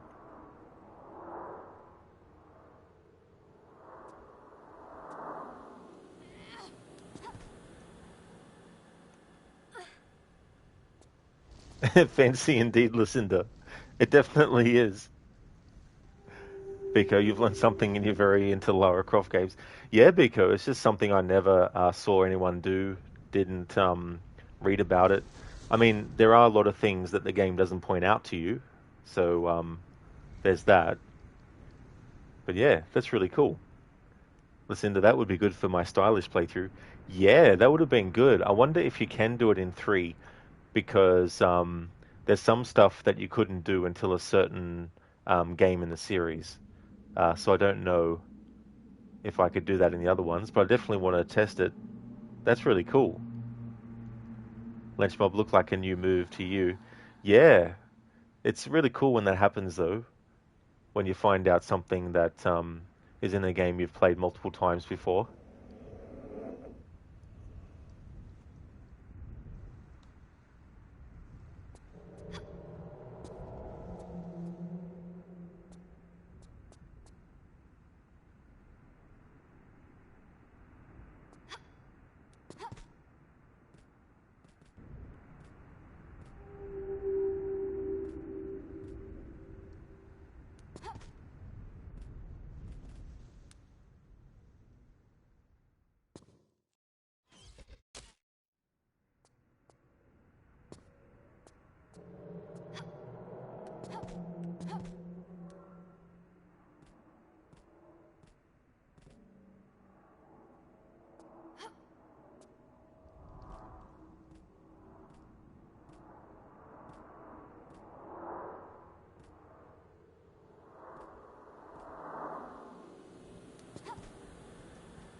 Cody, you watched the new Supergirl film and didn't like it. Didn't like it is a bit harsh. Could have been better. Oh, that's fair enough, Cody. Yeah. I mean, sometimes with movies, you don't necessarily know until you're watching it how it's going to turn out. And some movies you can sort of like, start to watch and early on you get a feeling for whether it's going to be one that you enjoy. And then you get some where it's like, once you finish it, gives you the ability to actually look back, you know. Ogorki, not going to be a very good day for you today. Oh, really, Ogorki? That's a shame. What's happening? I mean, you don't have to say if you don't want to, but whatever it is, hopefully things will be fine.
No.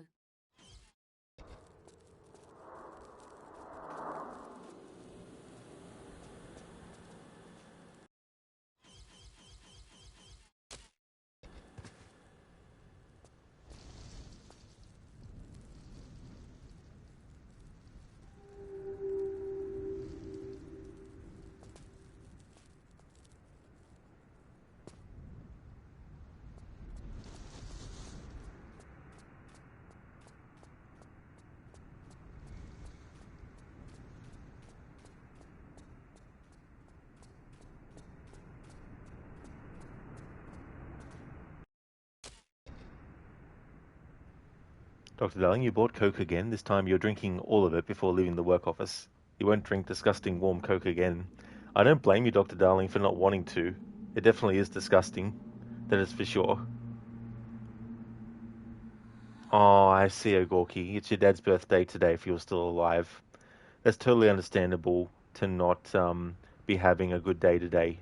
That is for sure. Sorry to hear about your loss, and I hope that you can have a lot of good memories to think on, as well on the sad day.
Your bike will need modifications to clear some of the large obstacles.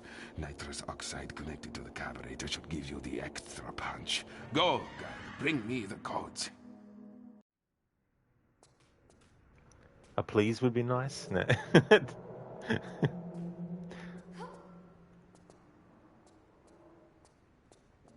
I just thought of that scene from Pulp Fiction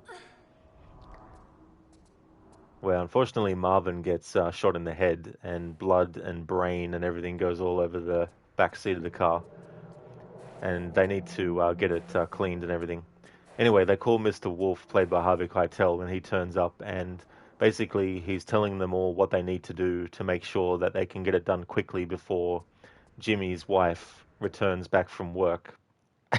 And he goes through and he like tells them all this stuff, and then John Travolta's character Vince is like, a please would be nice. And then it just turns into this whole thing, you know. Um, yeah, it's just a great scene.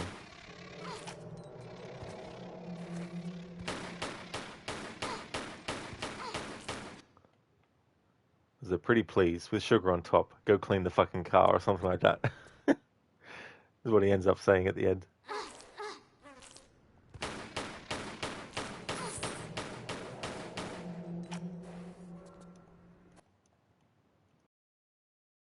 Oh yeah, Cody, it's such a great scene. Yeah.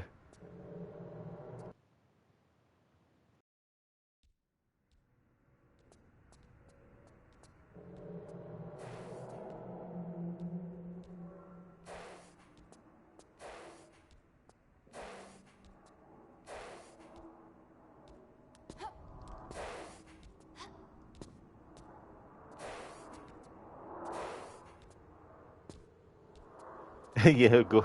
Yeah, Cody turns the towel into a maxi pad. Haven't seen that movie for a very long time.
No.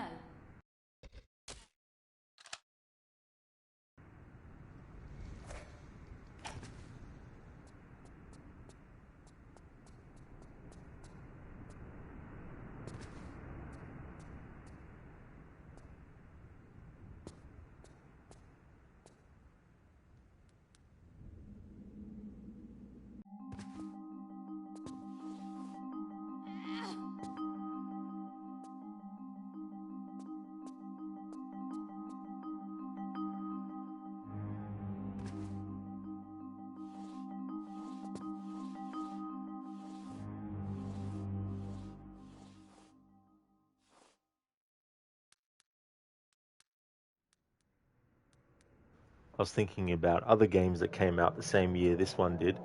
You had Indiana Jones and the Infernal Machine, I think came out in 1999 as well. And what's interesting about that game is that it very much feels like a Tomb Raider game, which is ironic given Indiana Jones is one of the inspirations for Lara and Tomb Raider in the first place. A similar thing happened with Prince of Persia, actually. Prince of Persia existed before Tomb Raider did. And then in 1999 as well, actually, another game that came out that year, Prince of Persia 3D, very much played like a Tomb Raider game. So it's interesting when something gets created inspired by something that already exists, and then that very thing ends up being inspired by the new thing in turn.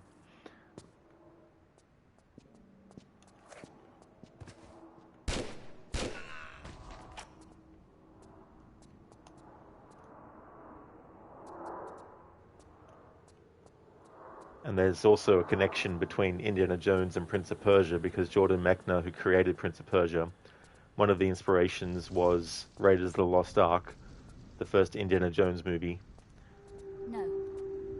in which there's a scene where Indy has to jump across a gap and a door is closing on him and he has to get through it before it closes on him. And that whole sequence inspired the gameplay where you have switches that open doors that you then have to get to the door before it closes and jump across gaps and all that kind of stuff. So it's really cool. And I knew there was going to be something I actually forgot to do first before doing this part now.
No.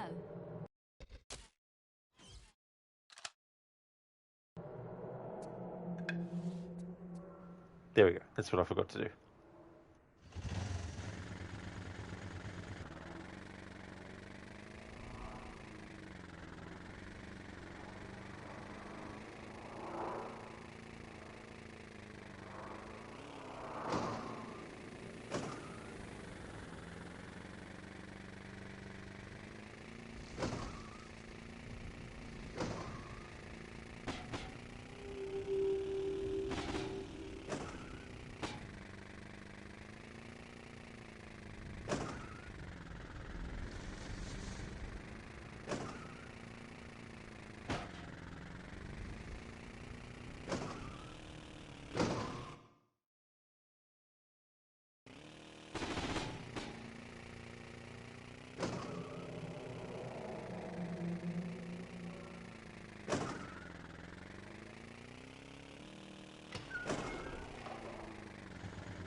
Ugorki, can you have a ride, please? Yeah, on that motorcycle. I've never actually seen one of those IRL before. Speaking of Indiana Jones, not long ago, there's that whole scenario in Indiana Jones: The Last Crusade where they're on those style of motorbikes in the chase sequence. There's a flagpole that Indy picks up out of the ground as he drives past it, and he uses it to put in the spokes of the motorbike of the enemy that's part of the chase.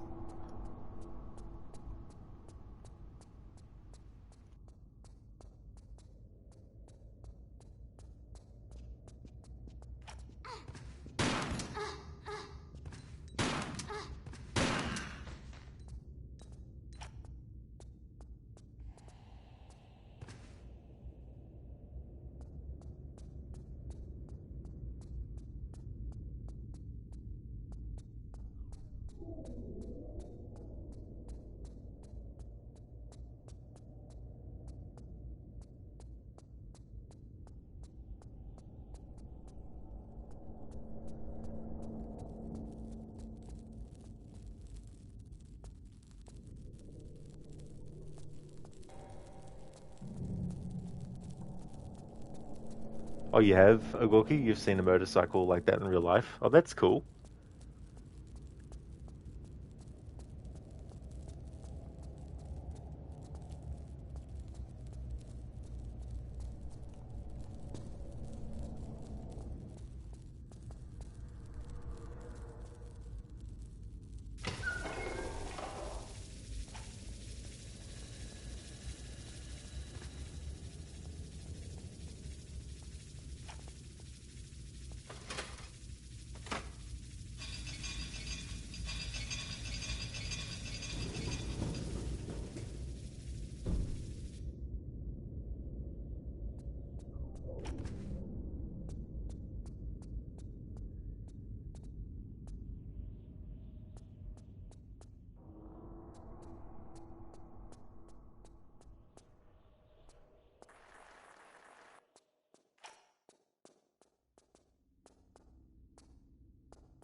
Thank you, Lynchmob, for redeeming an Arnie movie scene impression.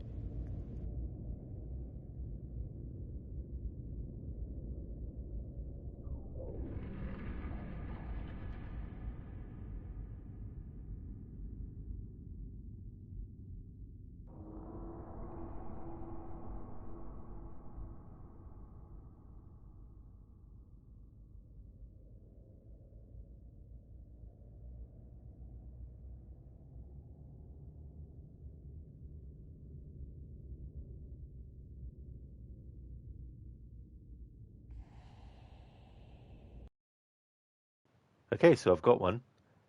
Howdy, stranger. This is Hauser. If things have gone wrong, I'm talking to myself, and you've got a wet towel around your head. Now, whatever your name is, get ready for the big surprise. You are not you. You're me. No shit. All my life, I worked for Mars Intelligence. I did Cohagen's dirty work. But a few weeks ago, I met somebody, a woman, and I learned a few things. Like I've been playing for the wrong team. All I can do now is try to make up for it. See, there's enough shit in here to fuck Cohagen good.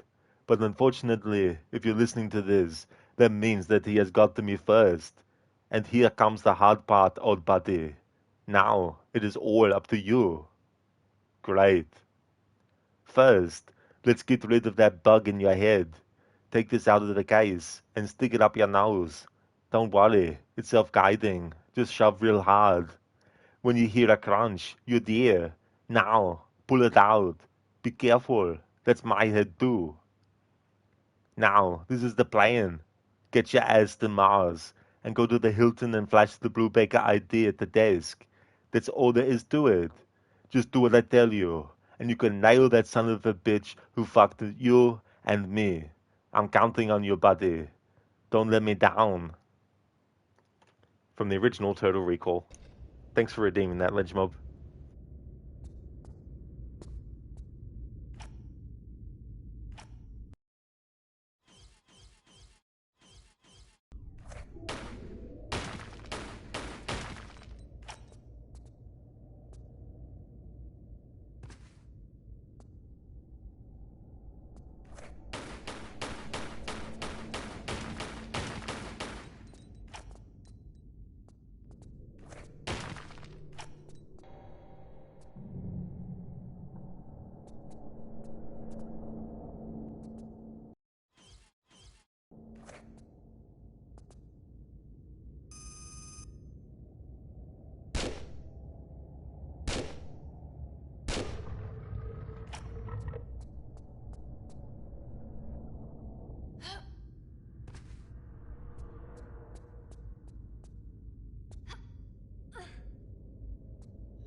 No.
There we go, finally. It's one of those things where even if there's actually nothing obstructing the reticule and you shoot, it doesn't guarantee that it's actually going to hit what you're aiming at. So finally got it on the right angle, at the right distance, at the right pixel, while saving ammo for the rifle. For the revolver.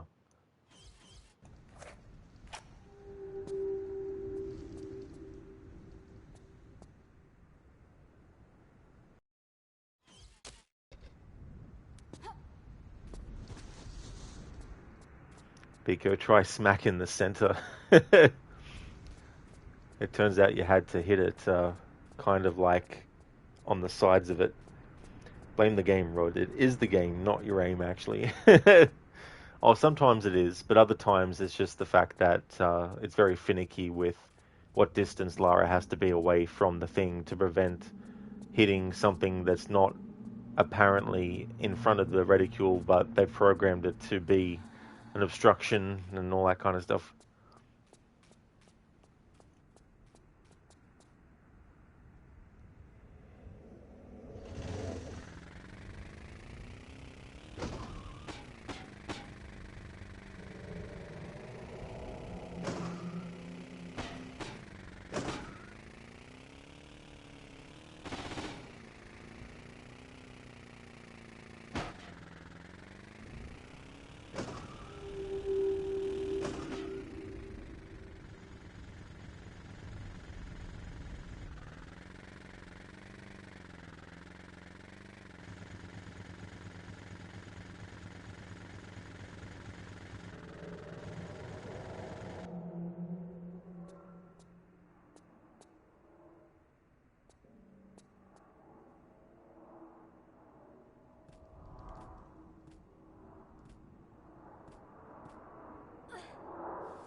Put your gun away. Aziza sent me. Help me, Englisher. I bleed to death. I try to hide, but those things smell the blood on me. I've come for the mine frequency. I need to get back to Aziza through this rabbit warren, with both legs intact. I do a good job with the mines. Not that it does us any good. We are all dead or half dying. Where are the rest of you? I need the explosive codes. Saida, my colleague, lies across the roof bridge in the mosque. As we retreated, something new that we had not encountered before came from the shadows like lightning and took his head. The codes? Ah, inside his head, inside the creature. I need those codes. Search his body. I don't know. Leave me now, for I am weak and wish to prepare myself for my god.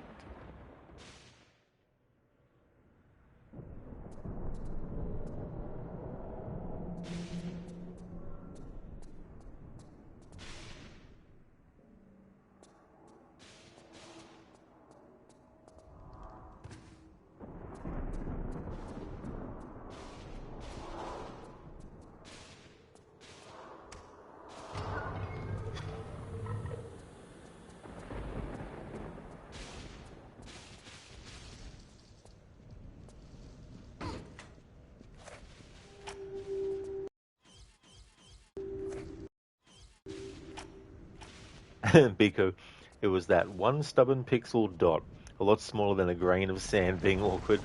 Exactly. There's definitely a lot of things like that in this game too. Even in terms of like Lara's feet positioning and everything like that too.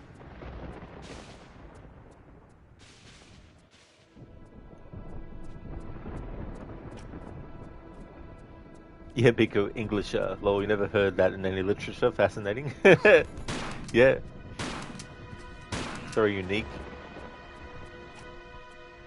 I'm doing well, thank you, Agorki. Been having a good day. It's been good to replay these Tomb Raider games as well.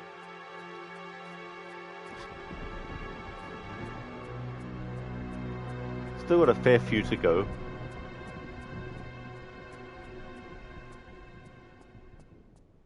But almost through the first 6 games in the series.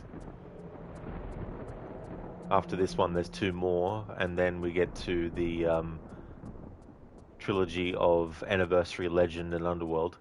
Legend came out first, but it's set after Anniversary, because Anniversary is a remake. But Anniversary came out a year after Legend. So I play them in chronological order when I get to those games. I find it works better that way too, because the ending of Legend is a setup for the start of Underworld, and so it feels better finishing Legend and then jumping into Underworld versus playing Legend, then Anniversary, then Underworld. Not that there's anything wrong with playing them in that order. You can play them in that order, but I just prefer to play them in chronological order.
Ah, there's something I forgot to get.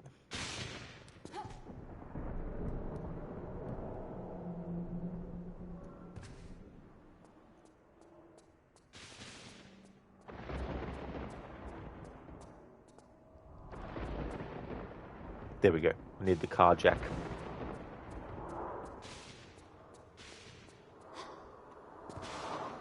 Biko, your dad, who's close to 60, learns words from gaming with you sometimes in English that he never heard of before.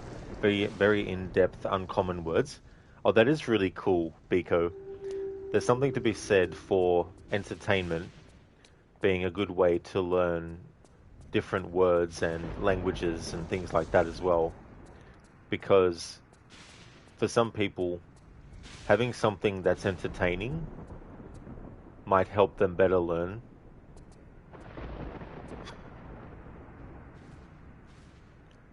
Ogorki, glad you're here today. Help your day a bit. That's definitely no trouble at all, Ogorki. It's definitely understandable too, as well.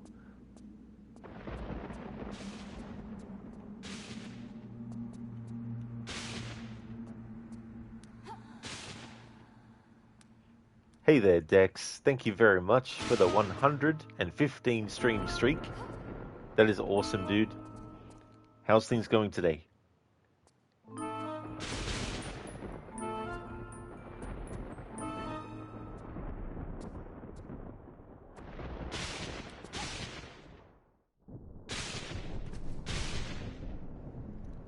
Biko, and educating him still, lol. He's in his 60s, close to 60s. Oh, that's the thing too, you know. There's definitely things that can be learned at any age, you know. No.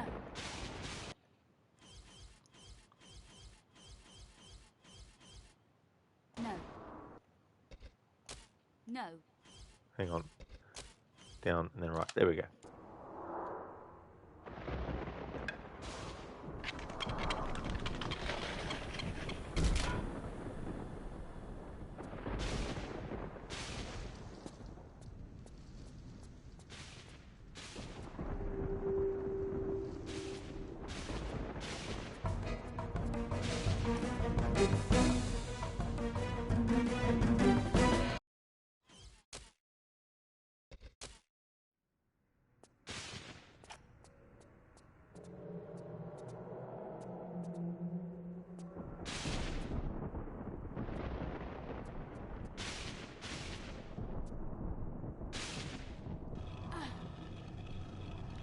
That's awesome, Dex, that you're going pretty great.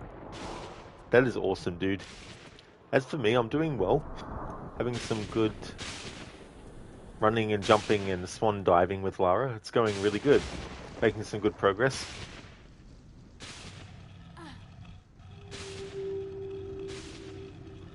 I think I should be able to finish this game in tomorrow's streams of it.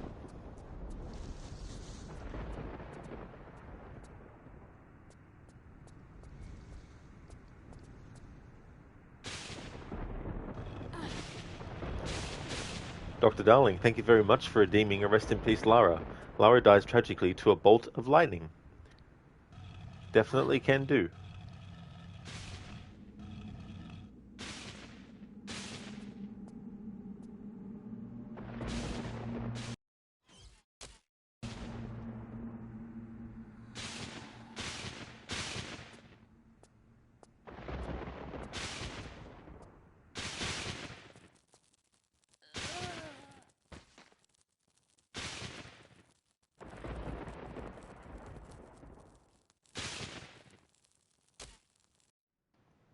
Thank you, Dr. Darling, for redeeming the rest in peace Lara.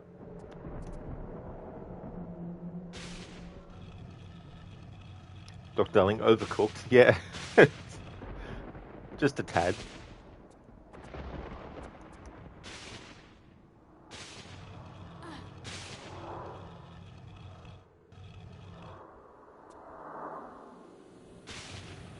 That's what happens when you get hit by 1.21 gigawatts.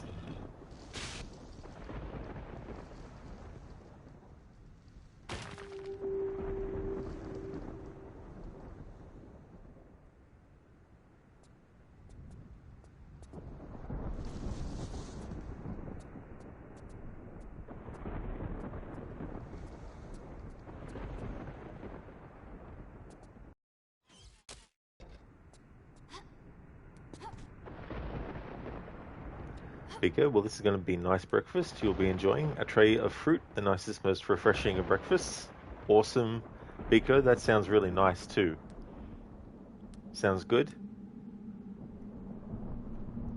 Dr. Darling, you mean Lara didn't travel back in time? You think she did?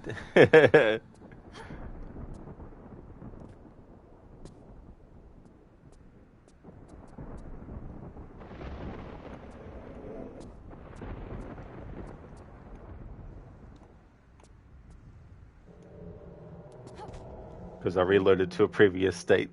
That is definitely true. It's a good way to put it. Going back in time to before that happened. Or maybe Lara secretly has the dagger of time. Time is like an ocean in a storm.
Trying to get that in time with the bull's footsteps.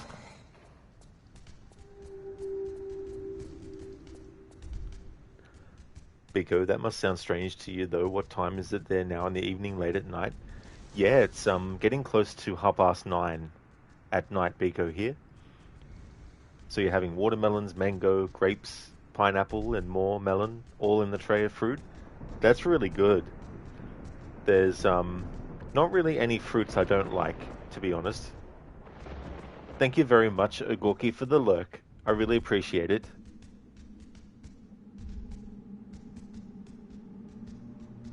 Biko, and you're enjoying your breakfast. That is definitely good. Absolutely. That's good that you're enjoying it.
Oh shit, that's where...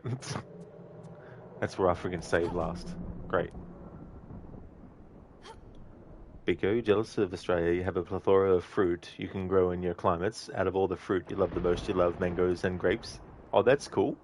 Yeah. I like grapes. I prefer the seedless ones though. Just for not having to worry about, spitting the seeds out and stuff. I'd rather just, eat the grape and then be done with it.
Biko, yeah. Same, you like seedless. Your Nen prefers seeded grapes because she believes they are untouched by chemicals and humans as much. Oh, that's fair too, as well, Biko, yeah. I mean, it's one of those things where, like, if someone was to offer me some grapes, I wouldn't refuse it if they're seeded grapes. It's just that I'd prefer to have the seedless. But I wouldn't be like, no, I don't want your seeded grapes. wouldn't be that you know, stuck up or anything about it.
You are a strong woman.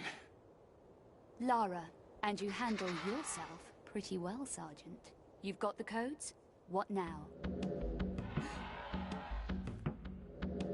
After all we've been through, I think not. This is merely insurance. Against what? Against you stopping me from doing my duty. Somebody needs to drive that truck in there. Kamikaze. Whatever it takes for my country.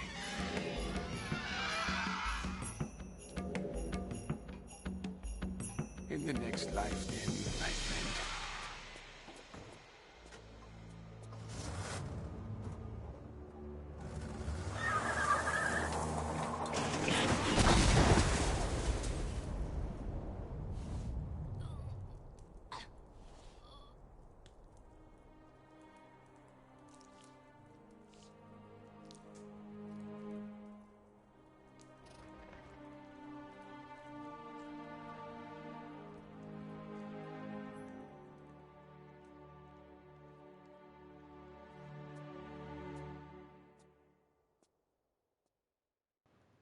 That's a great version of that theme, the Tomb Raider theme.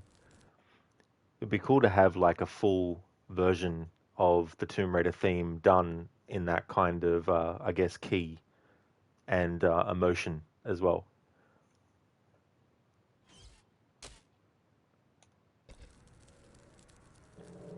Yeah, Gorky, go, Rod, go. Rest in peace to that guy.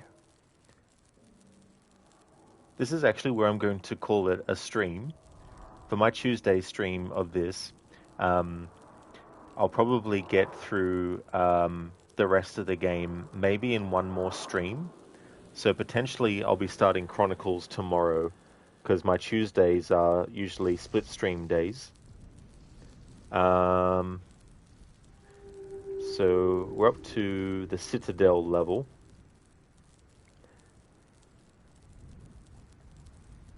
And so overall, I've got 1, 2, 3, 4, 5, 6, 7, 8, 9, 10.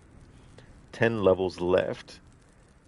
If I don't get the game done in the first stream for my Tuesday, then I'll just finish whatever I have left off in the second stream. But yeah, whatever the case ends up being, if you see me streaming this or the next game in the series after it, Chronicles, then you know it's my Tuesday of streams for Tomb Raider. Before I end, I'd like to give a shout out to some streamers that I'd like to recommend. And we're going to go and raid out to Maria Tail. I'll just see what she's actually streaming because her category is games and demos. I think she's been doing a playthrough of Bloodborne recently.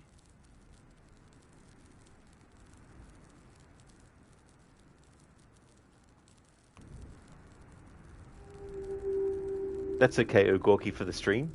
No worries at all. Same to you as well, Biko, and I hope that you continue to enjoy your breakfast. Thank you, Not Fry. I definitely will. I hope you have a good rest of your day.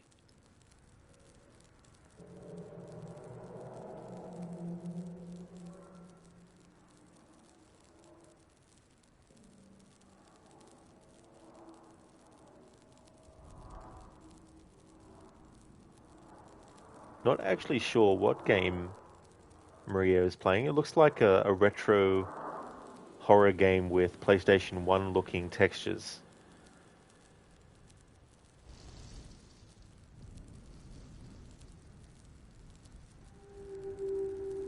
Oh, no, not really. It's not that kind of texturing.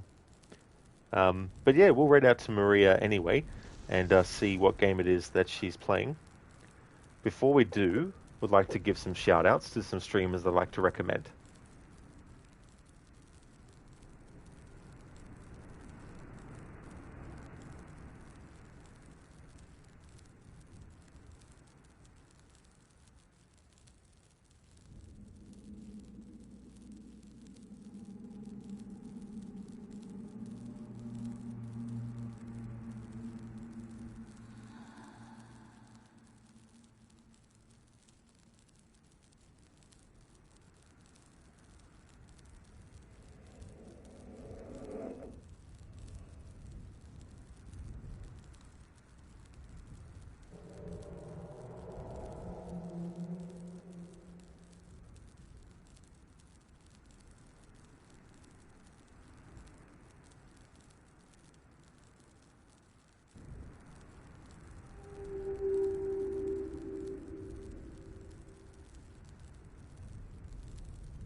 Thank you, Biko. I definitely will. Would like to recommend highly people check out Altair, who was doing Final Fantasy VII Remake. Bootleg was doing a game called Luto. Camo Gecko was playing The Evil Within 2. Dr. Ronnie was last streaming Red Dead Redemption 2. Inmeta is doing a playthrough of Quantum Break. Hipsuit is playing some Overwatch. Crocodiles is doing a 100% checklist playthrough for Red Dead Redemption 2. Lucinda is playing through the remake of Assassin's Creed Black Flag. QuickDex was also doing a stream of that game. Shillerlock is doing Spider-Man Remastered. Vegas Glaive was last doing Killer Frequency. Will soon be doing a playthrough of Resident Evil 4 Remake. And Zamaxi is also doing the remake of Black Flag as well. So definitely recommend checking out those streamers if you haven't before. Yeah, Biko, see you in tomorrow's streams. Thank you once again, everyone, for watching. I really do appreciate it. We're gonna go and raid out to Maria Tail, and here's a general raid message that everyone can feel free to copy and paste. And I'll also put one in chat for subscribers as well.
Oh yeah, me too. That's no trouble at all for the stream and the shout out either, dude. That's all good. Just make sure I saved here. There we go. So that's the current schedule. Monday to Thursdays is Tomb Raider, and Friday through to Sunday is Assassin's Creed. I hope that everyone has a great rest of your day or night, and I will catch you in the next stream.